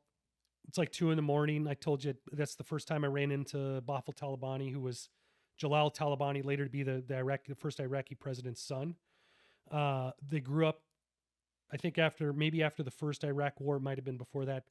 They had moved to London. So this guy in this really jack dude in a muscle shirt comes up to me in a chrome AK-47 with a British accent, like, "Hey mate, is this the front of the line? Is this where?" And I was like, and I had my nods on. I was like, lift my nods up. I'm like, "Who is this?" It's like, "Who are you?" Like, because I thought it was like a ground branch guy or something. Or I was like, I didn't know we had any ground branch on this operation. He's like, I'm Bafel Talabani, like Jalal Talabani's son. I was like, "Oh, okay." I was like, "Yeah, you're, okay, great." Yeah, I was like, "Joe, team leader's right over here." So, but he was with us on the final assault, and like I said, we pushed forward. Middle of the night, we're walking down the road, so we basically violated the one, one of the key patrolling principles you always have is avoid roads. Get across the roads as quickly as possible. Roads are linear danger areas, but under the circumstances, like the Kurds were adamant not to get off the road, so we're walking down the road and basically got lit up. The lead element got lit up by PKM fire and small arms. So we pulled back. Nobody got hurt. Thankfully, everybody scattered. We reconsolidated, waited for the sun to come up, and then we just started dropping bombs. So I think the last sortie that we flew was a B-1B bomber that dropped like a crap load of ordnance across the ridgeline, that final ridgeline. And by that time, most of the Iraqis had retreated. They basically pushed over that last ridgeline before you break down into the flats. It's kind of a flat plain that Kirkuk that sits on it. And they had pushed back and retreated back to Kirkuk. So initially we didn't want to push. I think it was Kak Rustam. It was one of the senior Peshmerga leaders. They didn't want to risk it. They didn't want to risk it and losing dudes, right? So real hesitant. Like, I don't think we started creeping up onto that last defensive line until like later that afternoon, after we had just obliterated everything with air power, right? We also dropped mortars. That was the first time I think SF had dropped mortars. Maybe they'd done it in Afghanistan, but to my knowledge, it's the first time I saw mortars dropped. Like, our team sergeant was a former Bravo guy as well, so they were rocking it on the 81 millimeter mortar, dropping rounds and stuff, So, so yeah, we got up to the final checkpoint there, and like I said, it's like a pass, like a cut on the main highway. I think that's Highway 4 that goes to Kirkuk. And it was concertina wire, and there was definitely minefields there and everything. So we hadn't got permission to go into Kirkuk from the headquarters, from the FOB, like at the battalion level. Like, they wanted us to hold. They were trying to keep everybody in line. Because like I said, we had sister teams to our north and sister teams to our south. Like, we were trying to keep our line consolidated as we were moving from the green line westward into Iraq, right? So we didn't get too far. We didn't want fratricide to happen, right? That was a big concern. Somebody gets too far out and they get misidentified as a bad guy. But the Kurds they could smell it. They wanted to get into Kirkuk. Like I said, during Anfal, a lot of these Kurdish fighters and a lot of their families got pushed out of their houses. So they hadn't been back to their houses in like 12 years. So they were hungry, man. They wanted to get there. And that was all that was on their mind. And so it got to the point where we had people just driving through the minefield. Like, they didn't give a shit. They were like, "We're getting to Kirkuk. It's going to happen today. And it's going to happen whether you're going with us or not." So again, Bafel and Lahore were up with us. they were kind of like de facto, I guess, leadership, because at that time, Jalal Talabani was like the head of the PUK, which is, if you're not familiar with the Kurds, there's two parties, the KDP and the PUK. PUK is headquartered out of Sulaymaniyah. KDP is up north in Erbil. So we're like, do you guys, they're like, we need to go. I was like, okay, if you guys are supporting it. So Joe Locke, my team leader at the time, was like, we're doing it. And by that time, our company commander, Pat Roberson, who was a major at the time, he later retired as a major general, deputy commander at USASOC. Like, he was like, all right, let's do it. We're going. So we did what Soldier of Fortune magazine referred to as the Kirkuk Thunder Run, because it was literally us trying to stay ahead of 1,000 Kurdish people that were just trying to get back to their homes. So we tried to lead it as best as possible and keep things organized. In reality, it was like something out of Mad Max. I mean, it was like just people were just, they're going, man, and they're going as fast as they can. So I think we consolidated in the city center. And prior to that time, we had no media exposure. Like, we had cameramen, like you saw that photo that was taken pretty close from Soldier of Fortune magazine. The Kurds would pound those dudes if they got anywhere near us. Like, because there was like, no, we don't want any SFD. We didn't want to let we didn't want the Iraqis to know like who was on the ground. Hey, the fact that there's only 12 guys against a whole Iraqi division, we didn't want them to know that. So we kept pretty tight OPSEC, and the Kurds were really good about, like, if any reporters came around, a couple of teams I did see, they got their cameras smashed. So, hey, sorry to whatever news agency that was, but you know, if they took photos, the Kurds would like scarf them up and smash their cameras or take them and like chase them off. Like, once we got into Kirkuk, that whole messaging theme changed because, and this goes back to the geopolitics of the region, Turkey felt that they had a legitimate claim to Kirkuk, which Kirkuk, for those that don't know, has some of the largest oil fields in Iraq. They were going off an old like 1923 census where there was a lot of Turkmen population there. So Turkey thought, northern Iraq should be part of Turkey because there was all this Turkmen population there. Now, granted, Saddam Hussein did a very good job of chasing any Turkmen or Kurdish folks out of Kirkuk during Anfal. So it was mainly Arabs that lived there. So we had to have a very good messaging scheme. We had to get in front of as many reporters as possible. Basically, hey, this was a popular uprising. This was not the Kurds taking Kirkuk, even though that's what happened, because we didn't want Turkey to intervene militarily. So that's basically what played out. So then we were trying to track down reporters and tell them, hey, this is what happened, you know, and it was madness. We consolidated initially. All the SF teams collapsed in, I think it was the main government building. Would you guys get any resistance in Kirkuk? We did. We had a little bit. Really, it was pretty minimal. But the main thing was how do you go from combat to now civil operations? And it's a lot. Like, what people don't realize, a big city, it takes a lot to run a big city. It takes a lot of people to run a big city. Who keeps the water plants running? Who keeps the electrical plants running? Who keeps basic services running, right? All of that had disappeared. It evaporated overnight. So, and they probably didn't have much in the way of a semblance of that, during the war, right? During the conflict. So the company commander and the battalion commander quickly kicked us back out to different neighborhoods. They're like, hey, get out, find a house, work out of a house, figure out what's going on in your neighborhood, in your area. So we ended up doing that. We moved into a house that I think was abandoned. It was a former Iraqi colonel that was like a chemical officer, basically just rolled in and commandeered his house. The wife was still there. The wife had taken refuge in the house next door, and her family. She came next door to us and wanted to check in. She told us who she was. We said, look, we're not going to damage the house. We actually gave her money because we wanted to pay her rent. We're like, hey, we're not just here to commandeer your house and like trash it. So we actually gave her money for rent and stuff. Definitely the difference in the U.S. government. Yeah. The Kurds, on the other hand, we got wind through our interpreter. Like, the Kurds on the side were like, we're going to, telling this lady and her family, we're going to fuck you up. We're going to murder you. We're going to take your house. Yeah, they probably they wanted a lot of revenge. I get it, man. They had a chip on their shoulder, man, and I get it. How did you guys deal with that too? Like, that's so the way we dealt with that lady was we gave her a letter, like a letter of marque, I guess, or whatever. Of, hey, this is her house. Like, we're her backers. I don't know how far that went. It probably went as far as, a Kurd that really wanted that house would let it go. Because at the end of the day, it's a piece of paper. But really the big thing we had to deal with the first week after we kind of took in and rolled into Kirkuk was looting. Looting was rampant. Looting was rampant across most of Iraq. I mean, I'm not going to lie, especially from the Kurds that had everything taken from them. And now they're back into an area that was all Arab dominated. And I mean, most of the shit didn't make sense. It wasn't like they were looting Corvettes and, Mercedes. It was like, I mean, I saw dudes pushing a rolling office chair with like a street lamp, so like something to be mounted on a pole, but it wasn't on the pole, just a street lamp and like some file folders and some other shit. And I'm like, yeah, if I was going to loot a government building, probably wouldn't be my first choice of stuff I'd grab, but Yeah. Whatever. So what really happened, the big culminating thing, and at the same time, I might mention 173rd Airborne, I will give them credit for their airborne assault into northern Iraq, where they saved the north.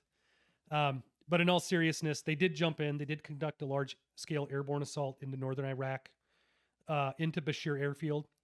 Most of them didn't even land on the airfield. It took them, long story short, it was not a great airborne operation.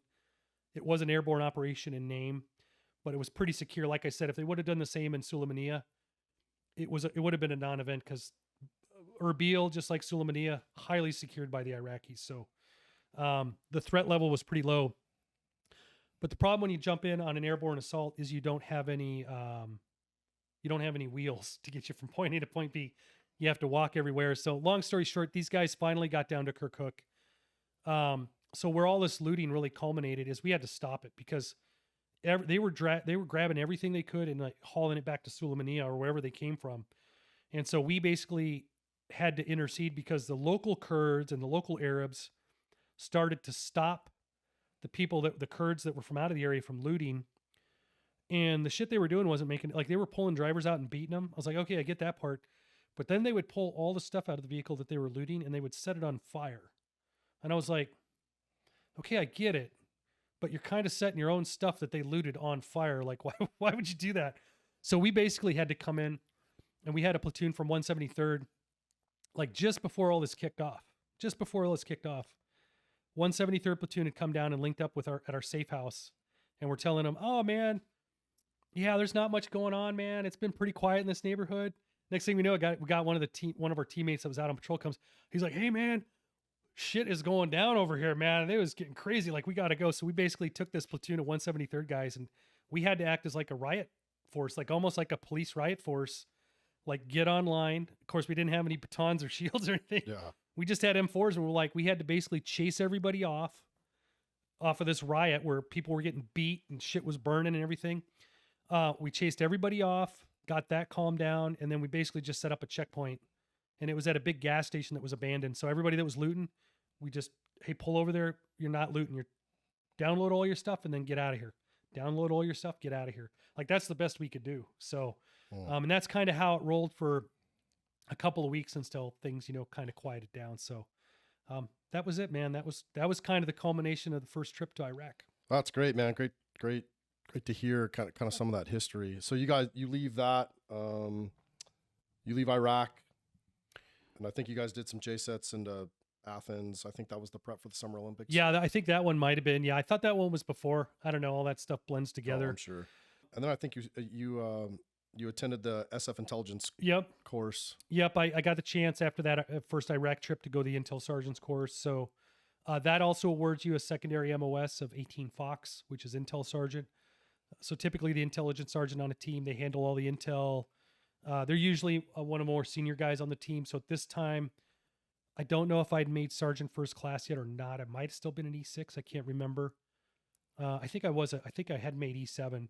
So I went to the Intel Sergeant's course. Really, that's a combination of targeting, analysis, intel collection. It used to be called Operations in Intel or O&I, but it was a really good course, really well designed and instructed. You learn tools like the Analyst Notebook and ArcGIS, like mapping tools, like stuff that's really common to use now for link analysis and geospatial mapping. And so I went to that course. Came back from that course, was back for roughly 3 days before I loaded out again.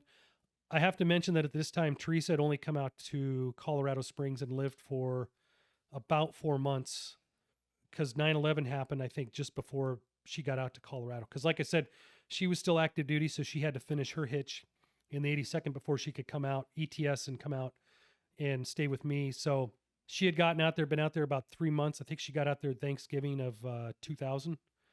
And, well, she was probably there a little more than that. But once 9/11 happened, we made the decision that she goes back to Pennsylvania to hang out with her family and go back to school to become a dental hygienist. Because unfortunately in the military, a lot of job specialties that you think, oh, that would transfer perfectly over to the civilian world, none of that stuff counts. So she had to go back to school for a full almost 3 years to become a dental hygienist on the commercial side or the civilian side. So most of these Iraq trips, she was in Pennsylvania with family, which was great. We didn't have kids at the time. So it was great to have her go back, go to school, have her something she could focus on, have her family there as a support network. I came back from the 18 Fox course, went straight to Iraq again. I did not go to my team. I actually went to a different team that needed help. This time I deployed down to Tuz Kermatu, which is, it's kind of on the border between Kurdish area and Arab area. So there's a lot of mix down there. Pretty much that whole tour did all low vis, human collection, what we would call clan human or human intelligence. What was your team's mission for that deployment? So very similar to kind of what we did in the neighborhoods in Kirkuk. So what happened with Kirkuk and why we left when we did is, hostilities were over and it kind of became more of a conventional army mindset. So there was a lot of, from what I understand secondhand, there was a lot of disagreement of how the war should be executed after that point.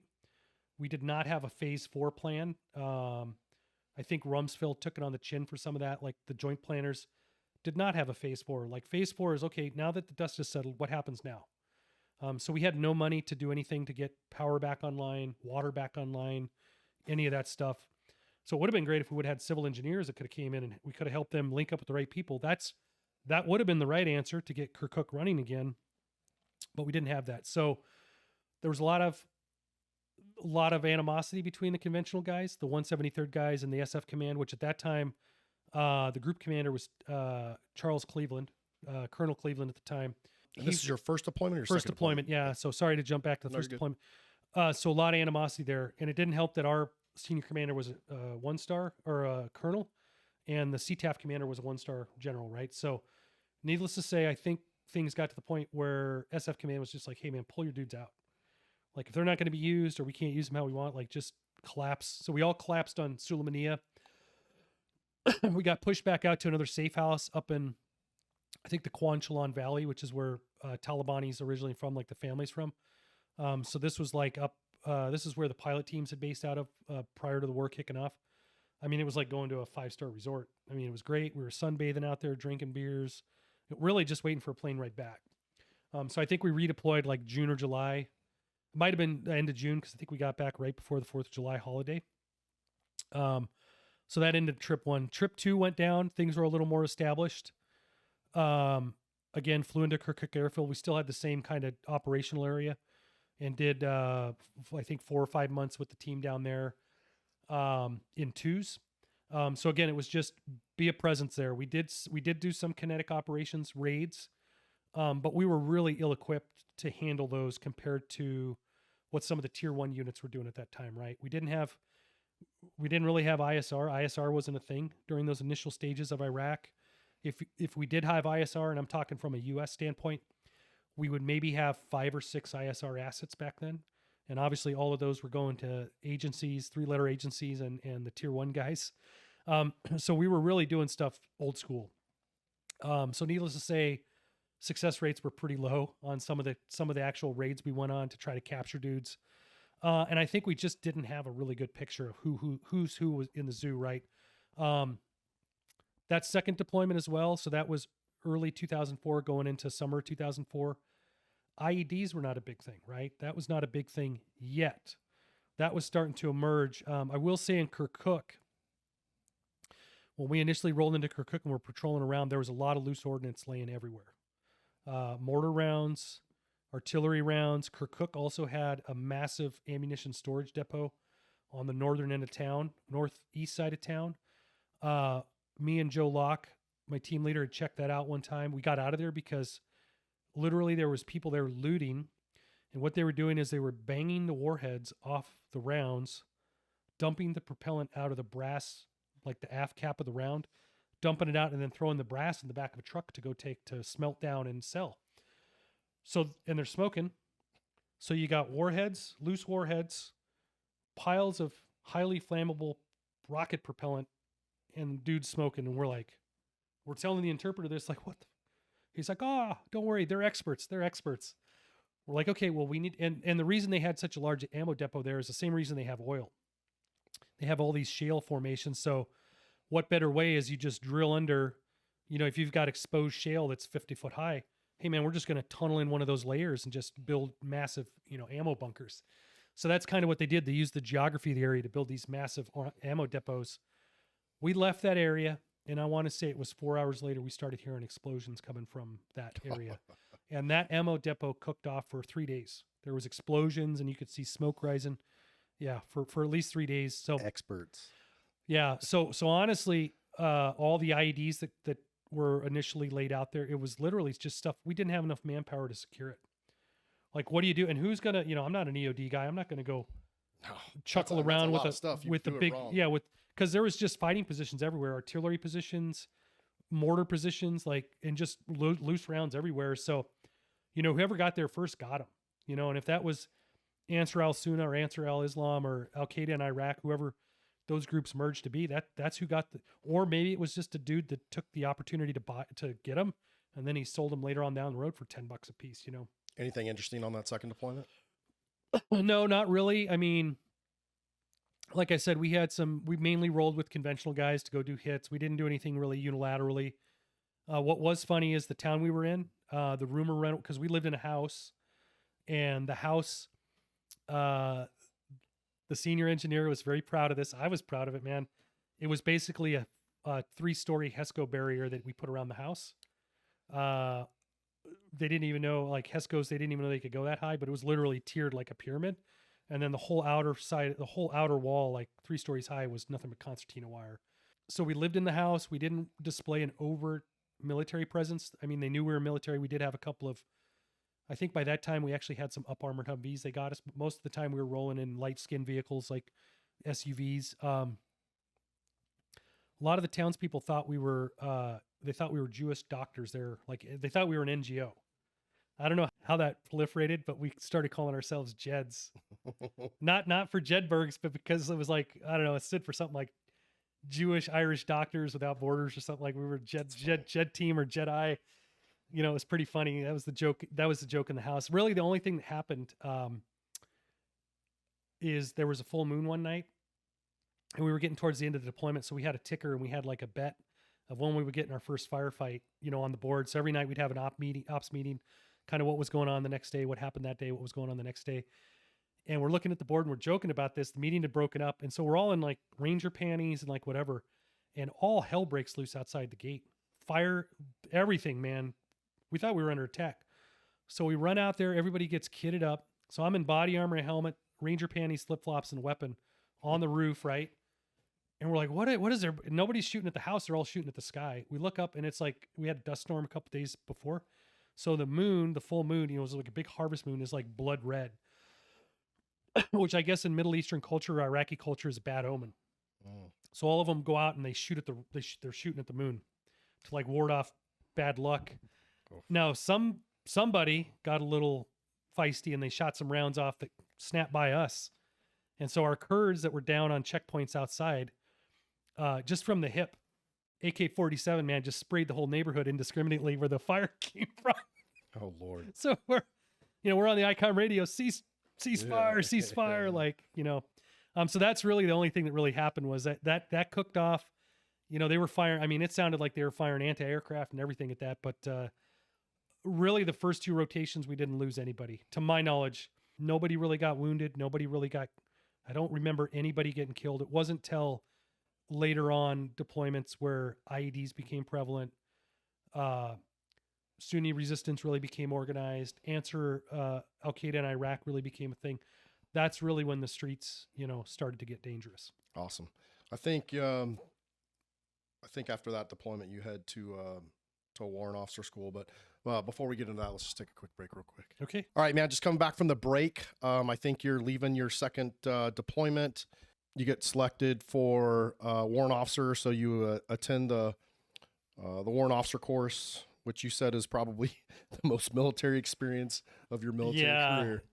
Yeah, you're basically going back to basic training in a nutshell. So, at this point as a senior E7, having to go back and starting over. Yeah, starting over. And they did stuff like they yank you, they call it your caffeine rights, where you can't drink anything with caffeine. So, for a guy that's been in 10 plus years, any military person has been in that long and has developed a strong dependency on caffeine.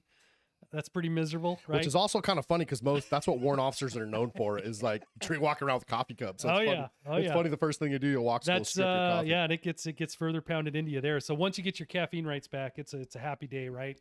But overall the course is designed. Luckily I had a very good 2 roommates that were in my course. One was a former Ranger Battalion guy going to become a pilot.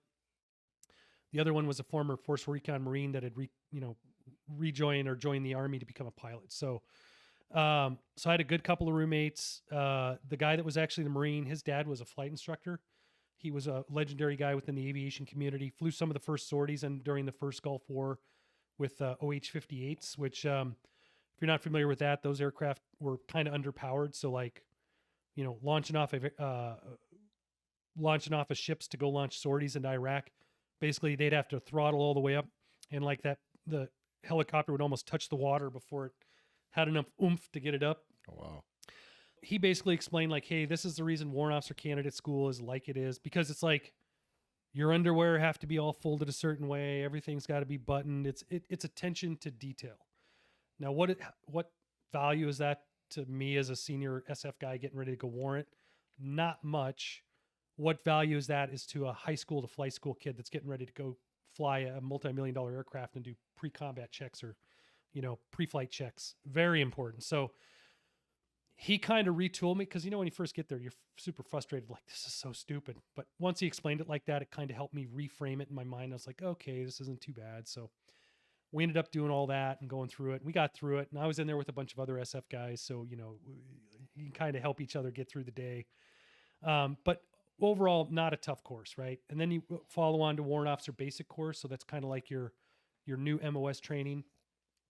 Really dove a lot into unconventional warfare theory and practice, and you do papers and, there's targeting and staff work. So all the stuff that you should know and be able to do as a staff officer.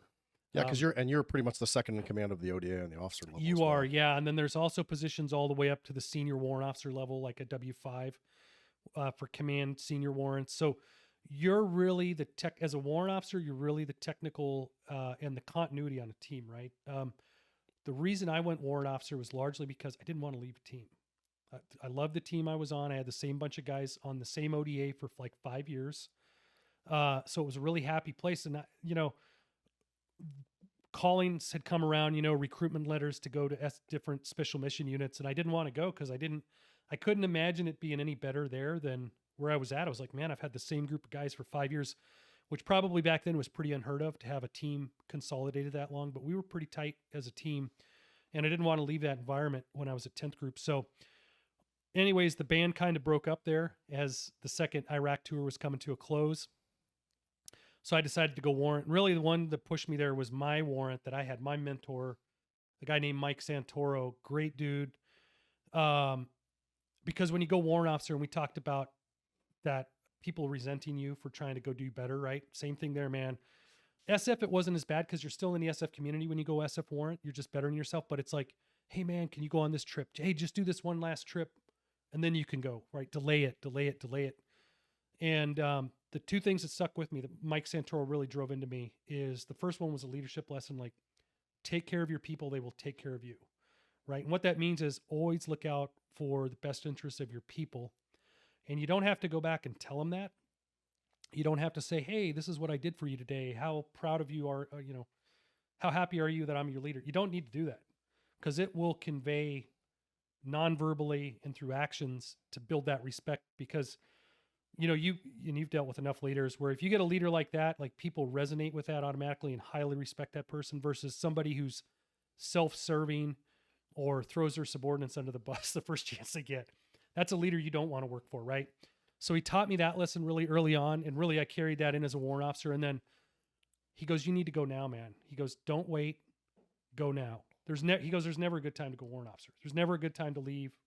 He's like, "The mission's always going to be there. There's always another deployment." He goes, "Go do it right now. Don't waste any time. Go do it." So I'm glad I did. I'm glad I took his advice and jumped ship. When you do warrant officer and go that route, you're also able to change groups. You can request a group change. So my wife's originally from Pennsylvania. She was still in Pennsylvania at that time. So I was like, okay, I will reclassify and I will request assignment change to 3rd Group at Fort Bragg, right? So Put you back on the East Coast. put me back on the East Coast, a little closer to home, a little closer to her home. So after Warrant Officer Candidate School, ended up basic course, ended up reporting into 3rd Group. So again, went to a combat dive team, Charlie Company, 2nd Battalion, 3rd Group. That company also, or that battalion also had the SIF, Commanders and Extremist Force, which I think they no longer have. Maybe they do. But those are all your assaulters. So one whole company was just dedicated to that. The Alpha, that was the Bravo Company, 2-3.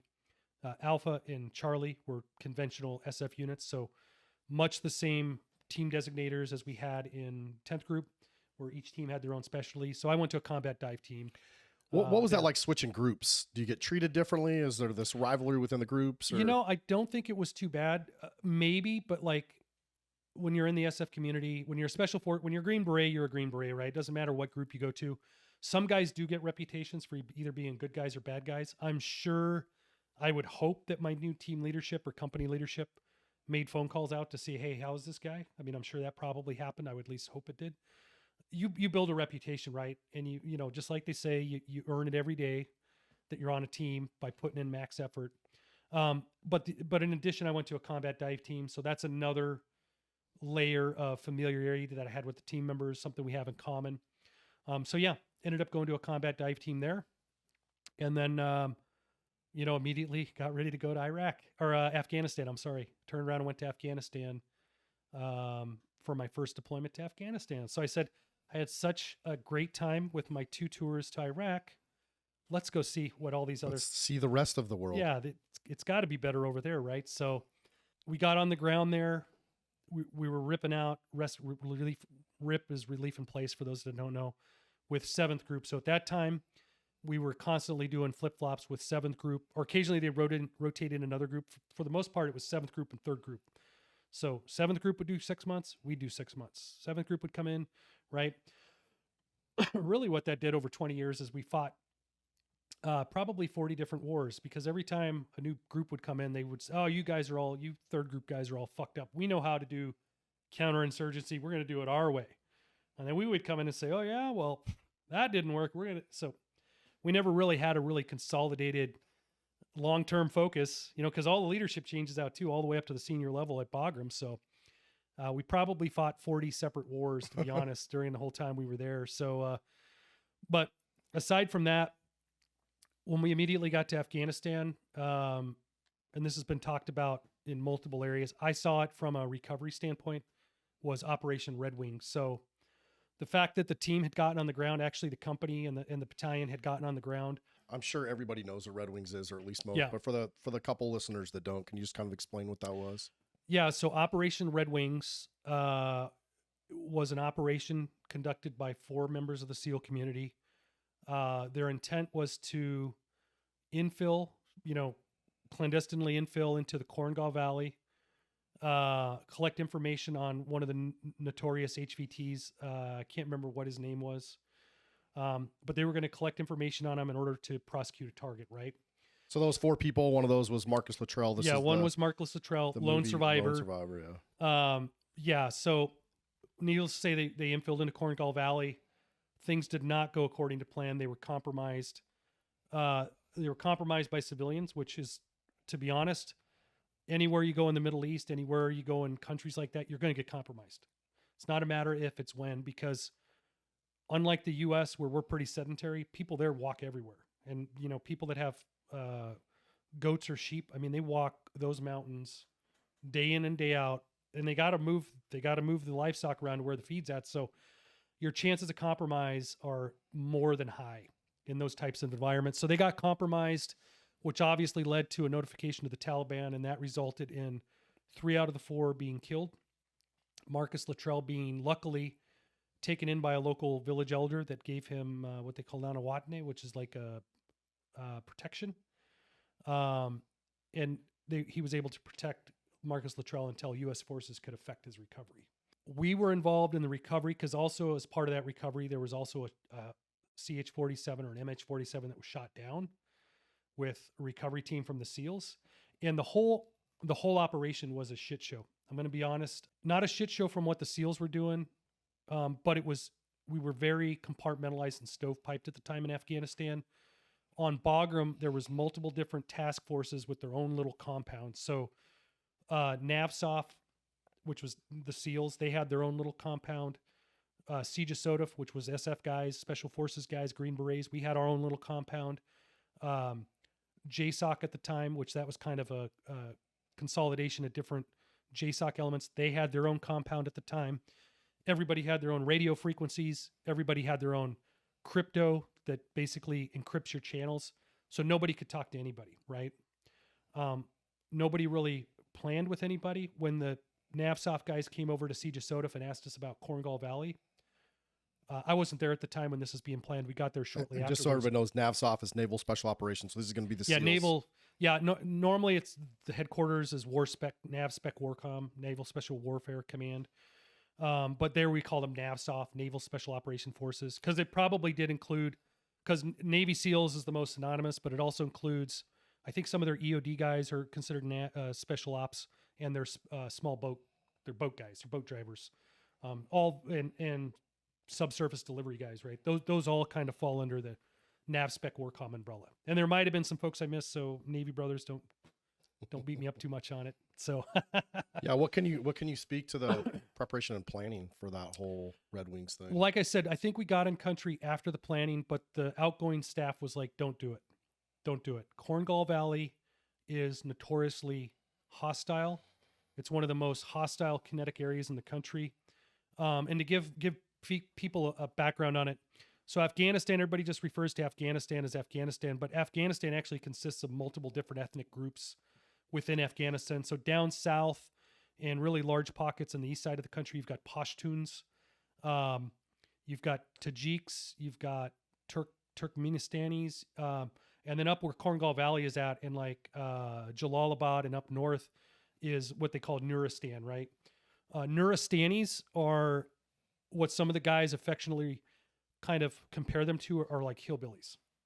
Like just dudes that just don't give an F. Like they'll shoot at anything.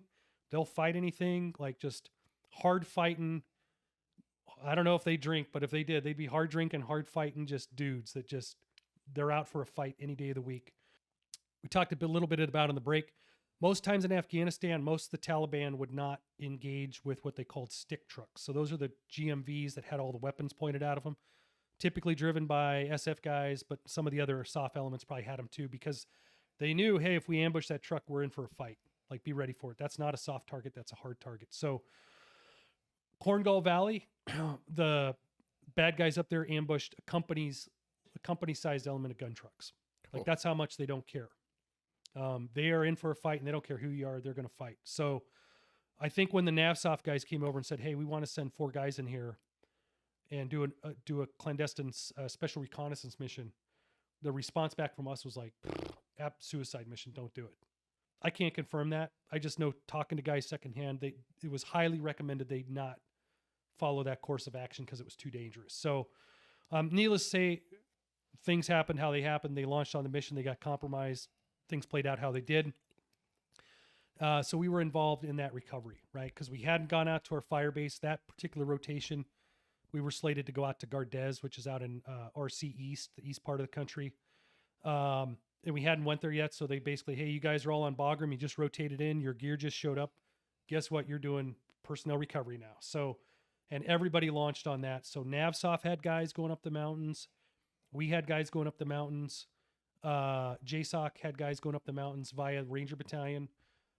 So I say all that to say, thankfully, nobody got killed through fratricide, because it was a very high chance when you have 3 different operational elements all going up different sides of the mountains to get That don't have communications. don't have with each other. communications. Somehow, by the grace of God, we deconflicted properly. Nobody got, killed or shot, but we had to recover not only Luttrell, but also the helicopter and the remains of those people that crashed during the initial recovery.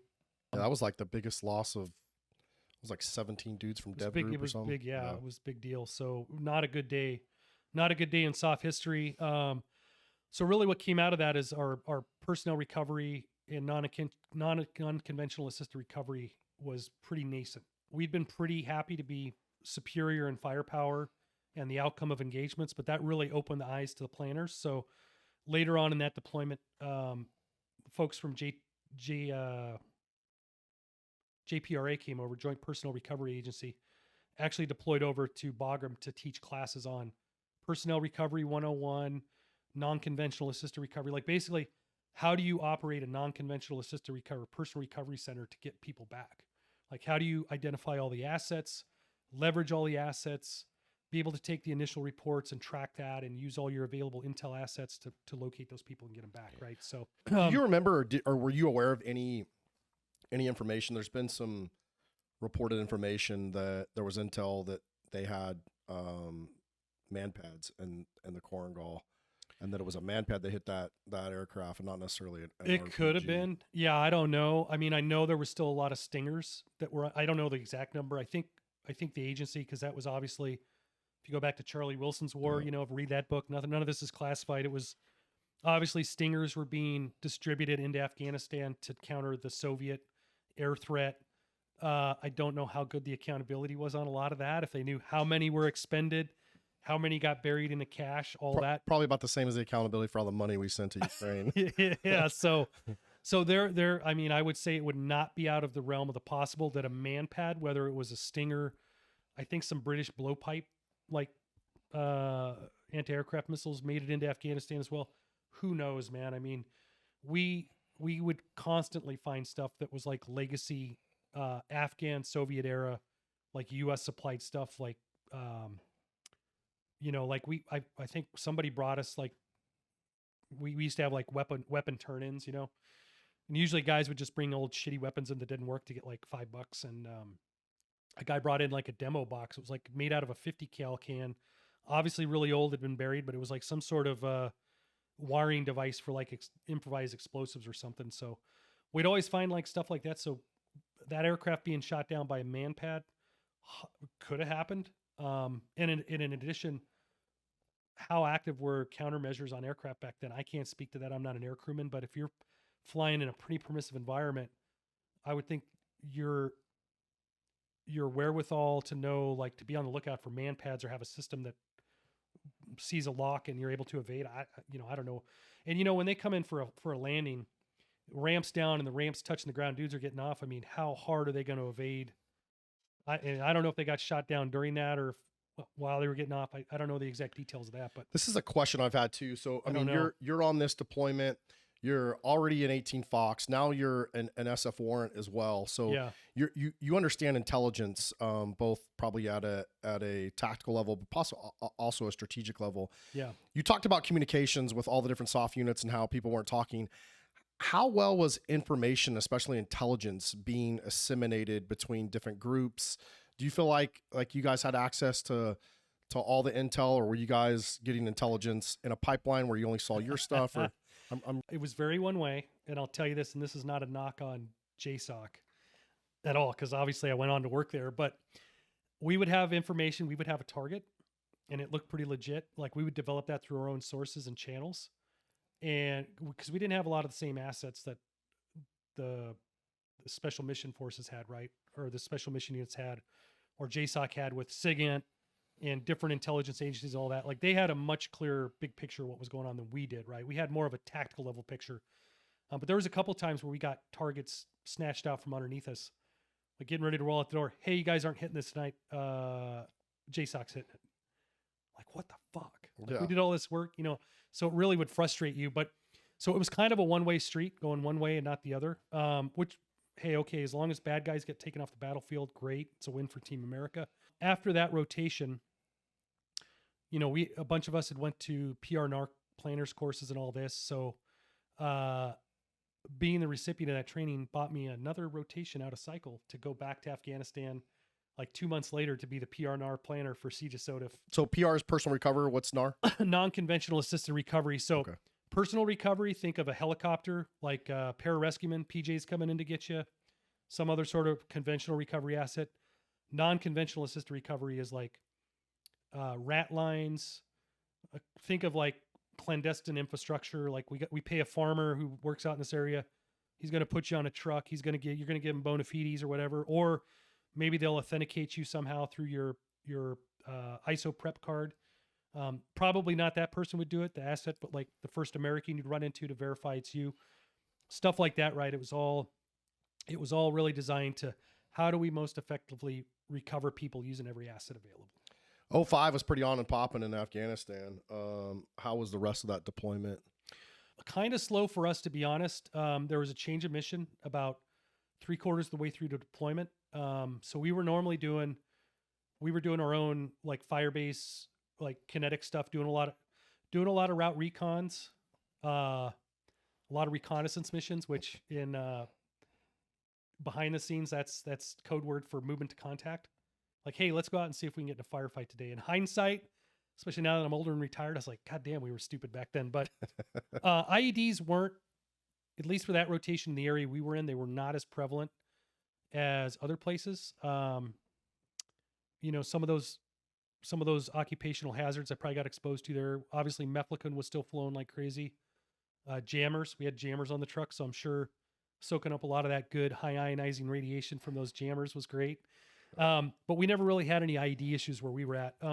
About 3/4 of the way through that mission, they said, hey, look, guys, at that point we had reservists coming in to train the Afghan National Army that was standing up.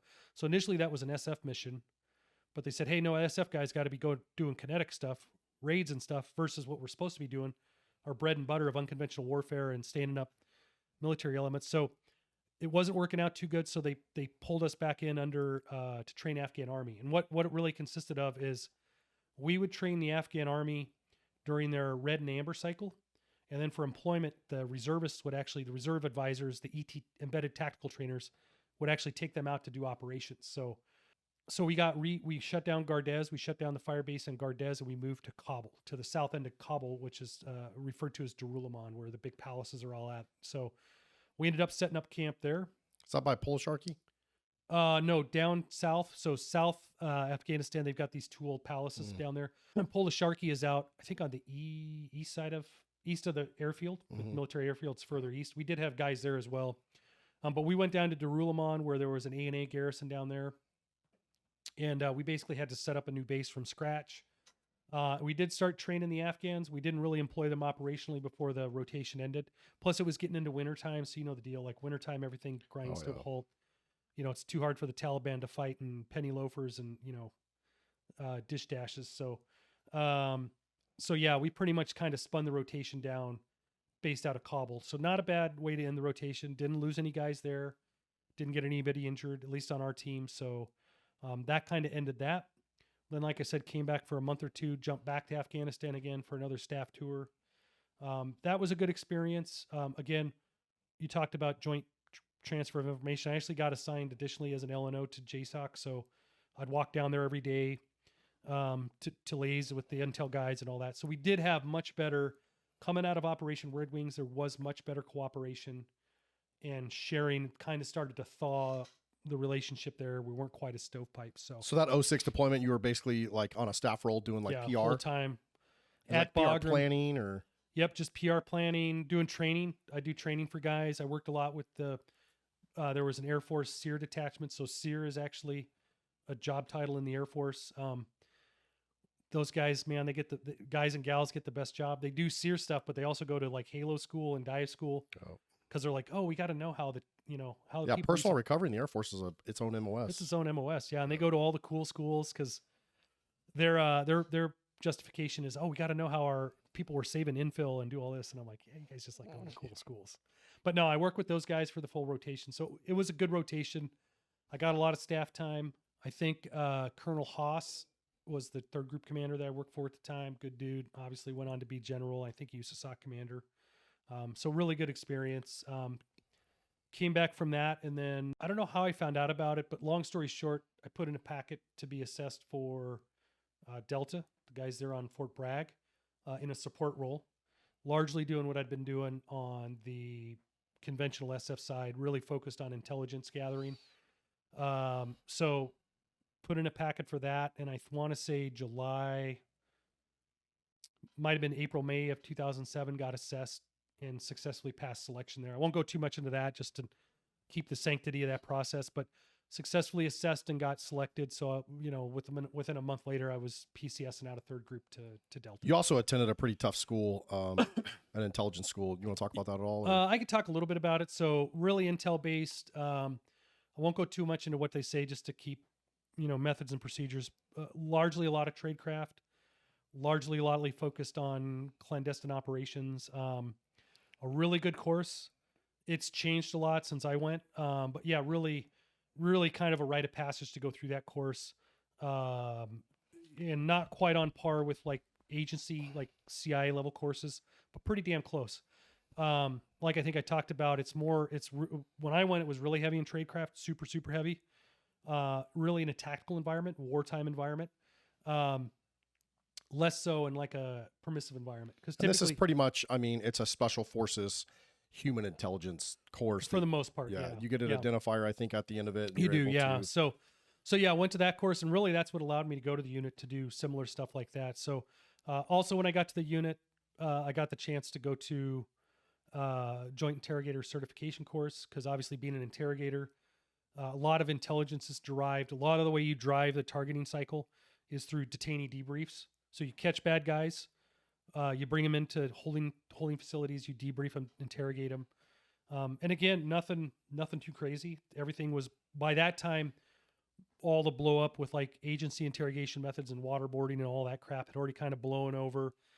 FM 22.2 had already been published, which is human interrogation techniques, which was open. It's like the first Army manual that had ever been open source to like the public, like publicly released.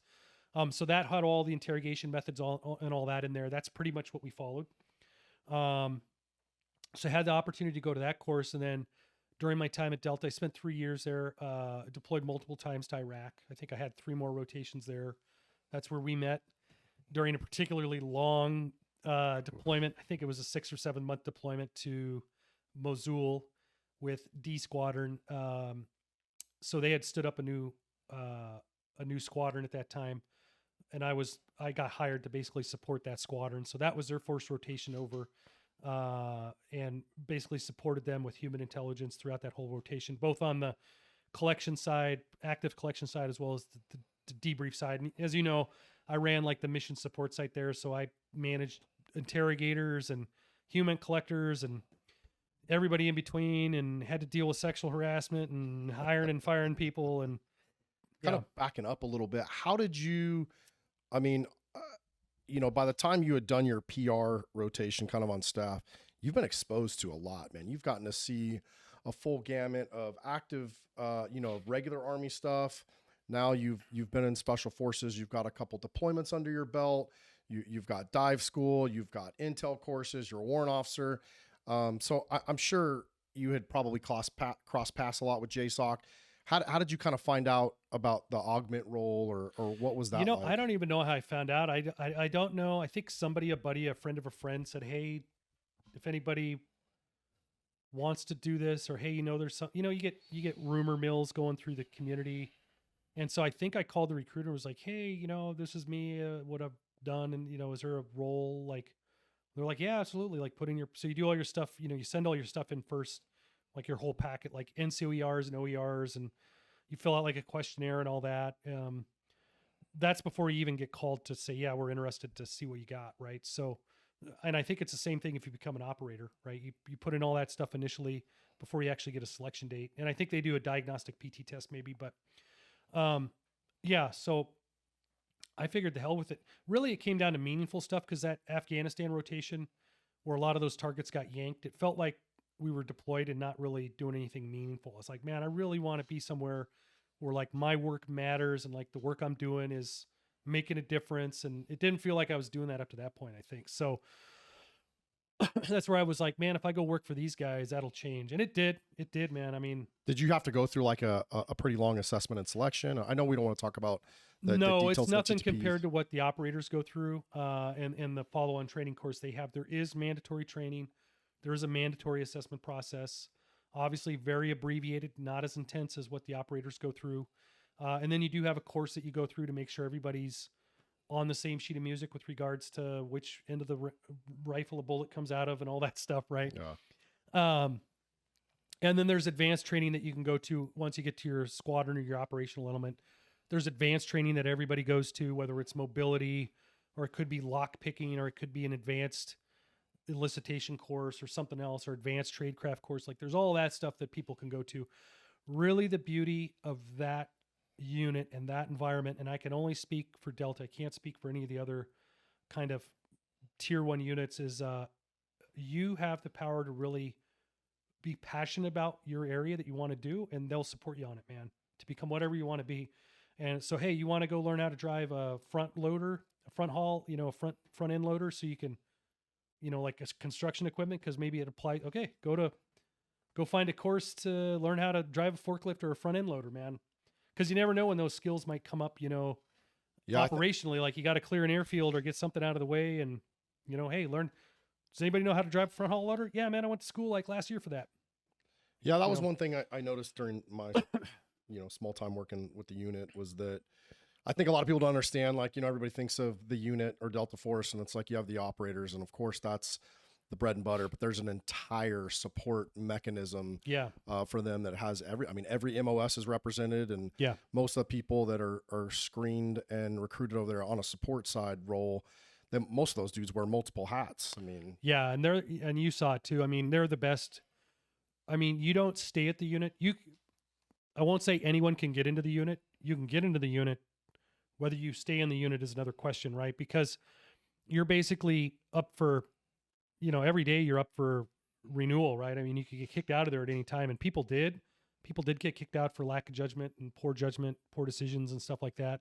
But yeah, it's really an honor to be there every day. Like one of the former commanders there, in his going away speech, he was like, "Hey man, every day when you drive through this gate, you should feel the magic. Like it should feel magical to drive into this compound and work here every day." And it did for me. It did, man. I mean, it felt like I was going to work at Disneyland every day of the week.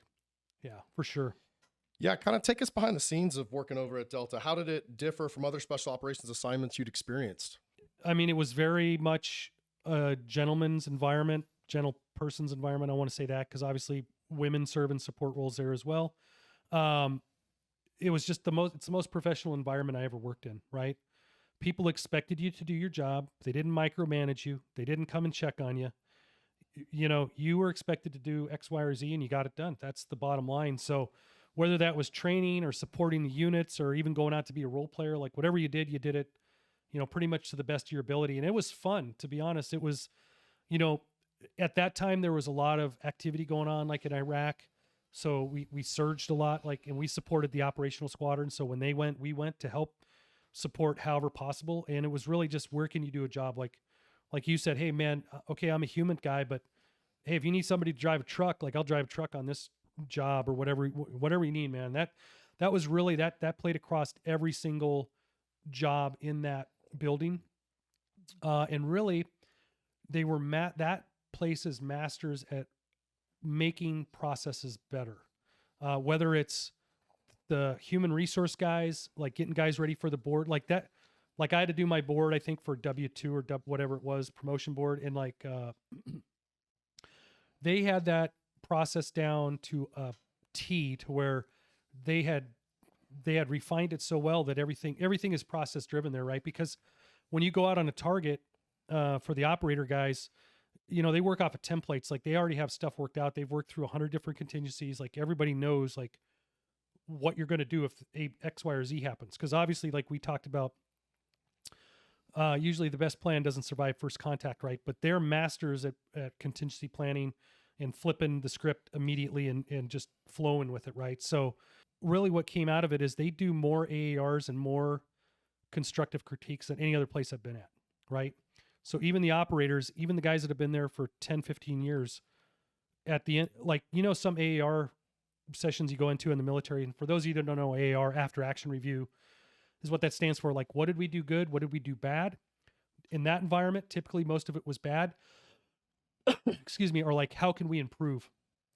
Like one little minor improvement can make things better, holistically across the board. They'd institute it and they'd do it and they'd listen, and everybody had a voice at the table. It wasn't just, hey, just the senior guys talk. It was everybody. Do you attribute that as to why, JSOC, USASOC, why they're so effective? You do the basics the best. That's why they're so good.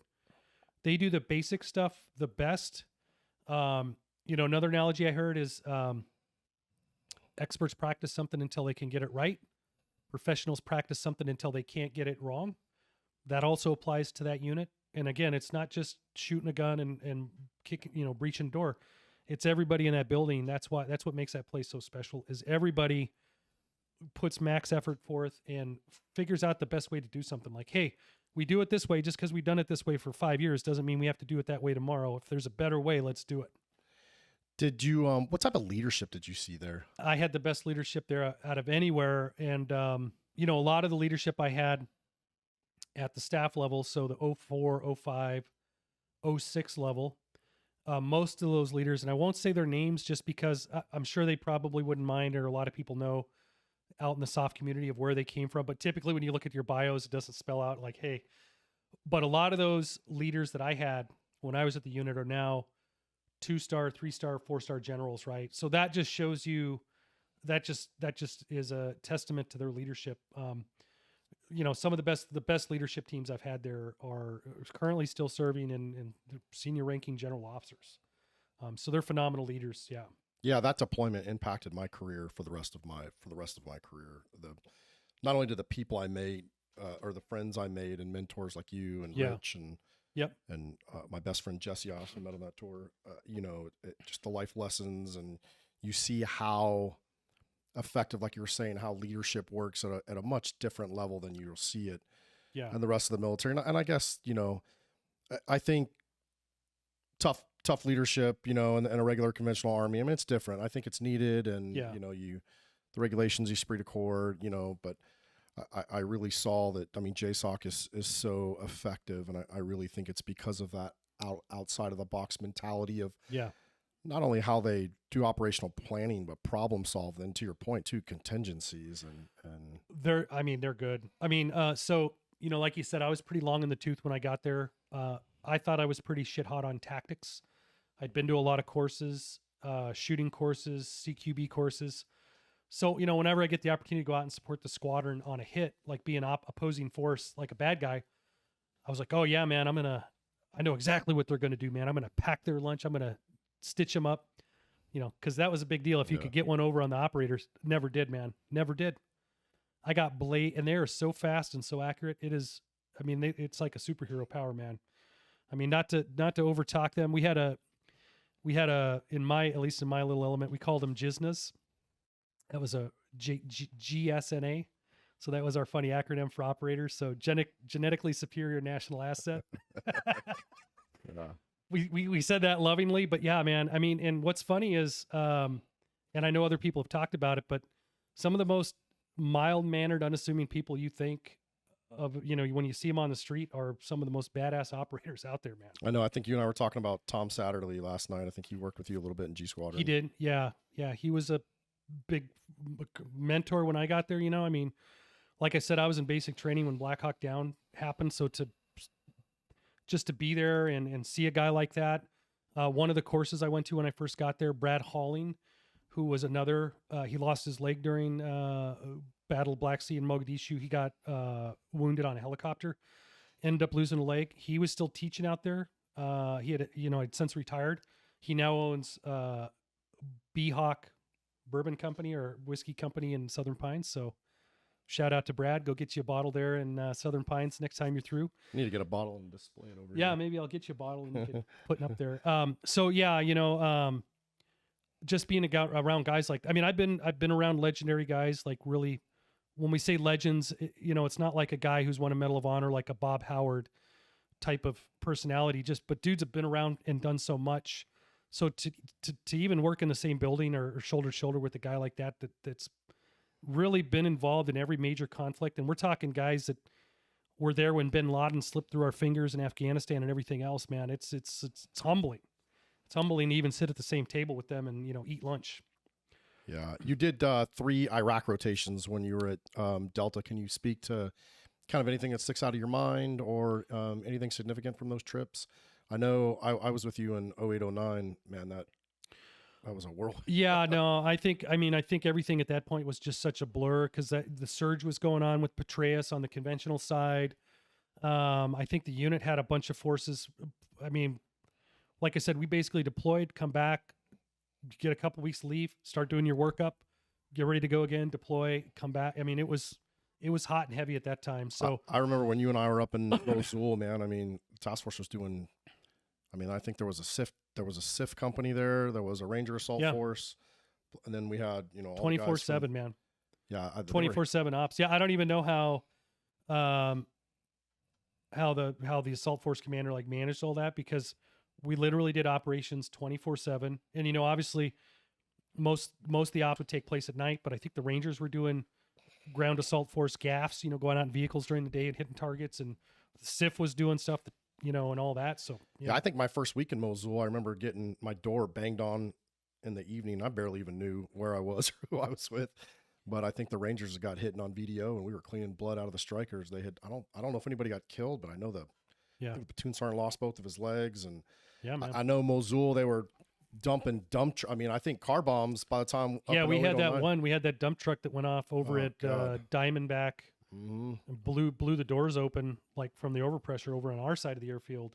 Yep. That was a big dump truck that they got on the blimp, the Aerostat. Yeah, we were. Yeah. I think we were on that Iraqi fob when that went off. I remember seeing the shock wave come through, and then man, we were getting indirect. I think they were busting 107 rockets at us. Yeah. They and then I mean I'd seen those dump truck bombs were going off just nonstop, man. Yeah. 08 and 09 into 10 was pretty hot.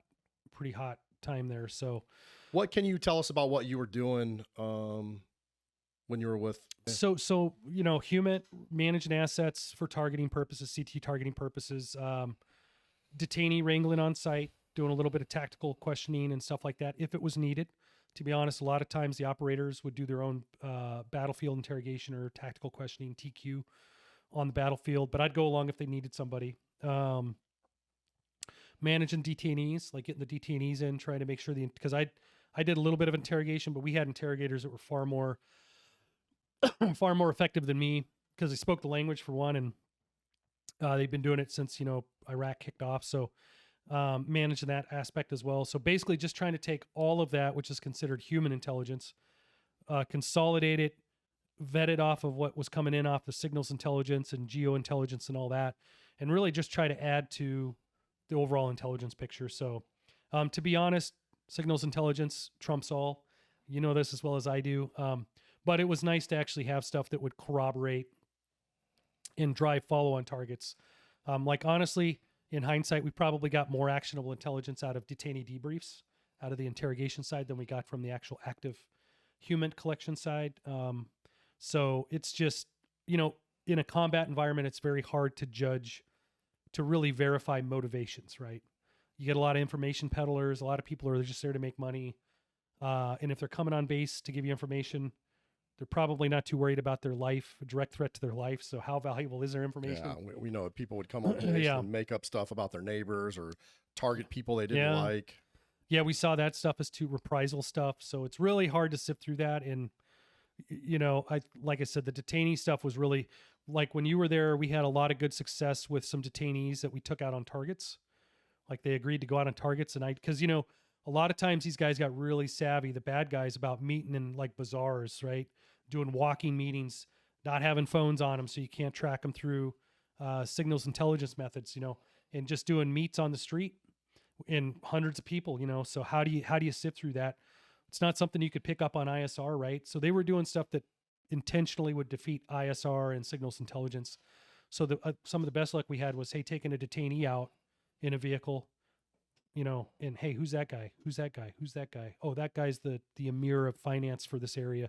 That guy's the emir, because they had all this they had this kind of rudimentary administrative structure within Al-Qaeda in Iraq at the time. So yeah, they'd roll up a lot of dudes, and obviously they got money for it. So it's not like the assets were doing it. They knew what they were getting. Like, hey, there's rewards, small rewards program for these guys, $3,000, $4,000, $5,000. So, you know, there was financial incentive there, but typically those dudes were spot on, because if you caught the wrong guy, they didn't get paid, right? So there was financial motivation there. What was your relationship kind of with the squadrons? Was it pretty good or? Pretty good. I mean, obviously, D was mine, so I knew most of those guys. I knew a lot of other guys from previous work in other SF groups and stuff, like a lot of friends, a lot of former teammates had assessed successfully and made it over as operators. So, you know, yeah, I got to run into them, but you know, typically we were on such vastly different schedules. Like a couple of the guys I knew, you know, I maybe saw them 3 years I was there. I maybe saw them twice or 3 times in the hallway or in the dining facility there, right? Because or I'd see them at like unit functions where, you know, we'd happen to be back at the same time, so you'd run into them there. But yeah, not uncommon to not see a guy that you knew for 6 months, 8 months. How was so busy how did the op tempo as far as like family life, what was that like? Family life was pretty good when you came back. You pretty much had time to go de-stress, but to be honest, probably wasn't enough time, but we just didn't have the time, you know.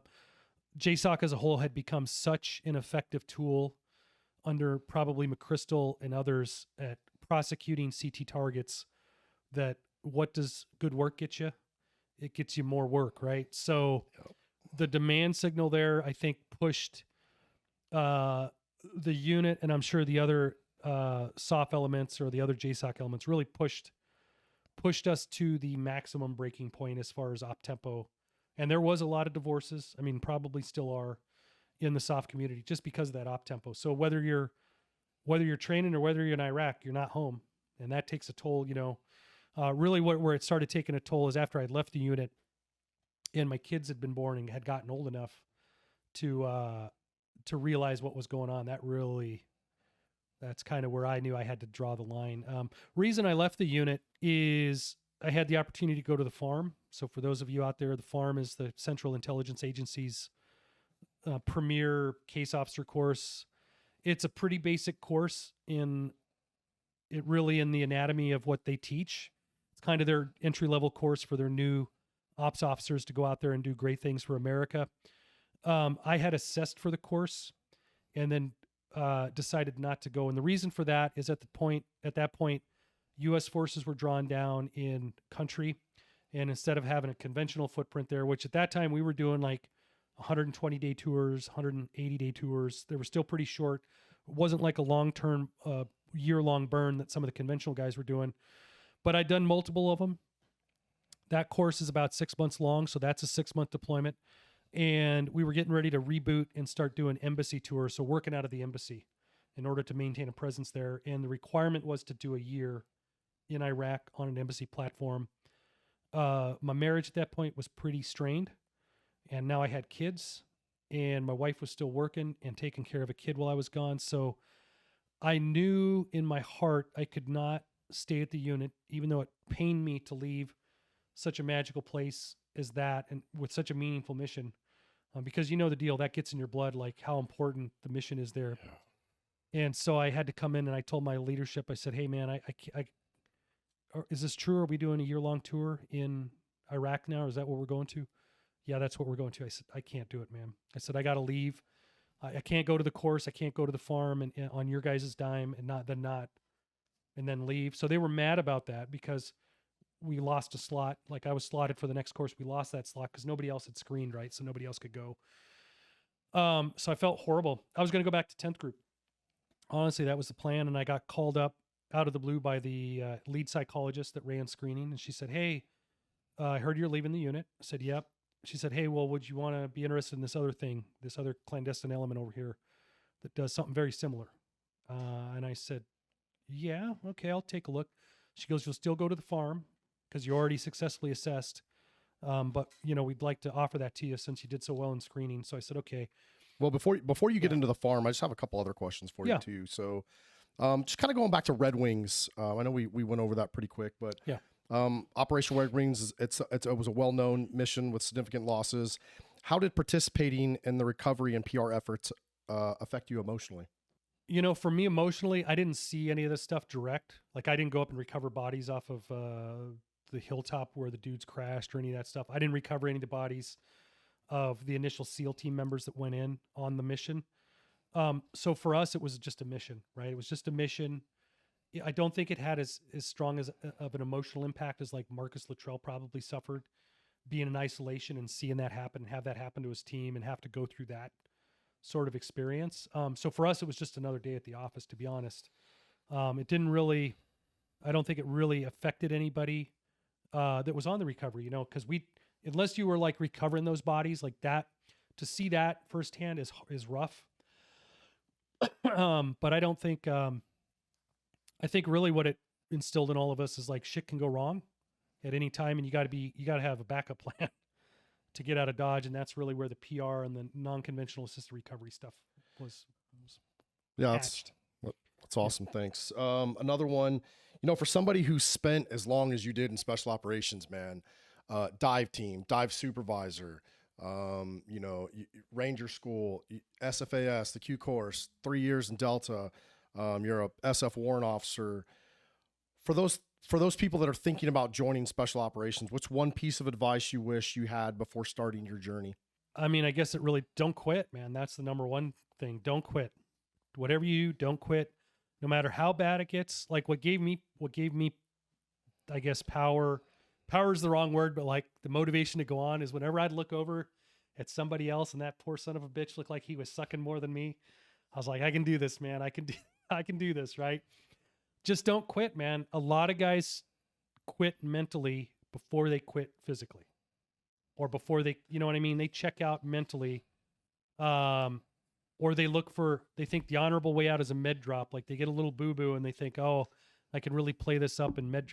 Like if you don't want to be there, that's fine. I mean, it's not for everybody, but really it's that mental toughness and resilience. You got to be tough in order to make it through those courses mentally. You don't have to be the biggest physical stud out there. It helps if you're in shape, but just the attitude that never quit. That's a great response. And on top of that, to kind of follow it up, what mental resilience techniques beyond, you know, just the will, kind of help you cope with some of the stress that you dealt with in the Q course, SFAS, Ranger School? Yeah. So early on, I think it was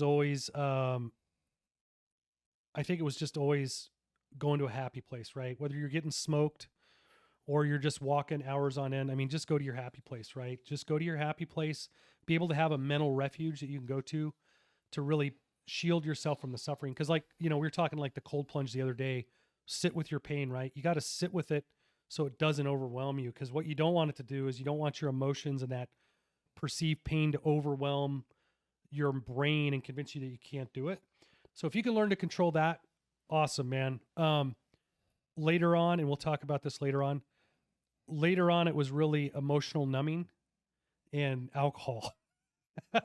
To be quite honest, I mean, you know, after seeing heinous shit and doing multiple combat tours and all that, it's the number one coping mechanism. Ignore it, push it into a little black box in your brain, way away from everything else, and keep the lid shut tight on that. And don't talk about it with anybody. And, you know, and if you have any other thoughts about that, then drink till you can, or take Ambien or whatever, until you go to sleep at night, man. That's how a lot of guys dealt with it. Yeah. Unfortunately. At the end of this, you know, after we, you know, get outside your military career, we'll definitely talk about some things that you've done. Yeah, I'm looking forward to that part as well. Definitely help you cope. I think this probably be a good spot to take a break. Okay. Cool, man. We're back from the break. I think we left off. You were leaving Delta and you were headed to the farm. Yep. I think you had told us that you had already pre-screened when you were over at Delta to go to the farm. Yeah. But after learning that they were going to do 1 year deployments, which, golly, man, you already had 7-8 combat tours as it was. Yeah.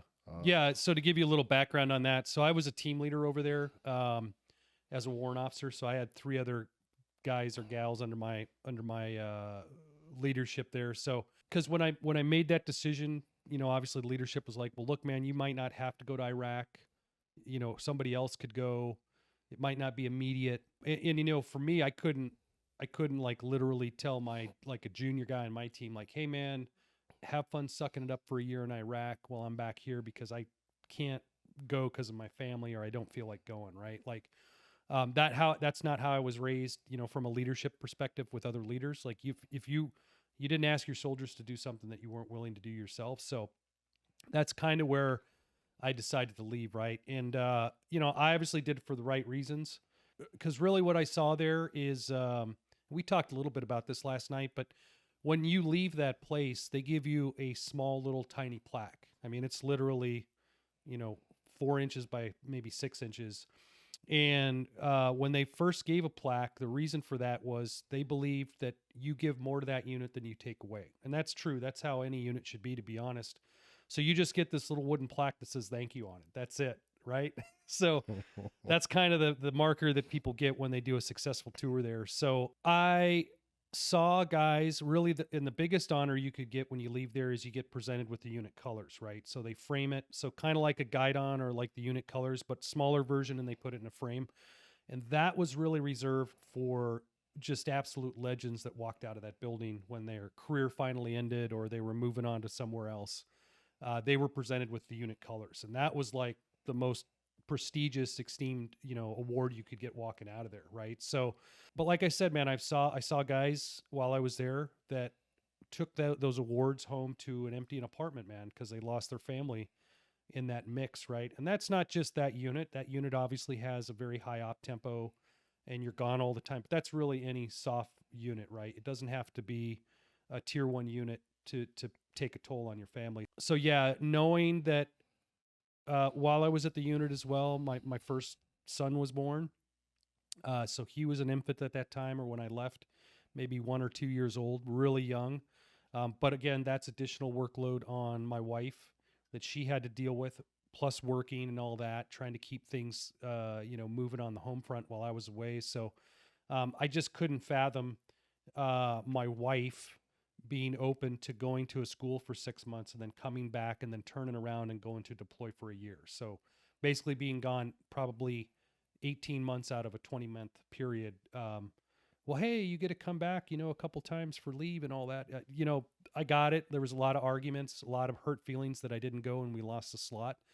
But at the end of the day, I mean, I think it was obviously the right decision to hold the family together. I just felt that was a bridge too far.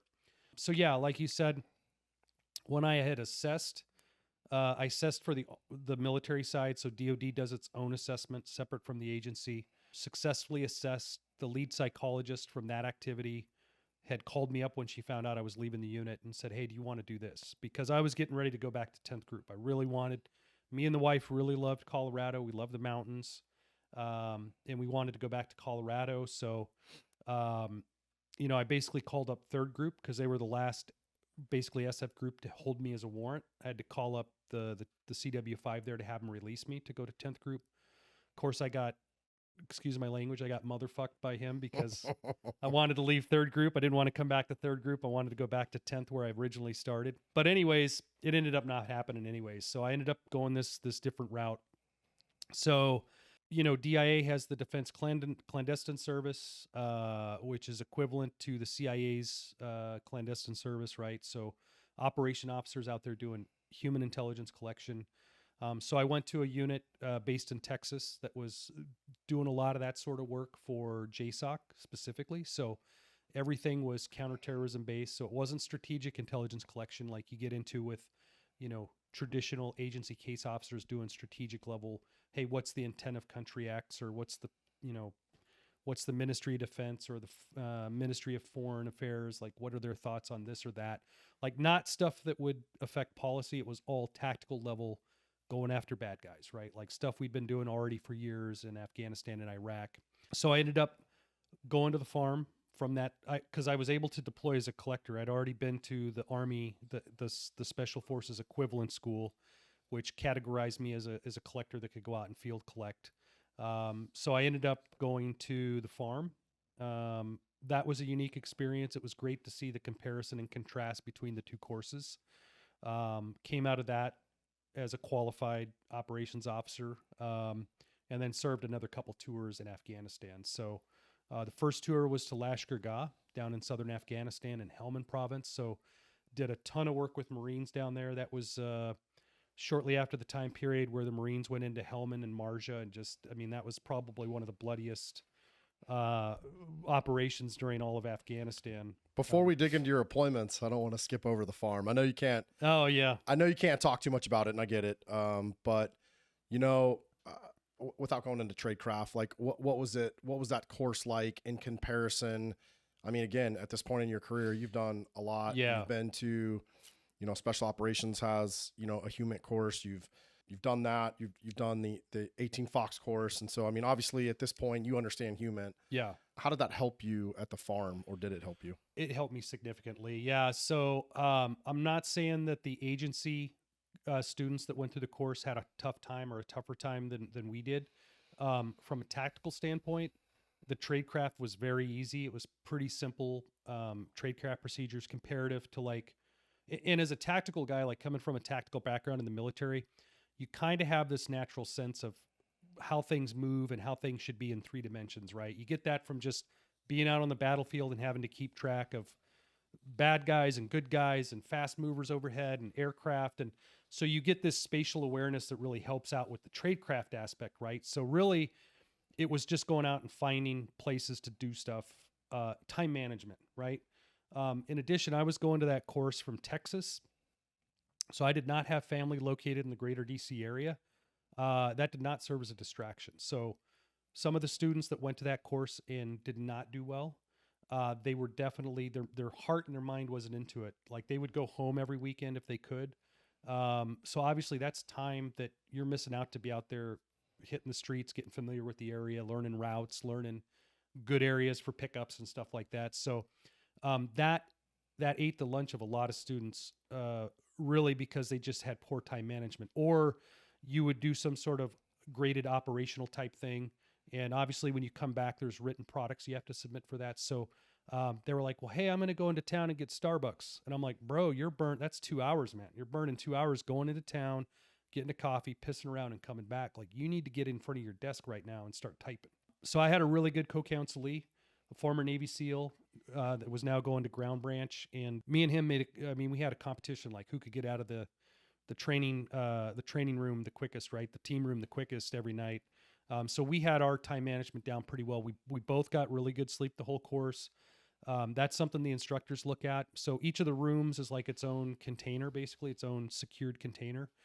So you spin the dial off at night, you lock the room. It's basically like a walk-in safe, right? So, those instructors, they're looking at the log, like who closed the safe and what time did they close it at night? Who closed up the room? And, if there's a trend where there's one student that's always consistently closing up the room at 3:00 in the morning, guess what? The eyeball is on that guy or that gal because they're obviously falling behind. They don't have good time management skills, or they're just struggling with the writing piece, right? So, because with operations officers, you could be the most awesome field operative, have the best tradecraft, be amazing, but if you can't come back and type up and articulate what happened, you have no value, man. Like what are you doing if you can't convey like what the so what of what you went out and did is, right? I always laugh when you see these movies of like Jason Bond or, James Bourne, Bond, yeah. or, Jason Bourne or all these movies, and they do all these, amazing things and meetings and whatever. And what you never see them doing is typing for about 6 hours. Yeah. You don't see James Bond in there typing cables till 3 a.m, man. But that's a big part of it. I mean, exactly. That's your bread and butter. That's what you live and die on. I mean, if you didn't write it, it didn't happen to, and obviously, what that course was phenomenal at was how to manage human relations, right? Because that's really what it's about. You're trying to befriend people, develop a relationship with them, develop rapport, and then eventually have them spy on behalf of the U.S. government. So they did that better than nobody else, and that's really where that excelled at. But for them, for the agency, that's kind of an entry level course. I mean, it's not like people come right into the agency, go straight to the farm. There is a screening process and a kind of I won't call it a probationary period, but obviously people are in the agency for at least a couple of years before they go to a course like that. So for like a military guys that are pretty steeped and pretty long in the tooth, when they go to that course, I treated it like a deployment. I was like, I'm going to deploy for 6 months. I'm going to get fully embedded in the whole, kind of the whole script that they have. Cause they have a whole scenario of where you're at and what you're doing. And I was just like, I'm going to live it. I'm going to live it for 6 months. And it made the course easier because we didn't get distracted. I mean, I still called my wife and stuff and talked to her, you know, when we were out of riding or when I could, but we were not distracted or sidetracked by, you know, outside influences. So it really helped. How much, or, I mean, did it help that your wife was super supportive? You know, we had a really good kind of a really good relationship or a good agreement, I guess, or whatever you want to call it. It was starting to get strained at that point. That one, going back to that first deployment to Afghanistan where Operation Red Wings and all that happened. I actually came back home from that deployment a little bit early because of a health scare my wife had. During that same deployment, my father-in-law, so her dad's house burned down during that, like the house she grew up in, that burned to the ground. My grandmother passed away. I couldn't even come back for the funeral because at that point I was so far out in the middle of nowhere in Afghanistan that it would have taken me 6 days to like get back, and I would have missed the funeral. So a lot of heavy shit happened during that deployment, which I think kind of created that first chink in the armor with regards to having that steadfast support back on the home front. And then of course, when we had kids, that really added additional pressure, right? When they were toddlers or babies, not as much. I mean, obviously for my wife, it was a hell of a lot more work. So my hat's off to her, but they didn't know what was going on. You know, the kids didn't know what was going on. And so when I finally got down to Texas and was going to that unit, and the kiddos got a little bit older, like 4 years old, 5 years old, they would cry. You know, when I was getting ready to leave, they would start crying. When I'd come back and go to the store, they'd start crying because they didn't know if I was leaving for 10 minutes or 10 months. Right. So, that took a severe emotional toll. And I think at that point it was like, okay, we need to probably take a knee and maybe look at submitting some, and I was pretty close to 20 years by that point. So I was like, I think it's time to retire. Yeah. Kind of going back to just the farm, or, you know, the CIA's, that case officer course. Yeah. What, if anything, surprised you most, and how did it refine your approach to clandestine operations? You know, really what they teach there is how to really talk, like the motivation piece, like what makes somebody tick, what inside their head makes them want to, you know, basically turn on their country, you know, because for an American, it's almost unfathomable that, you know, some dude from North Korea would show up and you'd like, oh, okay, yeah, let me give you this top secret stuff right now. Right. It's almost unfathomable, at least for me as a patriot and being in the military so long. So, but how do you convince somebody that maybe their country doesn't have the best interests of their population in hand? Really, how to do that deeper level manipulation? Because, you know, up to that point, everything had been counterterrorism based, and it ain't hard to figure out the motivations there. Oh, you're here for money? Okay, I give you money, you give me information, and you don't really dig into any motivations beyond that on the battlefield, right? It's really hard to drive down to like what their family requirements are, what their long-term planning are. And really what I learned is money is always for something. You know, okay, you need money. What do you need money for? Like, what's your goal with this money? Oh, I want to save up to buy a boat. Okay, well, obviously we don't want to buy a yacht because you don't want to all of a sudden be driving and rocking a yacht when you make, you know, 30 grand a year. Help them achieve their goals. And then once that goal's achieved and they still want money, okay, what do you want? You know, if you're using that as a motivation, fine. But what's it for? Like, and that course really drove that home because, again, when you're doing cables, you're writing up your ops cables on what happened during a meeting or what you think of this person. Like, you really have to let your readership know, because obviously these cables are getting reviewed and all that. You know, what it is, why it is, and how you intend to use it. And that applies to motivations or something that you picked up from somebody in their life. Like, how do you use this to basically further cement this relationship and really have that? Because at the end of the day, that person inherently trusts you with their life. So how do you further strengthen that relationship? A lot of the course focused on that. At least that's what I came away with. I don't know if some of the younger folks did, but really not being exposed to a lot of that, it really was like, ooh, okay, there's a whole nother level, you know, graduate level stuff that the military doesn't teach you at their schools. Because the military, it's all pretty cut and dry, tactical level stuff. But when you get up and you're trying to recruit somebody who already has lots of money, they already have a secure family life. I mean, what are you pitching towards at that point, right? So you got to dig deep, man. You got to really, and you got to know, you got to do your homework and you got to be right. Because if you go and pitch somebody and you're wrong, that's going to wind up very bad for you, with probably a persona non grata, And you're getting kicked out of booted country. out of country. Or like in Russia, they'll roll you up on national TV to make an example of you and kick you out. So it can go bad. So you can't be wrong, man. You can't be wrong when you pitch somebody. You got to be, and they do a very good job of that at that course. Yeah, movies often glamorize intelligence work. From your firsthand experience, what are some of the most significant misconceptions about being a clandestine case officer, and what's the actual reality? I think the reality is everybody thinks it's like Jason Bourne or James Bond, like you're just doing stuff all the time. Or if you watch a show like, The Unit or Navy, Navy, they got all these shows. Like on those shows, they do as much in like a season as like maybe the whole unit. There's obviously they're busy, but like some of the stuff they do on there, it's like 6 careers and it's 4 6 lifetimes. careers or 40 years worth of stuff that probably the unit did in one season, right? So it's not as quite as fast paced. I would say for the human intelligence collection, finding somebody who are we trying to even go after? Like, what's the information we need? Who do we go after?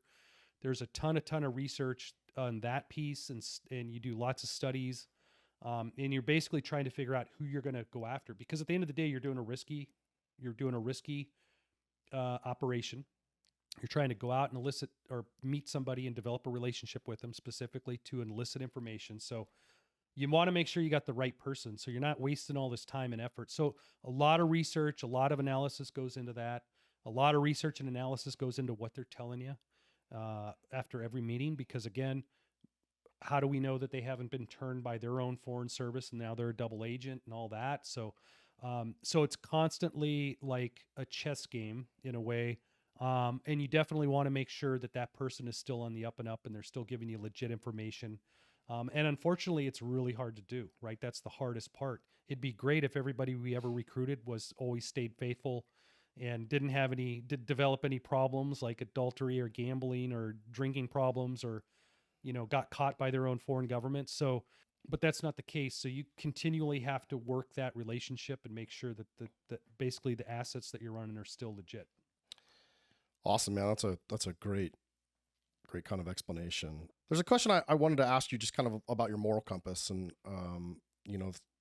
having spent a lot of time overseas working in, a clandestine conducting human intelligence, whether it for JSOC or even when you're on an ODA, and then later on when you're working in, a classified intelligence unit. Yeah. When you're working undercover and managing assets in a volatile region, it can present some moral dilemmas. Yeah. How did you balance your personal ethics with mission requirements, especially during clandestine operations? Yeah, I mean, I lucked out where I didn't have a ton of moral dilemmas come up that were very obvious. I mean, obviously, the biggest thing is you're trying to tell somebody to go out and do stuff, right, that could potentially get them killed. And sometimes that did happen. So obviously that weighs on someone's conscience. I mean, at the end of the day, that's a person. They have a family. Yes, they were working for you. Hey, maybe they were just doing it for money, but at the end of the day, they went out and did something that got them killed on your behalf. So that weighs heavy on you. Sometimes we had to task people to do that to get the information, and it was high risk and everybody knew it. So normally that would be briefed up, but if the target was, cause a lot of times some of those tougher targets, you're not going to reach them through signals intelligence or whatever else, because the enemy's tradecraft is so high that they don't carry phones. They don't have any, cause they know the deal, right? Well, especially later on in the war. Later on in the war. Yeah. It was, we killed the dumb ones early. Yeah. The dumb ones all died early. So only the savvy ones were left. But, yeah. So sometimes human intelligence was the only way to get into that, and trying to pick that apart and trying to take those calculated risks to send an asset in to get information, knowing that maybe that was going to heat up their normal pattern of life, or maybe they were going to be in an area they shouldn't be in, or asking questions they normally wouldn't be asking, in order to bring back that critical intelligence. That often, not often, but occasionally did result in sources getting rolled up and getting killed. So unfortunately it goes along with the business. And a lot of that times you could pay solatia payments, like death gratuity basically, for an asset.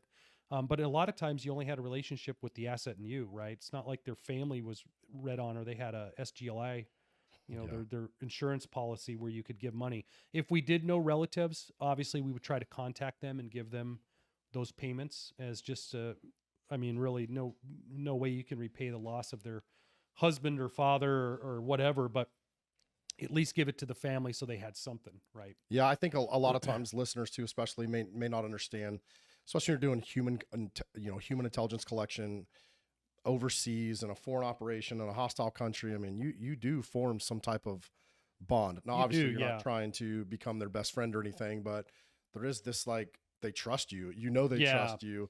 And so, sometimes some people, you really have to find that balance, because these are still humans. You're still a human, but at the end of the day, you got a mission to do. Yeah. Was that something you struggled with, or was it pretty easy for you? I think I did a fairly good job of keeping a filter there from, proverbially falling in love with your source, right? What they call that, to where you're not being cautious as they're telling you things. You're not trying to vet. You're not doing your your validations and all that. I was pretty good about that. I stayed pretty removed from that, but at the same time, you got to develop a human relationship with it because you're developing rapport, right? So at the end of the day, you have to like the person and they have to like you in order to make that relationship work. And so, yeah, that always, obviously there was always a fine line, but I didn't treat them like it was like, oh, these are just robots that I'm sending out to collect information. I mean, there was definitely a human aspect. Usually at the start of every meeting, you'd ask them about family. Like first 15 minutes was just rapport building, man. Like, especially in Arab countries. Oh yeah. How have you? Yeah, of course. Drinking. You don't get into business until your third cup of chai, man. Yeah. That's the way it works there. So that's a big part of it. And a lot of junior collectors, and you probably saw this in your time over there too, man. They want to get right to the business. Like, where's the missiles, right? It's like, no, you gotta walk that dog for a long time. Walk that dog, man. You don't got that right off the bat. I mean, I would understand if you were in a higher pressure environment, like probably the CIA operates, and you're trying to pull a Ministry of Foreign Affairs off of their normal pattern and get a debrief in 10 minutes or less. Yeah, they're going to know. They're going to be, they know what the risks are. So they're going to be bam, bam, bam, bam, bam. I found that Afghanistan was interesting just because, a lot of the Afghans, God, they've been dealing with war for 30 years. The Russians were over there. Yeah. Every foreign service has been over there. So, yeah. I mean, I remember we had to spend a lot more time talking before you absolutely, yeah, dove straight in. Yeah, and it was an interesting, so in Iraq, it was a little different because obviously Iraq from a culturally developed standpoint was a little further ahead than Afghanistan. Afghanistan is still very, I mean, the way it is there now in some parts is probably the way it was there 500 years ago, man. I mean, to be honest. So Afghanistan was very, and I was pretty honest with most, like, especially the Taliban assets that I worked with. They all knew that the clock was ticking, right? Like the big saying that they always had there was like, you Americans got the watch, but us Afghans got the time, right? Which means we're going to wait you out, man. Took us 8 years with the Soviets. Now it took 20 years with the Americans. Like, they just wait you out, man. And they're still there. They're good at it. They're still there. Yeah. They're in charge of the country again. So, so most of the assets I ran, I mean, I talked openly about it. Like, what's your plans? Cause I was curious, like when America leaves, like, what do you plan on doing? Oh, I plan on staying in the Taliban, whatever, and it's not bad to talk about that stuff. Some people didn't want to talk about that with their assets, but I was like, dude, you got to understand where these people like get in their mind. Like, why are they even coming to meet you in the first place? I mean, hey, maybe it is because they got a grudge with another Taliban member. Okay, I'll use that to target that guy. But really, I wanted to get to know them deeper. And that's really where like I said, going to the farm really helped with a lot of that. Yeah. Intelligence failures in conflict zones can have devastating consequences. Can you share a time when the pressure was at its highest and how your team managed to avert a critical threat? I think really, we got some reports of suicide bomber type activity, like in Mosul. So obviously that stuff goes up immediately for spot reps. I don't know if any of that ever came to fruition or if it was ever stopped. I think probably the worst thing I saw was I won't go into it because I don't know how classified like some of the British counterpart units are, but they basically have units very similar to what we have in the U.S. Military. In Latchkey Kid, they lost a collector at the front gate going out to meet an asset, and at the same time there was ANA soldiers parked outside of the gate, and the ANA team leader had apparently been already recruited by the Taliban And so as soon as the gate opened up, the pedestrian gate, this guy basically jumped out of his vehicle, shot the collector, got into the gate, was trying to shoot the British guards that were there as well, and got basically gunned down by the security checkpoint there. So this happened approximately 15 feet from where I was sleeping. I was right on the other side of the HESCO barrier when all this went down. Actually, I was awake because I was in there first thing in the morning. Again, I was in Ranger panties, flip-flops. I just woke up, first cup of coffee, and all this goes off. So, obviously we jump up on the wall, like, what, got all kitted up, jumped up on the wall, like, what is going on, man? And like, we're yelling down with our interpreters down at the Afghans that were in the trucks. The Afghan senior NCO was like, dude, I don't know what happened. This is all being relayed back and forth in Pashto. Like, he's like basically saying, I don't know what happened. The team leader just got out of the truck and started shooting. He's like, because we were getting ready to gun these guys down. Like, we didn't know what was what. And by that time the threat had already been eliminated, but obviously, the British military lost a guy there and they had a couple more wounded, I believe. So, it's just shit like that, man. Green on blue attacks were thankfully infrequent, but that's, you can't prepare for that, man. And usually most people don't expect that. Yeah. So I felt, out of all my deployments, I felt the most comfortable being able to go out the gate every day of the week. Now, some people would say that runs counterintuitive. What you hey, I'm going to be safe on a base. Like, if I never leave the base, nothing will ever happen. I would disagree because, a lot of the units that would go down to like Iraq and Afghanistan, they'd go for a year, they deploy to a FOB, and they'd maybe leave the wire about once a week, maybe twice a week. Depends what their job was and if they were running convoys. But doing the low vis stuff and getting out of the gate every day, I felt gave me a much better awareness of what was going on, like what looked normal, what didn't. Like, you just got used to what was normal and what wasn't. And you learn to navigate the city and what areas you stayed away from, what areas you could go to and all that. So it actually, being out there all the time was actually a benefit. Yeah, granted, you were more exposed to potential threats, but I think you built up a better street sense of what was going on, from a day-to-day basis. Awesome. Last question I have, I think, kind of on the farm and your Yeah. time as a case officer is, having undergone elite military schools like Ranger and Special Forces qualification and the Q course, and then headed to the farm, what stood out as the biggest differences in training philosophy, like between SOF and the CIA?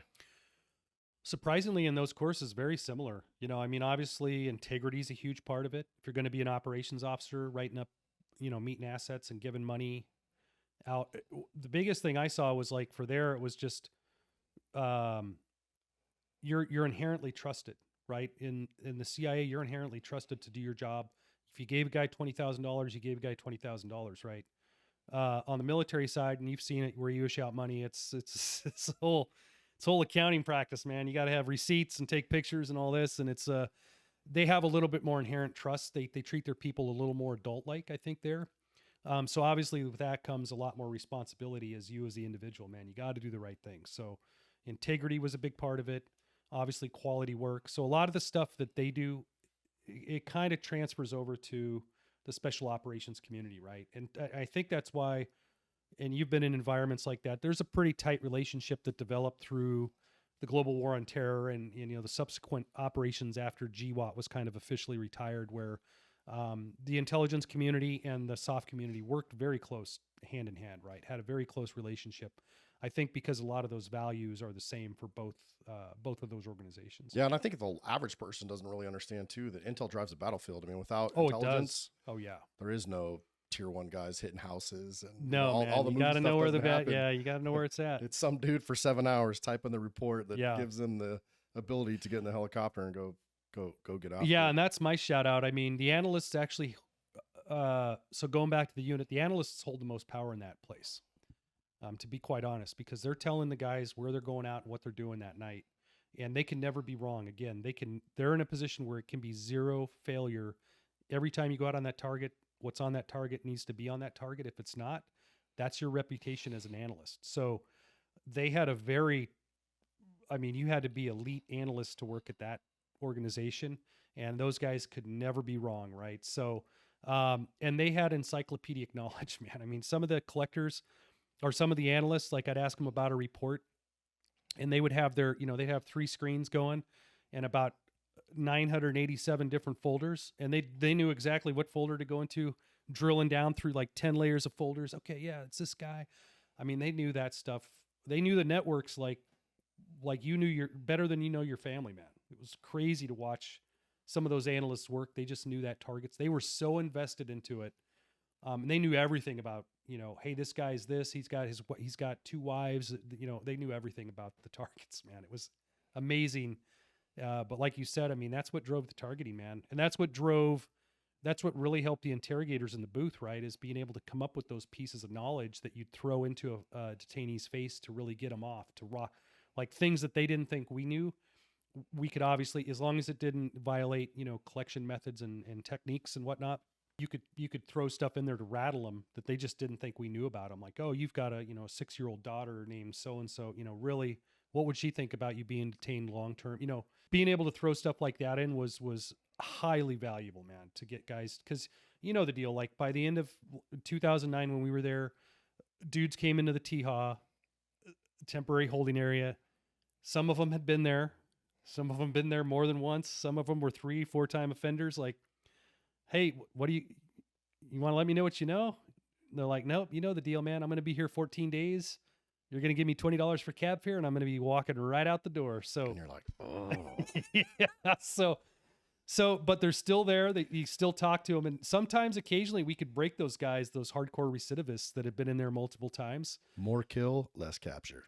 Yeah. Well, in Afghanistan went more that way as forces drew down. It definitely got more kinetic with airstrikes. But yeah, so I finished out with 2 more tours to Afghanistan, that one in Latchkey Kid. That was a good long 8-month tour. Mainly supported Ranger Battalion there because at that time Ranger Battalion kind of held the reins in Afghanistan for the overall, special operations forces there. That was kind of lion's share of the JSOC elements there. And this is later on in GWAT too. So this is 2012, 2013 time frame. And then I did my last tour. I went back over to serve as a senior intelligence officer for Task Force South, which was based out of Kandahar Airfield. So, yep. What was it like working the Ranger Battalion? I know those dudes often don't get the love they deserve. I've known quite a few of them, and I know, early on they were kind of just airfield seizure dudes, especially before 9/11, and then, man, they really evolved into a premier direct action raid force, and I think they did, man. They came a long way, and it was amazing to see, that transformation to where they really, the global war on terror and the CT targeting, the whole deploying to Afghanistan and Iraq really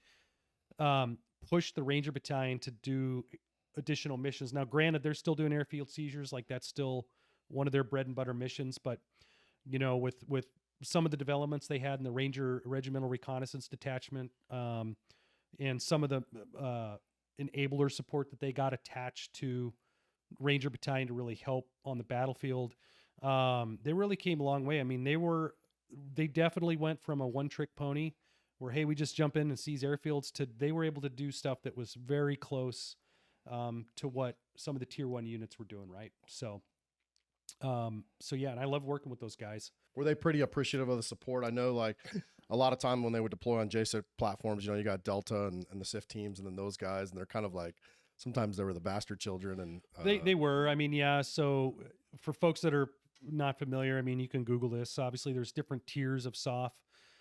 So Ranger Battalion falls under tier 2, right, just below the cool guys. So yeah, they wouldn't get the most glamorous missions. Don't tell that to the RRD dudes. I know, yeah. They're maybe they're tier 1.5, somewhere in between there. So, but they were very capable, man. And I went on a couple of ops with them. Those dudes hump their ass off, man. I mean, they do a lot of, so down in Kandahar, down in TF South, it was a lot of halves, but it was not a half helicopter assault force. So taking a helicopter in, it was not a half on the X. You usually did about a 5 to 10 7 to 10K offset, right? So you're walking in so they don't hear you. So they don't move slow, man. They move fast. They're there with a purpose, man. So, but yeah, it really evolved from doing kinetics to doing call outs. Like that was the big thing that changed. It definitely reduced, CivCAS and all that. But yeah, it was it was great working with those guys. I mean, I was lucky to support them and get exposed to a bunch of different, elements within the SOF world. The intelligence that unit that you finished up your career with, what did you think about that unit in comparison to some of the other units you'd been in? So it was a combination of both civilian government employees and military.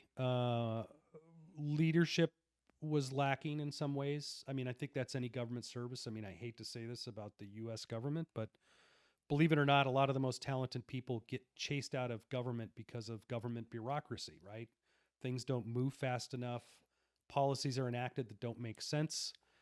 So really talented people are like, F this, I'm out of here, man. I'm going to go to the corporate world. So unfortunately, a lot do, and they do very successful in the corporate world. So what does that leave for? What does that leave within the employee pool to promote up to leaders? It's the people that stayed around, right? They hung around long enough to make it up to a GS-14 or a GS-15 position. Doesn't mean they're best qualified. Doesn't mean they were ever the best person in the field. It's just the person that was left, right? So from a leadership standpoint, pretty lacking compared to other units I'd been at. And so, subsequently coming out of that, back-to-back deployments, I basically hung it up at the 20-year mark. It was because you had 10, 11 combat tours. I can't even. Yeah, I think I hit 10. I was at 10. I was at 10 with about 48 months of combined deployment time in both Iraq and Afghanistan. And I was like, I think that's enough. I'm good. Once you start hitting double digits, of combat, dude. Yeah, and you start hitting double digits, and one of the Ranger Battalion guys, he was killed the rotation after I left. I think he was on 11 or so it's numbers game at that point, man. Like, what are you going to get up to? 20 deployments without being killed or seriously wounded, Well, and I think too, as you get long in the tooth and you have kids, you start questioning. Oh yeah. Is it worth it? Is it, you know what I mean? Like, at what point is this going to help my career, or, if it's going to do anything for me? So yeah. Was that kind of a decision that you came to lightly, or you were just ready? I was ready, man. I was so burned out. I was pretty burned out. So as soon as I got back, well, actually, before I went on that last tour to Afghanistan, I dropped my packet. It's like, hey, I'm getting out. So they were like, well, hey, man, you're up for W-4. Because, when you get promoted, you have to stay in another 3 years to cap out your retirement. I was like, bro, I'm not staying another 3 years and probably doing another 3 tours. Like, I'm out. I'm done. So basically got out in, I think, September of 2013 and became a civilian. How was that transition? I mean, you just, just listening to your 21-year career, I mean, you're at the very pointy tip of the spear. Yeah. How was that transition? Absolutely terrifying, to be honest. Obviously, I went to ACAP, which is like the Army. I don't even know what it stands for now, but basically it's like all these classes you go to get you ready to become a civilian again, right? So, but by that point, I'd been pretty institutionalized, in the military. It's all I'd done, right? For my whole adult life, it had pretty much been in the military. So, well, a lot of the stuff you did is classified too. So there's not, you can't tell people about it, or when you do, there's not always a civilian equivalent. No. Yeah. And so that was a big issue. Like getting out, I basically decided I was going to go back to school. So we moved back to Pennsylvania, where my wife is from. And I ended up going back to Pennsylvania College of Technology, which is like a satellite campus of Penn State. And initially I was going to become a physician's assistant. So I figured, hey man, PAs, they're good people. I like the combat medicine stuff, the trauma, the assault, medic stuff. I'd actually cross-trained and went to courses every chance I could for that, to do live tissue training and all that. So I really liked it. I said, man, this is not only that, but it's obviously good stuff to save someone's life, So I said, I think I'll go to school to become a physician's assistant. So I enrolled in the program there, started going to the school, was doing great. And then about 18 months into it, I was just like, God, dog, man, this is so long. And it's a grind too, because you're trying to get the top grades to stay in the program and get into the program and all that. So, and I was just like, the longest course I've ever been to in the last 20 years was 6 months long. And I'm going on 18 now, and I'm like, I'm smoked. So I initially changed majors. The other thing that came into play was I knew something was starting to happen when I was still down in Texas, right before I got out, because I was getting in the car after work, and then I would show up in the driveway of my house. and it was about a 40-minute drive, and I had no recollection of what happened between the time I left work and the time I got to my driveway. So of course at that time I wasn't sleeping well, heavily self-medicating with alcohol, right, to push all this stuff down. So I ended up getting a sleep study. I had severe sleep apnea, big surprise. A lot of guys had it, and most people think, oh, that's only for big fat guys that weigh 300 pounds. No, it was for whatever reason, anatomy wise or whatever. I'd go to sleep at night and like my throat would just close shut, man. I couldn't breathe. So, went and got a sleep study done. Obviously that was a big issue. They said, yeah, you probably haven't had restorative sleep in like 3 years. And I couldn't sit in one place for like 5 minutes, man. So I'd have to constantly be up moving. Cause when you're doing those sorts of rotations, they're shorter than a regular army unit going to like Iraq for a year, but they're fast paced, man. You're going multiple targets a night. So it's just go, go, go, go, go. So I would get home and I could not relax, man. And then I was like, I'd be standing in the kitchen and I'd be like looking into space and like my lips would be moving like I was talking. And like my wife, Teresa, would be like, what are you doing, man?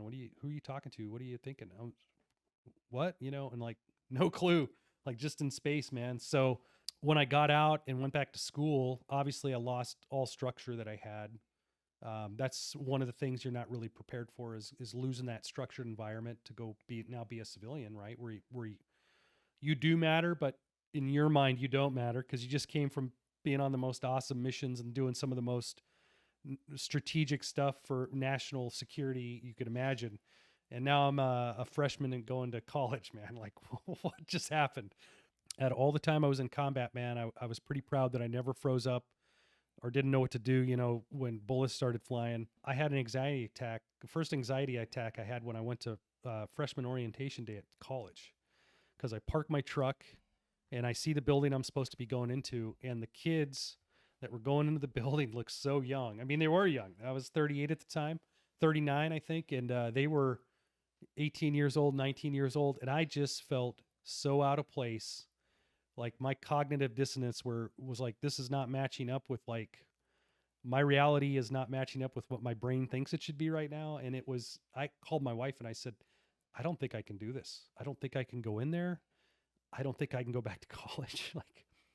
I got over that pretty quickly, got into college. It was great because it's structured, it's classes. So that's keeping me busy. But then I started to do shadow work because you had to have so many shadow hours before you actually got into the PA program.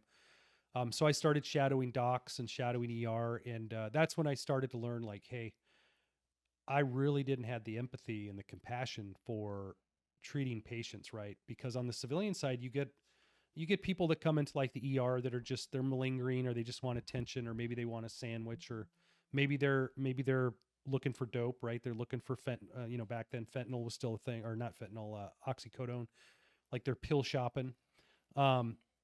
And my immediate reaction would be like, I would want to physically altercate with this person, or just at the minimum bawl them out, yell at them and like, get the fuck out of here. You can't do that on the civilian side. You get sued for that. So I was like, I don't think I got the temperament or the bedside manner. I literally remember having this conversation.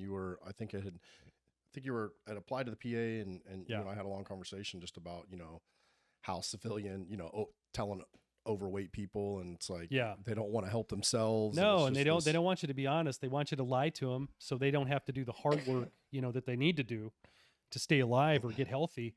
So I changed majors, wasn't really happy with that. Again, I was like, God, this is the longest school I've ever been to. So then I started looking for jobs.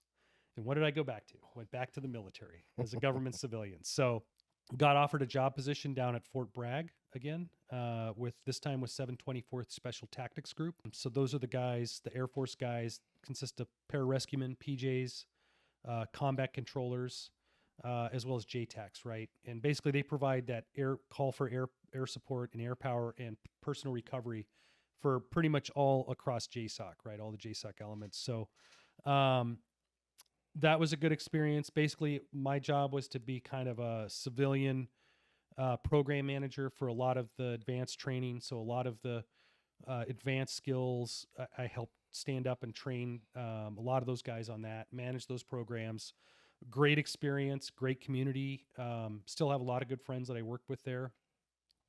I was there for about 3 years, and then applied to another job for SOCOM headquarters with a location to be determined after I got hired. I knew it was in Europe, so I applied for the position, got interviewed, got hired. So then I spent the next 3 years working as a forward program manager for SOCOM over in Romania. So that was a great experience. Anyone that's out there, if you want to visit a great, fairly inexpensive, awesome European country that loves Americans, go to Romania, man. It's phenomenal. People there will bend over backwards. They love Americans. Surprisingly, even though they were one of the last countries to kind of revolt and break away from communism back in 1989, they are not Slavic by nature. They do not. The Romanian language is very similar to Italian, so it's a Latinic language, not a Slavic language. And basically, they would always joke that they're Latins in a sea of Slavs, basically, because they're surrounded by Ukraine and Bulgaria and all that. So, but great people, man. I can't speak highly enough of Romania. It was a great experience being there. We were there during the lockdown. If one thing Romania knows, they know how to do a lockdown. Like it was like, when you say lockdown, you're referring to COVID? COVID. Yeah. When COVID first hit, what was funny is I think most of us already had COVID before the lockdown even happened. My kids, so I was basically had diplomatic status, so working out of the embassy there. And so my kiddos had went to the American school there. So for those that aren't familiar with like embassy tours, typically there's American schools or British schools in the capitals where you get assigned, and your kids go there kind of free of charge. Obviously, I think the DoD school system pays for it. And obviously there's funding that goes into those schools from the American side, from the State Department. But basically you send your kids to a school that's the equivalent of like a $40,000 a year private school is basically what it is. So we also had, a lot of the diplomatic families send their kids there from other embassies as well, if there's not other options. So we had a lot of Chinese diplomats whose kids went to the school as well. China has a big embassy there in Bucharest as well. And so they had all went home for Chinese New Year over the holidays, because I think at that time it fell somewhere around Christmas time. So everybody was out in break. Everybody went to the Four Winds during their break. And when they came back, like everybody was getting sick. January of whatever that was, 2020. Like at the school there was at any one day, there was, for a couple of weeks there was like half a class would be out, sick. So we think it probably ripped through us pretty early. So by the time they locked down, we were kind of already like, had already had it and we're over it, I guess. But what was weird is just like, and I don't know how it was here in the US, we didn't have a run on toilet paper. You could still get toilet paper in Romania. I still will never understand. Yeah, there was never any panic buying there. It was, if anything, what I saw in the stores there was a lot of Romanians bought a lot of frozen food, like frozen pizzas and stuff like that. Like I guess to stockpile it, at home. But Romania never really had any supply issues per se. There was a couple of days where maybe there wouldn't be milk on the shelves. But overall, Romania handled it pretty well, I thought. But when they initially locked down, it was pretty draconian. Like you had to have a pass to go out on the street. Like you had to have a reason to be out. Like the cops could give you a ticket if you were just out, joyriding around. So, and you had to have a declaration of where you were going, what you were doing. I could still get around because we had a letter from the Ministry of Foreign Affairs to do official business. But what was great is it took me, what normally took me 45 minutes to drive to get downtown took me about 6, 7, 8 minutes, because it wasn't that far away, but it was like, with traffic and everything in a big city, there was literally no traffic on the roads for, the first couple of weeks during the lockdown. I mean, it was literally like something out of a zombie apocalypse movie. So it was crazy to see that and experience that. But what was nice about it was, prior to that, we were doing a lot of traveling outside of Romania, like going to Bulgaria to ski, or going to Greece, or going to Hungary or other places, or Austria or Germany. It really forced us to, once they kind of loosened those initial lockdown protocols, we were able to really travel around Romania. We didn't leave the country because, like, say I wanted to go to Hungary and I got swabbed at the border and I popped hot on a positive COVID test. And I think we all know that the COVID test can render a lot of false positives. That bought you a 14-day quarantine in that country. you couldn't leave until you basically came out of quarantine and cleared the test. So me and the wife were like, man, there is no way we're going to risk, taking a vacation somewhere out of the country and getting put in quarantine for 14 days. So, so we traveled a lot around the inside of Romania, and it was great. I mean, we saw way more of the country than we probably would have during our tour there. And then, right as COVID was coming out, we decided to come back. Basically ended our tour a little bit early. Basically, kiddos were having some issues, with adjusting to living in a foreign country. It was all very new to them. And I don't think we did a really good job of really explaining, like, hey, this is how vastly different it's going to be for you guys. But they did good, man. Both the boys at that point were troopers. So we came back in December of 2020.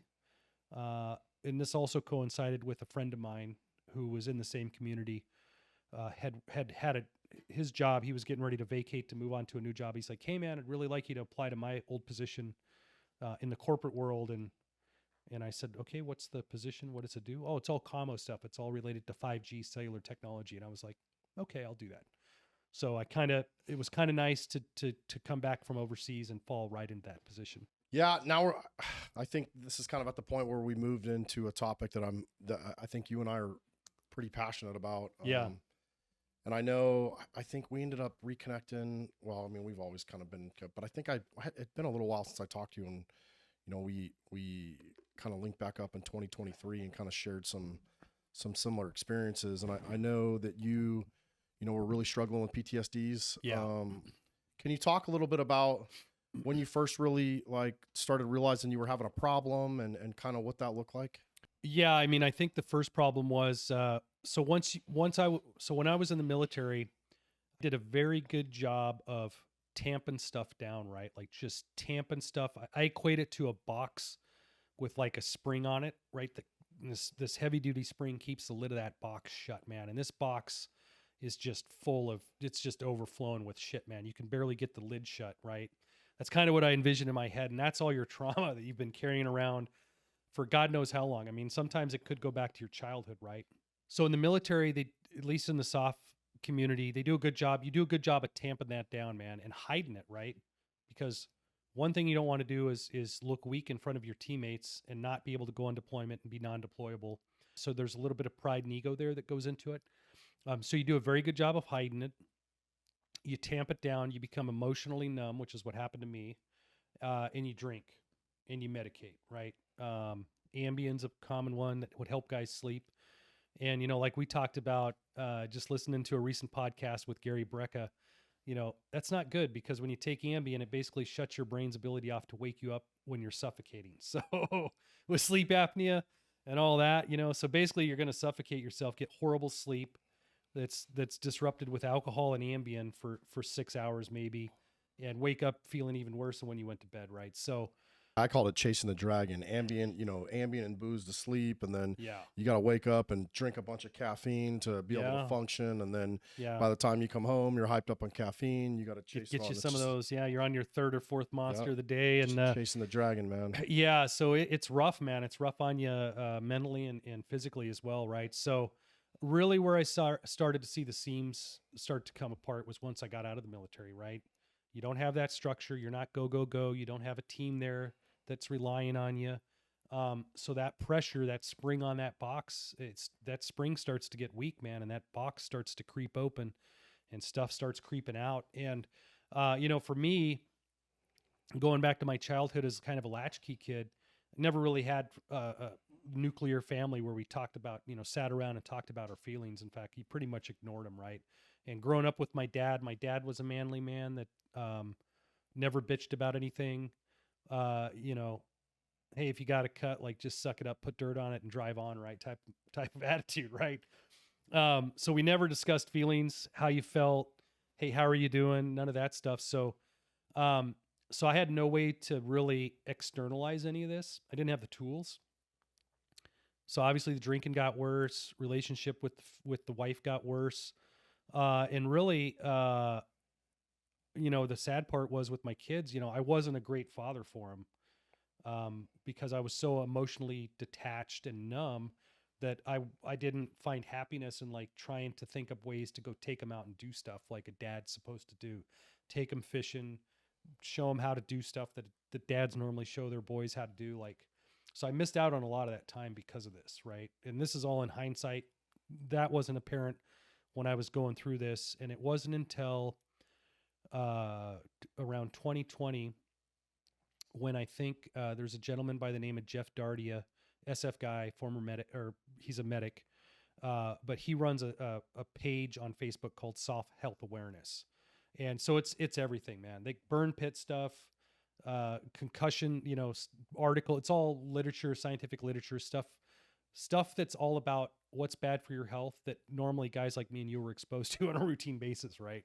So very, very insightful. I would always follow that page and read, voraciously read articles, especially when I was going to PA school. And so anyways, I ended up seeing, actually it might've been after that. I don't even know how long the page was around. It was after that. But Soft Health Awareness had posted something on there from the Heroic Hearts Project. And it was about wanting volunteers to attend a psilocybin study to study the effects of psilocybin on treating PTSD. Were you on any meds at this point? Oh, yeah, I was. Obviously, I was medicated like everybody else. I was on Wellbutrin, Prozac, Zofran, like all of these different medications that they would just, you go to the VA and they'd give you, hey, here's your bag of shit that you normally take. And it does make you feel better for a short amount of time. But then I started feeling really crappy on it. And so I slowly weaned myself off all that stuff. Well, and especially the SSRIs, man. I mean, one of the things, and I've been shouting it from the rooftops, is one of the things they don't talk about with the SSRIs is not only do they become physically addictive, one of the side effects of SSRIs are suicidal ideations. Yeah. And I mean, it's, and it's written, if you look for it, and they don't talk about it and they don't tell you about it. And, we can't figure out why 22 vets a day are committing suicide. It's like, we're literally giving them the medication to plant the seed, and it's hard, to not only get off the medication because it's physically addictive, but that medication's, it's numbing you, but man, it's messing your brain up. It is. It did. So luckily I weaned myself off that. So anyways, I ended up applying for a position there. And due to internal funding and stuff that Heroic Hearts was going through, it took a while to get that study up and off the ground. So you applied for a position to be a part of this? Yeah, to be a part of the study. So I think I eventually went down to Jamaica in March of 2022. I think is when I finally got there. 22 or 23? No, it was 23. It was, man, time flies. So it was finally March of 2023. I got to go down and actually experience. I also hate to use the term psychedelics because that has such a negative connotation to it with, the hippie movement and all that of the 60s. But plant medicine is more appropriate, I think. And boy, that really, that experience really opened my eyes to, wow, taking the medicine, really doing the work. And I want to be clear, this isn't, hey, let's go drop shrooms, and lay in the living room for an hour. Like, let's self-medicate.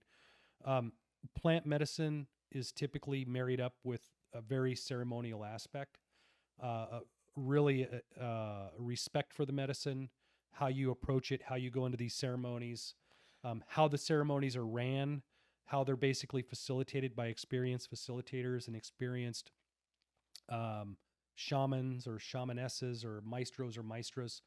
That's all a very important part of it.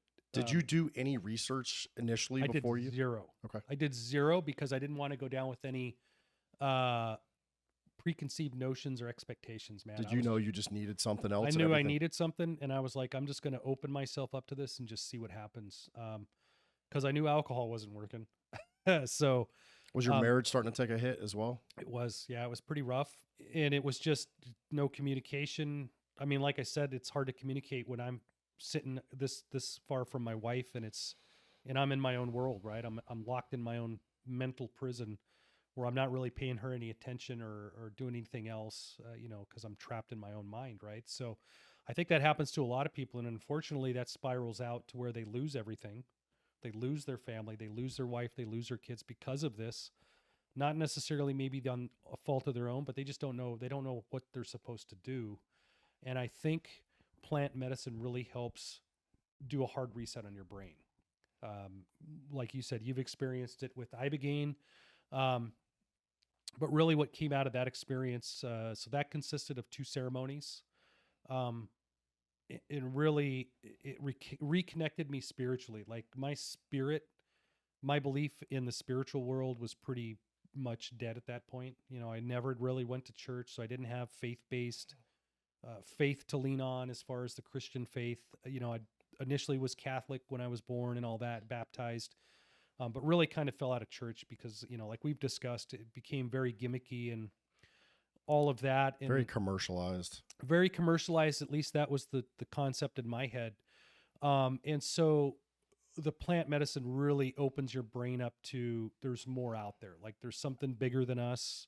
That's kind of the overriding theme. And it was really learning lessons and being able to explore parts of your mind that are you either willingly shut them off or subconsciously they're shut off. Like you can't access that consciously, unless maybe you've been meditating for years, like you've developed some sort of practice. Some people can get to that point.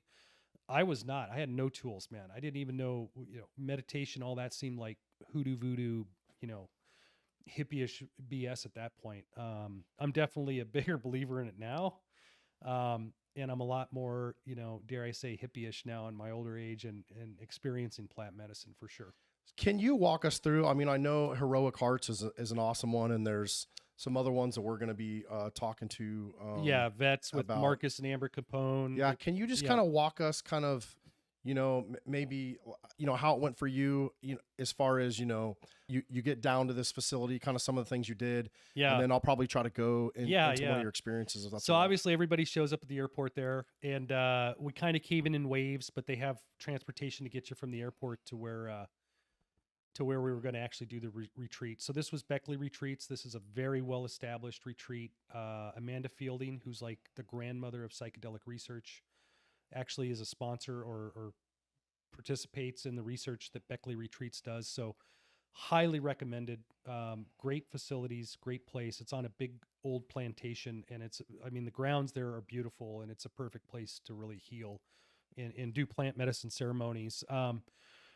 You get picked up at the airport. So I was on the bus with a couple of other, you're looking around, and obviously you're in Jamaica. So you kind of stand out. I mean, there are tourists there as well, but you can see the military guys, right? We know each other on site. You have no matter how hard we try to hide it, dude, or try to hide it. Wearing your Oakleys, you got your G-Shock watch, whatever it is. I mean, you could tell like that dude's military. So, so we're having a good time. And the group I was with, we actually went by like one of the jerk chicken places. I can't remember the name of it. Scotty's, I think, is the name of it, or Scotchy's. Scotchy's is the name of it. So we had some good jerk chicken for lunch. Everybody ate, and then we get up to the retreat. So we had a good time. I mean, because it was a bunch of vets, and even though we were from different backgrounds, we had a couple Canadian military members that attended that retreat. We had a guy from the UK that came and attended that retreat. Even though we were from different units, different backgrounds, different countries. Well, the beauty of it was there was no dick measuring of like, hey, I was an SF guy, or I was a Ranger guy. I mean, we did relay like what we did, but we did it in a manner that was very respectful, and nobody was trying to, outdo somebody else. So we immediately gelled. And I mean, I still talk to all these guys today. In fact, we've organized hunts together, like, and stuff like that. So great group of guys. I mean, we still talk like almost daily on WhatsApp, obviously sending each other, ridiculous memes and shit like that, typical military humor stuff. So the first day you get down there, or actually it's really the second day, because you get in on a Sunday. So Monday is a lot of prep work. You do a lot of intention setting of what you're trying to get out of the first ceremony. You're exposed to a lot of nature. You can do yoga, stretching. They did do some study, some pre-work. So London Imperial College had come down there to do the study, the actual research piece. So they hooked you up with like these skull caps for EEG readings, or EEG, whatever it is. Basically to get your brainwave, to monitor your brain before and after you were administered the medicine. So, and then the second day, which is a Tuesday, they do 2 ceremonies.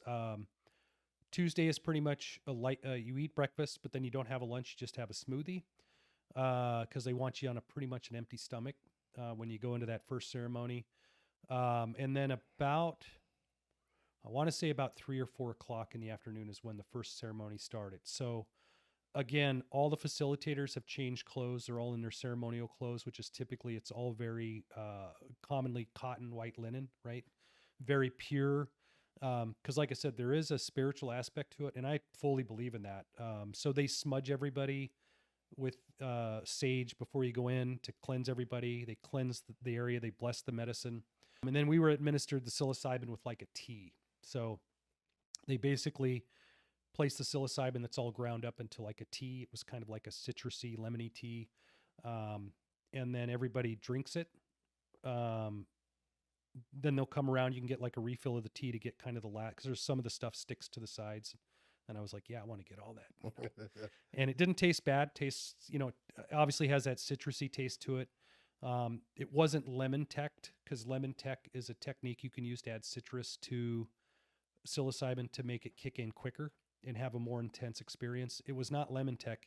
It was just like a tea bag flavored like that. So, and basically you take that, and I think it was, like 5 grams or whatever it is. Is that what is that? Yeah, hero right? dose normally around 5 Hero grams. dose, yeah, 5 grams. So that's what everybody I think got initially. And you take it, and then everybody kind of lays back on their mat. They actually just did a 60 Minutes episode on this too with Heroic Hearts. They did that retreat was in Mexico, but very similar, right? So about 30 minutes after you take the medicine, things start to happen. You start to see stuff. And that's typically when the facilitators and like the shaman can see, okay, people are moving around. It's starting to kick in. They also take medicine as well, I believe, varying doses, because they want to feel what the medicine's doing to like when it kicks in and kind of how things are progressing. So then the music starts, right? And for me, the music was one of the most central parts of the experience, because it really drove the things that I saw and the lessons that the medicine was trying to teach you was really driven by the music. So a song would come on, and well, let me back up. So when it initially started, typically it would start with just frequency sounds, sound bath type stuff. Wind chimes played, singing bowls, where they rub the thing around and it resonates. And it really got the medicine, like things started to like take shape and like, whoa, what's going on here? Can you explain kind of what you mean by that as best as you can? So you see fractals, like I think fractal shapes and images, geometry is kind of the best way to put it, like really intricate geometry. And so once the music starts or sounds start to play, those shapes start to move in very distinct patterns. And when I got into the medicine, for me personally, and I don't want to obviously taint anybody's experience that plans to go do this, but to me, it felt like this kaleidoscopic entity. So like, when you look at a kaleidoscope and you turn it and the shapes all change, like this entity was above my face, about an inch above my face, and like looking at me, like looking into my mind to see if I was ready to start getting the downloads and start learning. That's the best way I could describe it. It was like, it felt like some sort of external entity that had thought and, higher intelligence. It was like looking at me like, hey, are you ready to go? And I was like, I think I'm ready to go, because this is the first time I'd ever done anything psychedelic. And what's going through your mind, if you can remember, at that point, because now you're in a foreign country, you've taken this thing and you're going down this rabbit hole. What was your mindset right So I was very confident that Beckley Retreats does a phenomenal job. I felt safe the whole time. And when you're under the influence, there was never a point where I couldn't really tell what was going on in the periphery. Like I could tell, I could tell a facilitator was sitting to the right side of me to make sure I was doing okay. When the shaman would come around and they would, sometimes they'll spray agua flora, which is kind of almost smells like an aftershave to really, it moves energy in the room, right? Or they would blow mapacho, like tobacco smoke, which is different from cigarette smoke. I want to be clear. Like mapacho comes from Nicotina rustica, which is like authentic, like Native American tobacco plant. Very strong, but like they'll blow that to move energy. So when I would smell that, it would, like your body would automatically respond to that, like just to inhale. And Because that was the one thing, like through that whole journey, that first one, I had to keep remembering to breathe. Like, hey, you got to keep breathing because you're seeing some pretty intense things. You got to keep breathing. I get this little voice in the back. You got to keep breathing, man. Make sure you take a breath. Yeah. So, but it was a beautiful thing, you know. I think for that experience, probably one of the biggest things was being reconnected spiritually. I come from Norwegian background, so you know, one of the thoughts I had going in is, well, man, am I going to see any relatives or you know, from my bloodline or anything like that, which I didn't, which is fine because you basically when you go into those ceremonies, you have to be happy with what the medicine gives you, right? Even the shamaness before that, the shaman that we had was Sita, great gal that did the beautiful voice when she started singing. She said you have to be content with what the medicine gives you. It might not be what you want, but it's what it's going to give you and it's what you need, right? So you got to be content with that. So really what I saw was the tree of life, which in, you know, Old Norse is like Yggdrasil, you know, being reconnected to that was really my reconnection to kind of the spiritual world. And, you know, when you start talking about spiritual world and stuff like that, just kind of people get, you know, whatever, that woo woo stuff. But honestly, I think that's more people need to be kind of connected to that. Oh, I think there's a spiritual awakening going on. There's a in disconnect. America. There's a disconnect right now. And I think technology has a big role to play in that, right? But I think people are waking back up, and I think Yeah. it's. I know at least in the veteran community. I mean, these conversations are starting to happen more. That's why it's so powerful interesting to get your experience. It's powerful. And like for me, I was never, like I said, I was never religious. So this wasn't like hey, I saw Jesus Christ during my journey or anything. I didn't have any strong religious overtones. Some people did. There was, you know, I've talked to guys or been on alumni calls with guys that have seen that because they have a very strong faith in Christianity and Jesus Christ. So they did see that, right? That's something that manifested. But I think overall, whatever this greater thing is outside of what we can see and touch and feel and smell, I mean, obviously it is a higher intelligence. It does connect everything and everybody and plants and animals and everything that we can touch and feel. It really reconnected to me that, which I was like, wow, it felt great, you know. How long did that first experience last? About 5 or 6 hours. Yeah. So we came out of that and you kind of get the feeling so we started during the daytime and you hear all the different animal sounds and birds. And then I realized, and it went by quick for me. I mean, it didn't seem like 5 hours. But you know, 5 hours later, you could kind of tell as the medicine was wearing off, like, okay, it's cooler now. That means it's nighttime. Oh, I'm starting to hear night birds come out, you know, stuff that you hear at night, crickets and frogs and stuff, like, wow. And I remember just getting up and being like, that was phenomenally amazing. I don't know half of what I saw, what it means yet. Because you see, sure, like they tell you, you're just downloading, your brain is just downloading stuff, right? So it was like, you'll figure it out. It'll come to you. It might not be today, might not be tomorrow. It might take you a year till you realize like what you saw, like what the meaning is or the significance. But all I knew is I felt like I ran a marathon. I laid in literally the same position on my back. All the guys that I was with said, man, you were the most stoic dude. You just laid there the whole time. I didn't move, but man, it felt like I ran a marathon. And I think that's just because my brain just crushed calories, man, you know, because normally on a daily basis, your brain consumes about 30% of your caloric intake or your caloric expenditure. And I think just in that 5 hours, it was probably closer to like 70%, man, because I felt exhausted, just physically exhausted coming out of that. So that was the first journey. Anything that you, remember, and you know, if you don't want to go into deep personal details, that's fine. But anything that you remember, like, did you get some answers during that experience, or could you start feeling like there was a healing process, even if it was happening in your brain? Yeah, definitely. So one of the things I saw during breath work, we did breath work prior to that, like deep breathing, almost like hypotropic breathing, like almost like Wim Hof type stuff. Mm-hmm. I saw visions of my younger self, right? So young version of me, like in Union Gap where I grew up at, I saw a vision of my younger self on the porch of the house that I grew up in. And that younger version of myself was crying because I left that younger version of myself behind, right? I forgot about him. Which basically the way I interpreted powerful.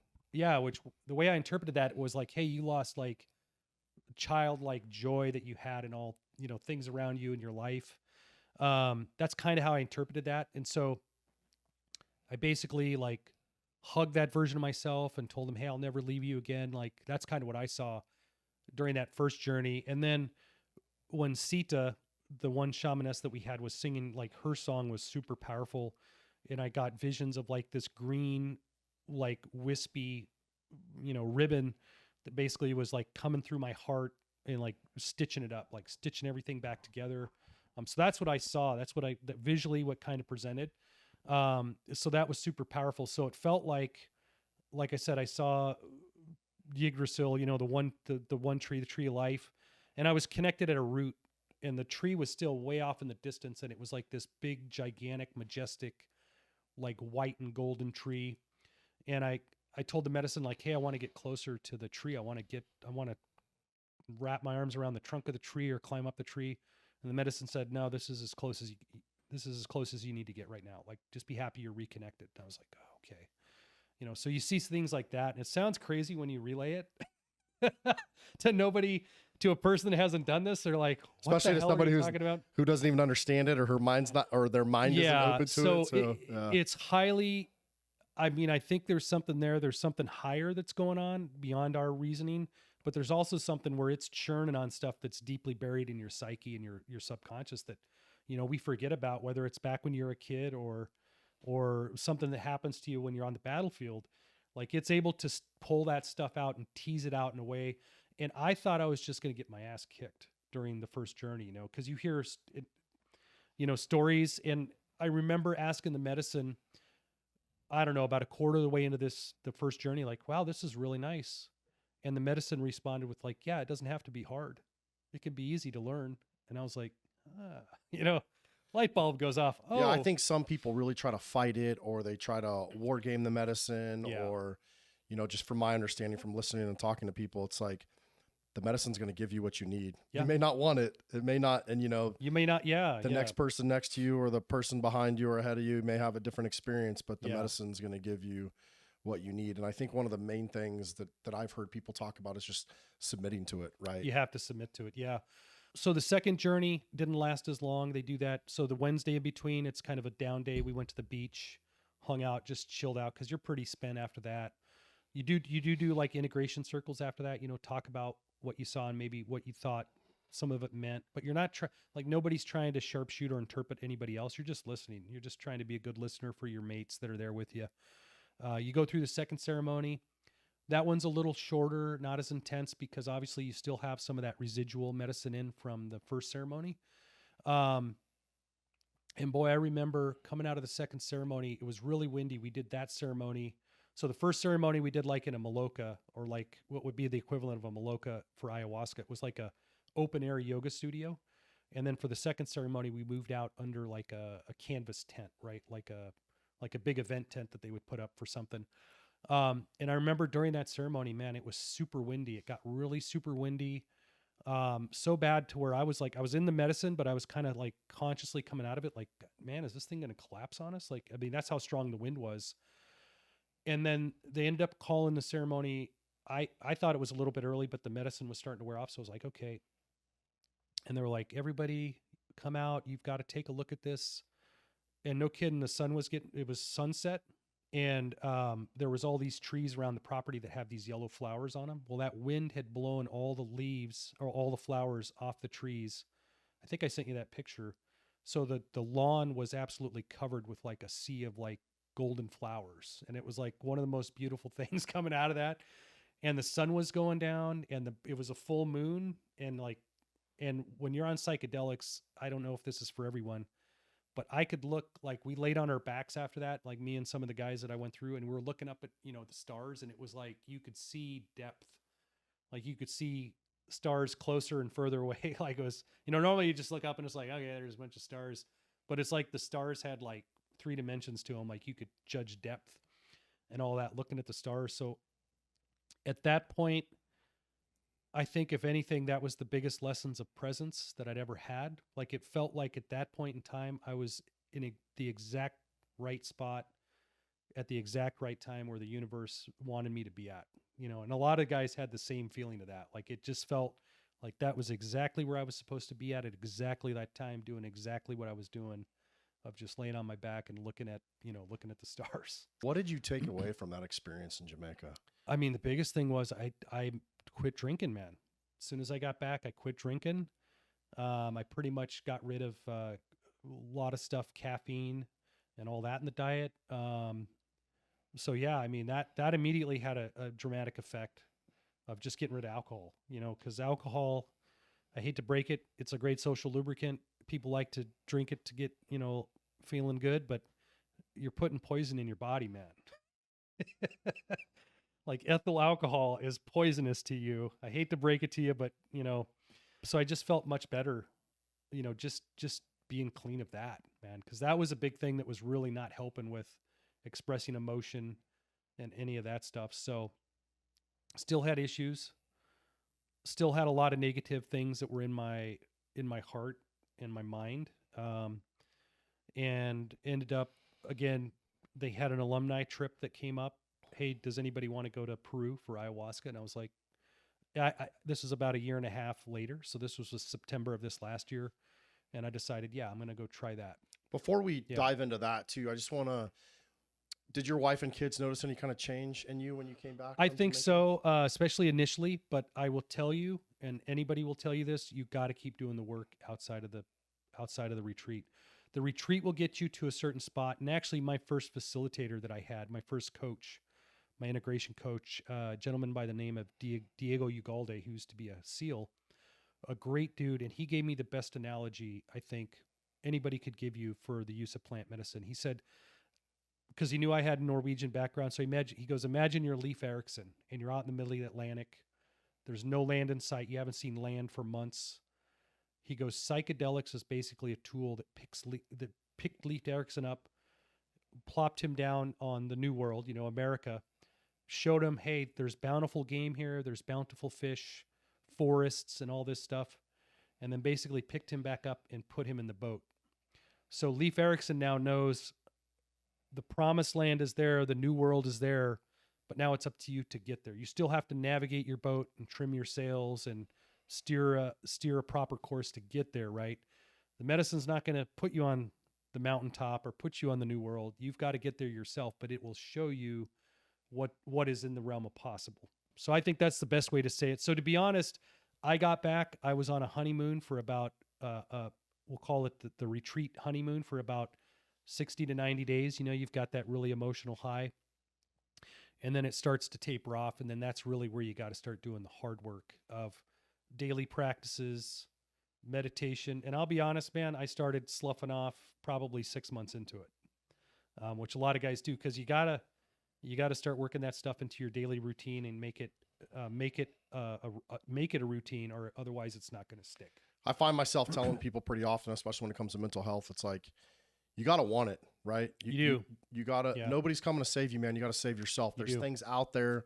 There's organizations out there. There's people out there. There's medicine out there, but you still have to, again, just like you said, you still have to do the work. And it's not like doing anything. Ibogaine, psilocybin, ayahuasca, whatever, MDMA, all the different things out there. It's not a red pill, blue pill. I mean, yes, those things will help you. Yeah. They'll help you bridge the gap, maybe help you get off SSRIs, maybe help show you some of your things, kind of like you're talking about, kind of heal you. But to your point, yeah, man, I mean, you still have to continue to want to get better. If you come back and don't take the lessons that you learn and you start going back to drinking alcohol or, whatever, or you keep yourself in those negative environments, you can't, negative people. Yeah, you can't do that, man.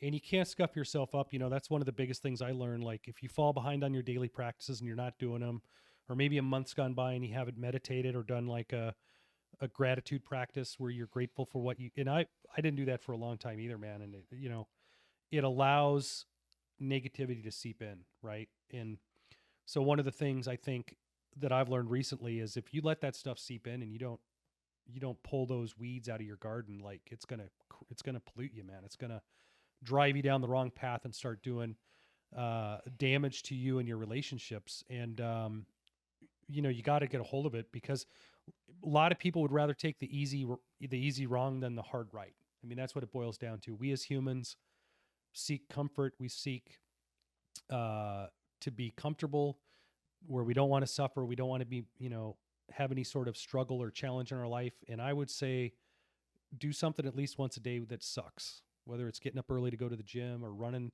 5 miles or whatever. Maybe it's just walking a mile if you're, horribly obese or whatever the case is. Like, do something uncomfortable every day. Because one of the big catchphrases I heard, I think Joe Rogan said this multiple times, but it's true. Like, the worst thing that's ever happened to you is the worst thing that's ever happened to you. So if you've lived a pretty cush life with no challenges, like, what sort of resilience are you going to have when stuff really hits the fan, right? That's a great point. Yeah. So, a year and a half goes by, you're getting better about your drinking, and you kind of realize that something's up. So yeah. I know you ended up they did some MRIs on your brain before and after. They did. Yeah. I don't know what so University of Texas, Austin did a study in concert with that retreat. They were asking for volunteers to come down. So I did brain imaging and a bunch of other stuff prior to going down. And then I came back the week after I got back from that retreat and did another round. So pre and post. So I'm curious to see what the results of that study will be. I think they're also right now doing an Ibogaine study down at University of Texas, Austin at the Dell Medical School. So they're trying. Who's hosting that study? Is UT doing it, or UT's doing it? Yeah, I think UT, the Dr. Fonzo lab for neuroscience or whatever it is. I probably butchered that, but it's the Fonzo lab down there. Yeah, they're doing a lot of that work. So I'm very curious to see what the results are. I mean, obviously, I can't remember who Marcus and Amber had come down. Was it Stanford, or there was some university that came down and did a study with cohorts of their folks going through Ibogaine treatment. So I think there is enough. There is now enough scientific data to support a lot of the positive benefits of plant medicine and treatment of PTSD and depression, and just overall general brain health, right? So walk us through Peru, man. What was that like? Yeah, so Peru was ayahuasca, so also a week-long retreat. A lot of the same things apply. So ayahuasca is a little more strict on the diet, or the dieta that you take. You try to eliminate as much stuff from your diet as possible that could either negatively interact with the medicine or your body would not be prepared to basically optimize the medicine when you take it. So you try to eliminate most of the fats, a lot of pork, a lot of red meat, nicotine, obviously SSRIs, people have to come off of those as well. So you eat a pretty bland diet, no spices. You try to basically eliminate a lot of that stuff from your diet prior to going down. And really, it's kind of twofold. It's getting your body ready, but it's also it's a mental commitment, right? Like, you want to prepare your body to be as clean as possible to accept the medicine and what the medicine gives you when you get down there. So that particular retreat consisted of 3 ayahuasca ceremonies, 3 nights in a row. Ayahuasca is it's actually a plant medicine made from 2 different plants, so it's not just ayahuasca vine. There's also what they call chacruna, which is kind of like a leafy plant, and they actually have to add both of those plants in. They basically go through a process where they mash up the ayahuasca root, and then also, which is capi. It's Banisteropsis capi, which is the vine's scientific name. That's typically associated with ayahuasca, but then they have to add chacruna as well, which is I want to say a harmine inhibitor. Basically, it allows the DMT to get across your gut and doesn't get destroyed in your gut and actually get into your brain. So long story short, it's a very advanced, it's basically organic chemistry. If you ask the Shipibo or some of the other traditional tribes there how they came by this knowledge of, hey, how were you able to do advanced organic chemistry 2,000 years ago? And they'll tell you the plants told them, man. The plants told us how to do this, mix this plant with that plant. So ayahuasca is typically more than one plant. So they basically boil it, is how it's prepared. Once they mix chacruna, and they kind of do layers, so it's almost like a lasagna, like capi vine with chacruna leaves, capi, chacruna, and then they boil it. And then after 6 or 7 hours, and obviously during that whole time, this is made by a maestro. So basically, a shaman is not really the proper term. Maestro, which is teacher in Spanish, is basically the one that prepares the mixture. They've typically been taught by their maestro that taught them. Our maestro makes his with wood fired instead of like a propane stove. He insists on wood fired fires because, again, that the burning of that wood and that energy is going into the medicine. And so then that medicine is then brought into ceremony, into the Maloka space. So typically what you do there is like same thing, you're doing integration circles and intention setting. And then prior to the ceremony, you do some light yoga and some stretching and stuff just to get ready. And then around 7 o'clock at night, at least when I went, so it was dark by the time the ceremony starts, we had a maestro and a maestra, so a female equivalent of the maestro. The maestro Jorge and the maestra Solmira had been students of plant medicine for multiple decades. They come in, they get situated in the center of the Maloka.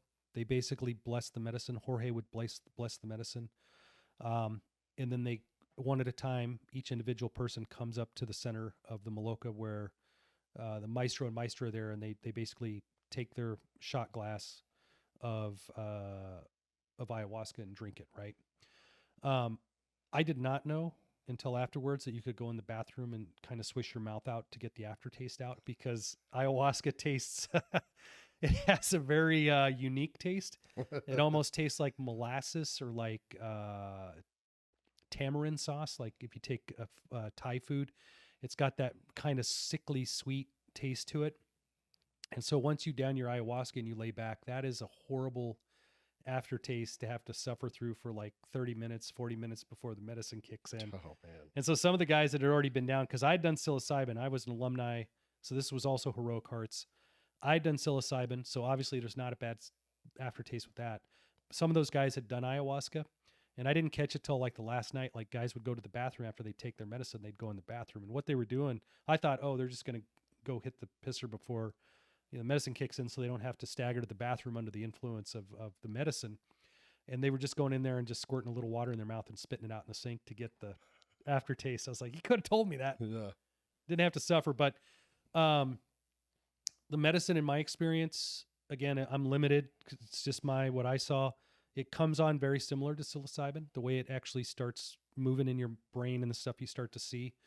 What was different was the maestro and the maestra, as the medicines kicked in, they start singing. And the songs are, I mean, the only way to describe them, if it's like power and energy is moving through that room.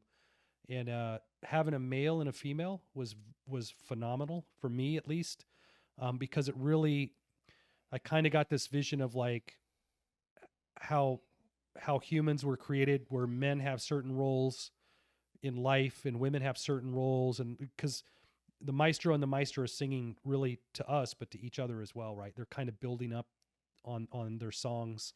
And again, I don't think these are songs that they know by heart when they come in. It's not like they're singing the chorus to Jingle Bells or anything. I think this is all stuff that comes into them through the plant medicine, because they also take ayahuasca during the ceremony.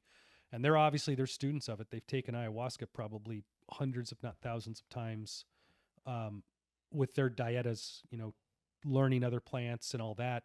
But the music, the singing was just phenomenal. And I mean, it was after the ceremony, when you look at the maestro and the maestri, like, I can't believe like that, those sounds, like that music came out of those people. Somebody like, it was overwhelming what you see. So typically they do that. I don't know for how long. Ayahuasca, in my experience, lasted about 3 to 4 hours, was about the duration of the journey. After maybe, like I said, time kind of loses track of time when you're in a journey, but like they first sing in the middle, and then once they're done singing, once that kind of concludes, they'll smoke mapacho to help cleanse and get ready, and then they spread out from the actual center mat. They'll come and they'll sit in front of each individual. So each individual along the Maloka's circular structure, right? So everybody's kind of arrayed in a clock-like pattern around the Maloka on mats. The maestro and the maestra spread out on opposite ends, and they start working individuals, going one by one. So long story short, at the end of the night, you'll be sang to and healed at least once by the maestro and once by the maestra. Purging is pretty common. purging can come out one of two ends. Ideally, it comes out the top end versus the bottom end. The first journey I had on ayahuasca, I could not purge for whatever reason. My brain was telling me, you need to purge, you need to get this out. You can't keep the medicine. You got to get rid of it. You're only, it's only here to help show you and guide you. Like, that's kind of what was going through my mind. But for some reason, my subconscious was like hanging on to something. And even when I heard people retching around me, like, I mean, it sounded like they were losing their guts out their mouth. I was like, nope. Like, my subconscious was like, nope, that's not going to bother you. You're not going to get sick. You're not going to throw up. And I was like, I really need to throw up. So finally, by the time Jorge got around to me, the maestro, he started singing to me, and whatever key he was hitting, man, was like, I was like, oh yeah. Because you've got next to you, you've got a little bowl. Now, you got to keep in mind, you didn't really eat that day. You're kind of fasted. So there's not a lot in your stomach to begin with. So I could feel it coming, and like whatever I vomited up that first night, like through that, what they call vomitivo or purging, like it looked like I threw up a stone, like a dark black stone of something into the bowl. I don't know what that was. I don't know if it was like some sort of, it felt like it wasn't because what I was doing is I was fighting with the medicine. The medicine was telling me there's some sort of secret. You've got some sort of secret. Like, you got to get it. You just got to get it out. And I was like, well, what's the secret? Like, what's the secret? To me, it seemed like it was maybe the interpretation was it was some sort of generational trauma that maybe I inherited, not necessarily my dad or maybe my grandfather, might have been beyond that, but it was some sort of familial trauma that I had to just unload. And so it unloaded, and at least in the bowl, what I saw visual wise was like a pitch black, like dark stone in the bowl that I threw up. And I felt immediately 1,000 times better once I threw up, man, because this internal struggle that was going on in my brain, like, finally was over. I was like, oh my God, I could just lay back now and, relax. So that first one was rough because I fought the medicine tooth and nail for probably 3/4 of the way through the ceremony until I finally purged. The next day was rough. That night was rough. Like, I couldn't really sleep at night. Every time I closed my eyes, like, just ayahuasca, you see these distinct geometric patterns, like almost like a woven tapestry of these distinct shapes. You'll see it in a lot of like ayahuasca artwork. If you've ever done ayahuasca and then you see artwork, you can look at the artwork and be like, that dude definitely has done, or that gal has definitely done ayahuasca, because the shapes are very distinct. And you'll see it in some of their woven tapestries and stuff. So every time I closed my eyes, man, I just kept seeing that. And my brain was running at 100 miles an hour. So going into the second ceremony, I did not want to do the second ceremony until about 20 minutes before we started. I was just physically and mentally wrecked. I did not feel like I could do it because I was just exhausted. But once I got into it, the second and third ceremonies were both beautiful. They were very easy compared to the first one. So people that are thinking about going down to do this, go do it. Just be open with the medicine. Know that you have to surrender to the medicine. I think that was a big lesson I learned. And it was good. It was a lot of stuff about family, being a good role model for my boys. My dad had passed away in July of last year, and I didn't really get a chance to mourn. I convinced myself it wasn't really a big deal. Like, he's in a better place. I'm so spiritually enlightened now from my psilocybin stuff. Like, but it did affect me. And I think at the end of that third session, that third night, I got a chance to really see my dad again. And I just bawled like a baby for like 30 minutes. And the ceremony was already over. Maestro and Maestra had already left the Maloka. And this came on like kind of like, oh, wait, there's a bonus scene. Yeah. there's a bonus scene at the end of the credits, man. No. So I got hammered with that. And it wasn't a bad way. Like, I wasn't grief stricken. I was really just overjoyed to be able to have that time, that little bit of time, and really see, because my brother took my dad's death very hard as well, just to see how important my dad was to my brother, and how important my dad was to me and all that. Like, I really got to see that coming out of at the end of that last ceremony, which was kind of a nice bonus. I think the next day, the guy next to me was like, man, were you all right? I said, yeah. Cause I was just like laying on my mat, just crying my, hard, ugly girl crying, man, on the mat. Yeah, so yeah. Do you find that after your both your experiences, both with ayahuasca and with psilocybin, that you kind of are a little more open to your emotions now? I think so. Yeah, ayahuasca really helped open up. Psilocybin, I didn't feel really opened me up emotional wise, but after about a month or two being back from ayahuasca, I really started to feel those emotions kind of thaw out. That was a big thing. Um, and psilocybin had this big tidal wave of euphoria when you got out of it. Really, you were on this high, this emotional high for a couple of months until it kind of peaked off.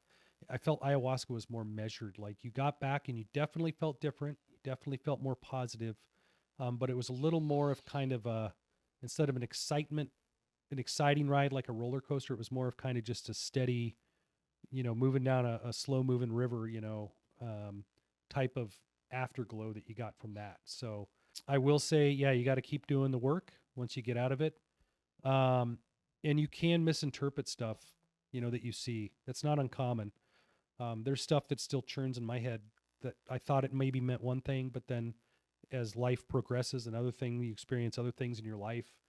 Really, it's, oh, that's not what it meant. It actually meant this. So it really opens you up to that as well. Like that your initial interpretation maybe was incorrect and there's other things it could have meant.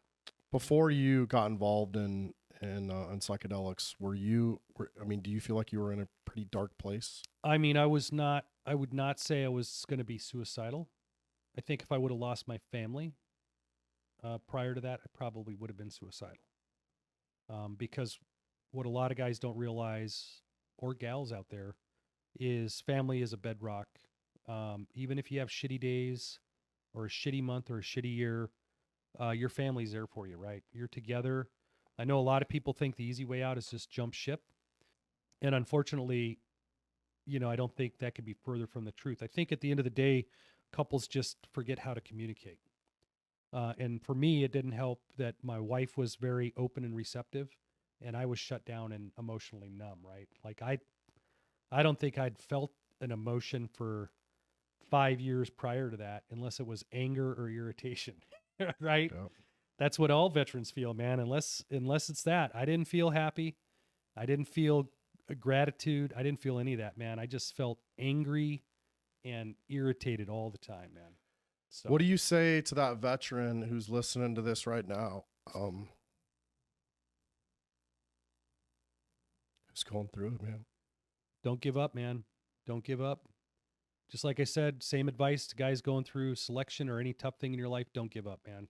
Yeah, I get emotional thinking about it just because I do of too. Yeah. so many of the suicides and so many, guys, you just wonder, man, if you'd have talked to them the day before, just, long enough to break that cycle. I think a lot of times, to your point, having family, right? I think family it's been my bedrock. It's been, it's definitely been what's helped me. But there's guys out there that have lost their spouse, whether it's divorce or, that they're not in touch with their kids, and, they're on that transition, and, or they've been out Yeah. for a couple of years and they're by themselves. What do you say to them? You got to get help, man. You got to get help. You're not a rock. You're not a rock out in the middle of the ocean, not a power onto yourself. I used to tell myself that used to be my personal mantra. You are a power onto yourself, which basically meant you can get through anything you want if you put your mind to it. Unfortunately, at the end of the day, man, like you talked about, I think on a previous podcast with Sebastian Young and the tribe, right? Absolutely. Humans are meant to be around other humans, man. You cannot isolate yourself. Yeah, guys can do it for a while, and maybe you think that's awesome. You're so stoic and being the lone guy out there, the lone nomad, but that's going to eat you up, man. And same thing for little things, man, that you don't think matter. Really with big problems, marital problems I've had recently, you cannot let little things get into your mind and get into your heart and not deal with them, because it's going to corrupt you. And it could be little stuff like, guys got porn's a big one, because guys see porn when they're downrange. That's a common thing. Like all that shit is not going to be good for you in the long run, man. It's all, and I hate to use God and like all of this, because like I said, I wasn't really religious, but if you substitute good in place of God, and like evil, because, they say the devil, like, I think honestly, the devil is just, it's a human personification of evil, of just pure evil. Right. And whether you believe the story that the devil was a fallen angel and now all he does is work nonstop to undermine what is good, what God stands for. The bottom line is, if you give him, and a good book that I just got done reading is, don't give the enemy a seat at your table, man. It is biblically inspired. There are biblical passages, but I would recommend that anybody that's having struggles reads that, because it's an eye opener, man. And like I said, I'm more universally spiritual now after partaking in plant medicine to this something that there's something bigger out there beyond us. It doesn't necessarily have to be the God that we envision on the painting of Michelangelo, of a guy with a white beard and flowing robes, or the personification of Jesus Christ with his beard and his robes and being crucified. It doesn't have to be that. It could be any religion, but basically there is universal good and universal bad in this world. And universal good is very apparent to us because I think at the end of the day, we're creatures that are meant to thrive in goodness. So when we see something good, it's very apparent to us. The problem with bad or with evil is it's a sneaky son of a bitch, man. And just like the devil, you hear stories about the devil of trying to come in and smooze their way into your life. That evil comes into your life. And if you let it, man, it's going to take root and it's going to trip you up. And then I think really the thing that where guys decide to commit suicide is they realize that once they've let that evil creep into their being and they've made poor choices or just through a lack of action or a lack of communication, they lose everything. As soon as you lose everything, that illusion is shattered. Like all the reasons that you were giving yourself of why you didn't do better to talk to your wife, or why you didn't do better to communicate, or why you didn't do better to raise your kids or treat your kids or teach your kids the right things to do. All of those are excuses that we as humans create to justify our own piss poor behavior, right? And as soon as you lose everything, like I said, I'll use the devil just because it's a good frame of reference. They snap their fingers and then that whole illusion shatters around you and you realize, dude, I am sitting in a burnt, like a scorched battlefield with dust in my mouth and ash in my mouth and nothing. I've got nothing left, right? And then that devil's going to go even further and say, yeah, that's right. You're an idiot. You're nothing. You're a loser. Like you might as well just kill yourself, right? And that's that evil working on you, man. So you gotta, even if you lose everything, rebuild, man. Put your foot down right there and say, nope, you're done. We're done going down this route, and just be able to identify that stuff. And everybody's going to stumble. Like everybody's going to stumble, just like I talked about those daily practices that you're supposed to do when you get back from these retreats. They're great to have, but you're going to fall, you're going to stumble. Don't beat yourself up for it, man. Yeah. I mean, if you're listening to this on Spotify or iTunes, you won't see me, but if you're on YouTube, I'm looking at you on the camera to this veteran that you think you're on an island by yourself, that your life's not fixable. I'm here to tell you, you're not alone. And, it can be fixed, right? I mean, Greg's sitting here, just being super vulnerable about kind of his experiences. I mean, psychedelics are definitely an option. The VA has counseling stuff, reach out to a friend, a buddy, stop making the excuses of why your life is so miserable. Yeah. And get up and fucking save yourself, man. Yeah. And you can do it. I mean, we both know plenty of people that have done it. Yep. I did it. You did it. There's this idea that, you can take this pill and your life magically gets better. And that's an American thing too, right? We're so into what's the quick fix? Yeah. And I think mental health, it's not a quick fix. And I think some people are just like, I just want to, and I think that's how SSRIs get, right? I mean, you go to the VA and the VA's like, I'm going to give you this magical pill that's going to fix your brain. No, it's not. It's going to mask all your symptoms. Yeah. And it's an illusion. And I think, especially listening to your psychedelic experience, both now and when we talked yesterday and when we've talked in the past, it wasn't a quick fix, but man, it opened your eyes. It does. Yeah. You stop drinking or, at least curtail your drinking. You're not on SSRIs anymore. No. So now you're able to think clearly. Yeah. And so I would tell you, especially to that veteran out there or your first responder or whatever, or even the traumatized person, you don't have to be a cop or a first responder or a special operation to have trauma. There's all kinds of trauma out there. And there's this misconception that trauma is only for combat veterans. But No, yeah. there's tons of trauma. And so Tons of trauma, I would just tell you guys, do the work, guys, gals, reach out to somebody. That's how it starts. Whether it's you reach out to a veterans organization, Heroic Hearts, there's a ton of stuff out there, and I will try to get some resources in this, if especially on the YouTube channel. So, at least I can we can give somebody at least a starting There's point. stuff out there. Yeah. And I mean, it's definitely gaining traction. We talked about the recent Joe Rogan podcast episode with Rick Perry, who's now a big, which, even Rick Perry said, like, one of the most conservative guys out there, governor of, Texas here for multiple tours, and then served as the secretary of the Department of Energy. So not a guy that you would think would jump on the bandwagon for psychedelic treatment or plant medicine treatment for veterans. But he's all in, man. He's all in. And I think Texas is actually going to be one of the first states that actually institutes wide scale studies and probably wide scale treatments in state in the U.S. with ibogaine and maybe some other plant medicine derivatives. Yeah, I learned. I mean, that podcast is a great one. Joe Rogan's had a couple podcasts where he talked about psychedelics. Yeah, Sean Ryan's another podcast. I mean, that's how actually I first heard about. Yep. Ibogaine, at least. DJ Shipley got out there and was extremely vulnerable, much like yourself. Yeah, and told his story and kind of his path. And again, man, if that guy hadn't had the boldness to come out and be authentic.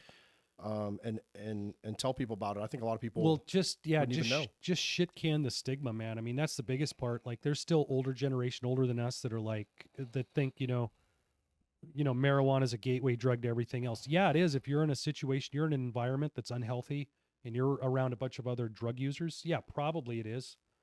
If you are administered psychedelics or plant medicine in a ceremonial setting, specifically with the intent to heal yourself, that is significantly different than just taking a recreational drug to get high, to go out to the club or do something like that, right? So that's the big distinction. Yeah, that's set and setting. That's one of the things setting, you'll hear talk about a lot. Yeah, that's a great point, because I think there's people out there like, well, I don't want to spend money or I can't, I don't want to, whatever reason you have, insert whatever your reason is, and then like, well, I'll just eat a whole thing of mushrooms, and it's like, that may not don't work do that. out. Don't do that. I mean, because I'm telling you, because going back to this, not to sound too spiritual, but this struggle with good and evil, man. I think if you open yourself up, your psyche, because like I said, you're accessing something else, man, that you don't have access to normally on a day-to-day basis. If you open that door in the wrong setting or the wrong environment that's got negativity in it, that shit's gonna get inside you, man. I mean, I truly believe in that. Like, you got to be in a good space where you've got good people holding space for you, so you can work through that medicine and get the best outcome possible. One of the questions too I had was, what mental resilience techniques beyond psychedelics helped you cope with stress and maintain peak performance even now? I think really it's just mindset, right? Like, trying not to get too excited about stuff, just taking a moment. So I used to be very, especially younger in my career, I was very reactive to stuff. Like, my mouth would open and I'd say shit that I would regret within seconds before my brain even engaged, right? I also had that disease for very many years. So yeah, I mean, trying to slow that down, because what is that? That's your brain going a million miles an hour. You got to slow that down. I even do that with my wife now. She absolutely hates it, but and again, it's not being present. It's not being present, because she's still saying something and I'm still acting like I'm listening, but in reality, I'm already thinking 3 questions ahead of where this conversation needs to go and what I need to say. And so I'm cutting her off, and then, you're just talking over each other, not talking over each other, man. And it's all my fault, because I'm like, my brain, I'm like, okay, I need to shut that shit down, calm it down. Like, let's listen to everything first, pause, think about what was said, and then respond. Yeah. So that's a skill that I think most everybody probably can work on, for their lifetime. So what's a typical day now look like for you, balancing corporate demands with your personal and mental health? Yeah. I mean, I get up to work out every morning early, typically 4:30 in the morning. I'm not like Jocko Willink. I don't take a photo of my watch and post it on Instagram. But I get up early. The reason for that is again, I believe in that. Do something difficult every day. Getting up early sucks. So get up early, work out at the gym, 5 o'clock in the morning or 6 o'clock in the morning, depending what day of the week it is. Try to bang that out first, right? Because that's your mental health time for me, right? Getting in the gym, working out, getting a good workout in before the kids have to get up, the kids have to get to school. Like, get that in, man, because the day will eat you up if you. Well, I'm just going to work out around noon, or I'm going to work out after. 9 times out of 10 doesn't happen. If you push it off till the later in the day, it's not going to happen. So doing that, really, I need to get better on my practices, gratitude practice. I'd like to get back into, but all of that happens typically in the morning. See the wife off to work, see the kids off to school, and then I pretty much, our work calls all day.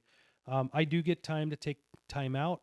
Obviously, right now it's a little cold, but sometimes on those times out, I'll try to get out and just walk, get that sunlight exposure, right? So, and then ideally, and I've been horrible about it lately, but I got to get out in nature more because, like you said, just getting connected to nature versus being in a house, being in a structure, being surrounded by electronic stuff all day, probably not the greatest for your physical and mental health. So just I need to do a better job of getting out and getting closer to nature. Yeah. Amen to that. Yep. Looking back, what do you hope your service and career stand for in the eyes of your peers and family? I mean, I just hope that all the teammates and friends and stuff that I had all throughout my career was like, Greg was a good dude. You know what I mean? Like, I don't expect people to talk about me 10 years later. Like, who cares? Like, I don't care about that. Because the reality is, and this goes out to a lot of military guys, as soon as you leave a unit, like you leave like a place like Delta, guess what, man? They don't remember your name 4 days later, man. Like, the mission goes on because a lot of guys get it in their head. I had it in my head that like the mission can't go on without me. I'm a key part of this whole thing. The whole circus is going to fall apart if I'm not there, right? It'll be just fine, man. You can leave that. You can walk away from it. Take time with your family. The circus is still going to be running. It's going to be fine. They're going to find somebody else to replace you. And to be honest, they're not going to care about you when you leave. I mean, you'll have friends and whatnot, but I mean, the larger organization, it's got a mission to do.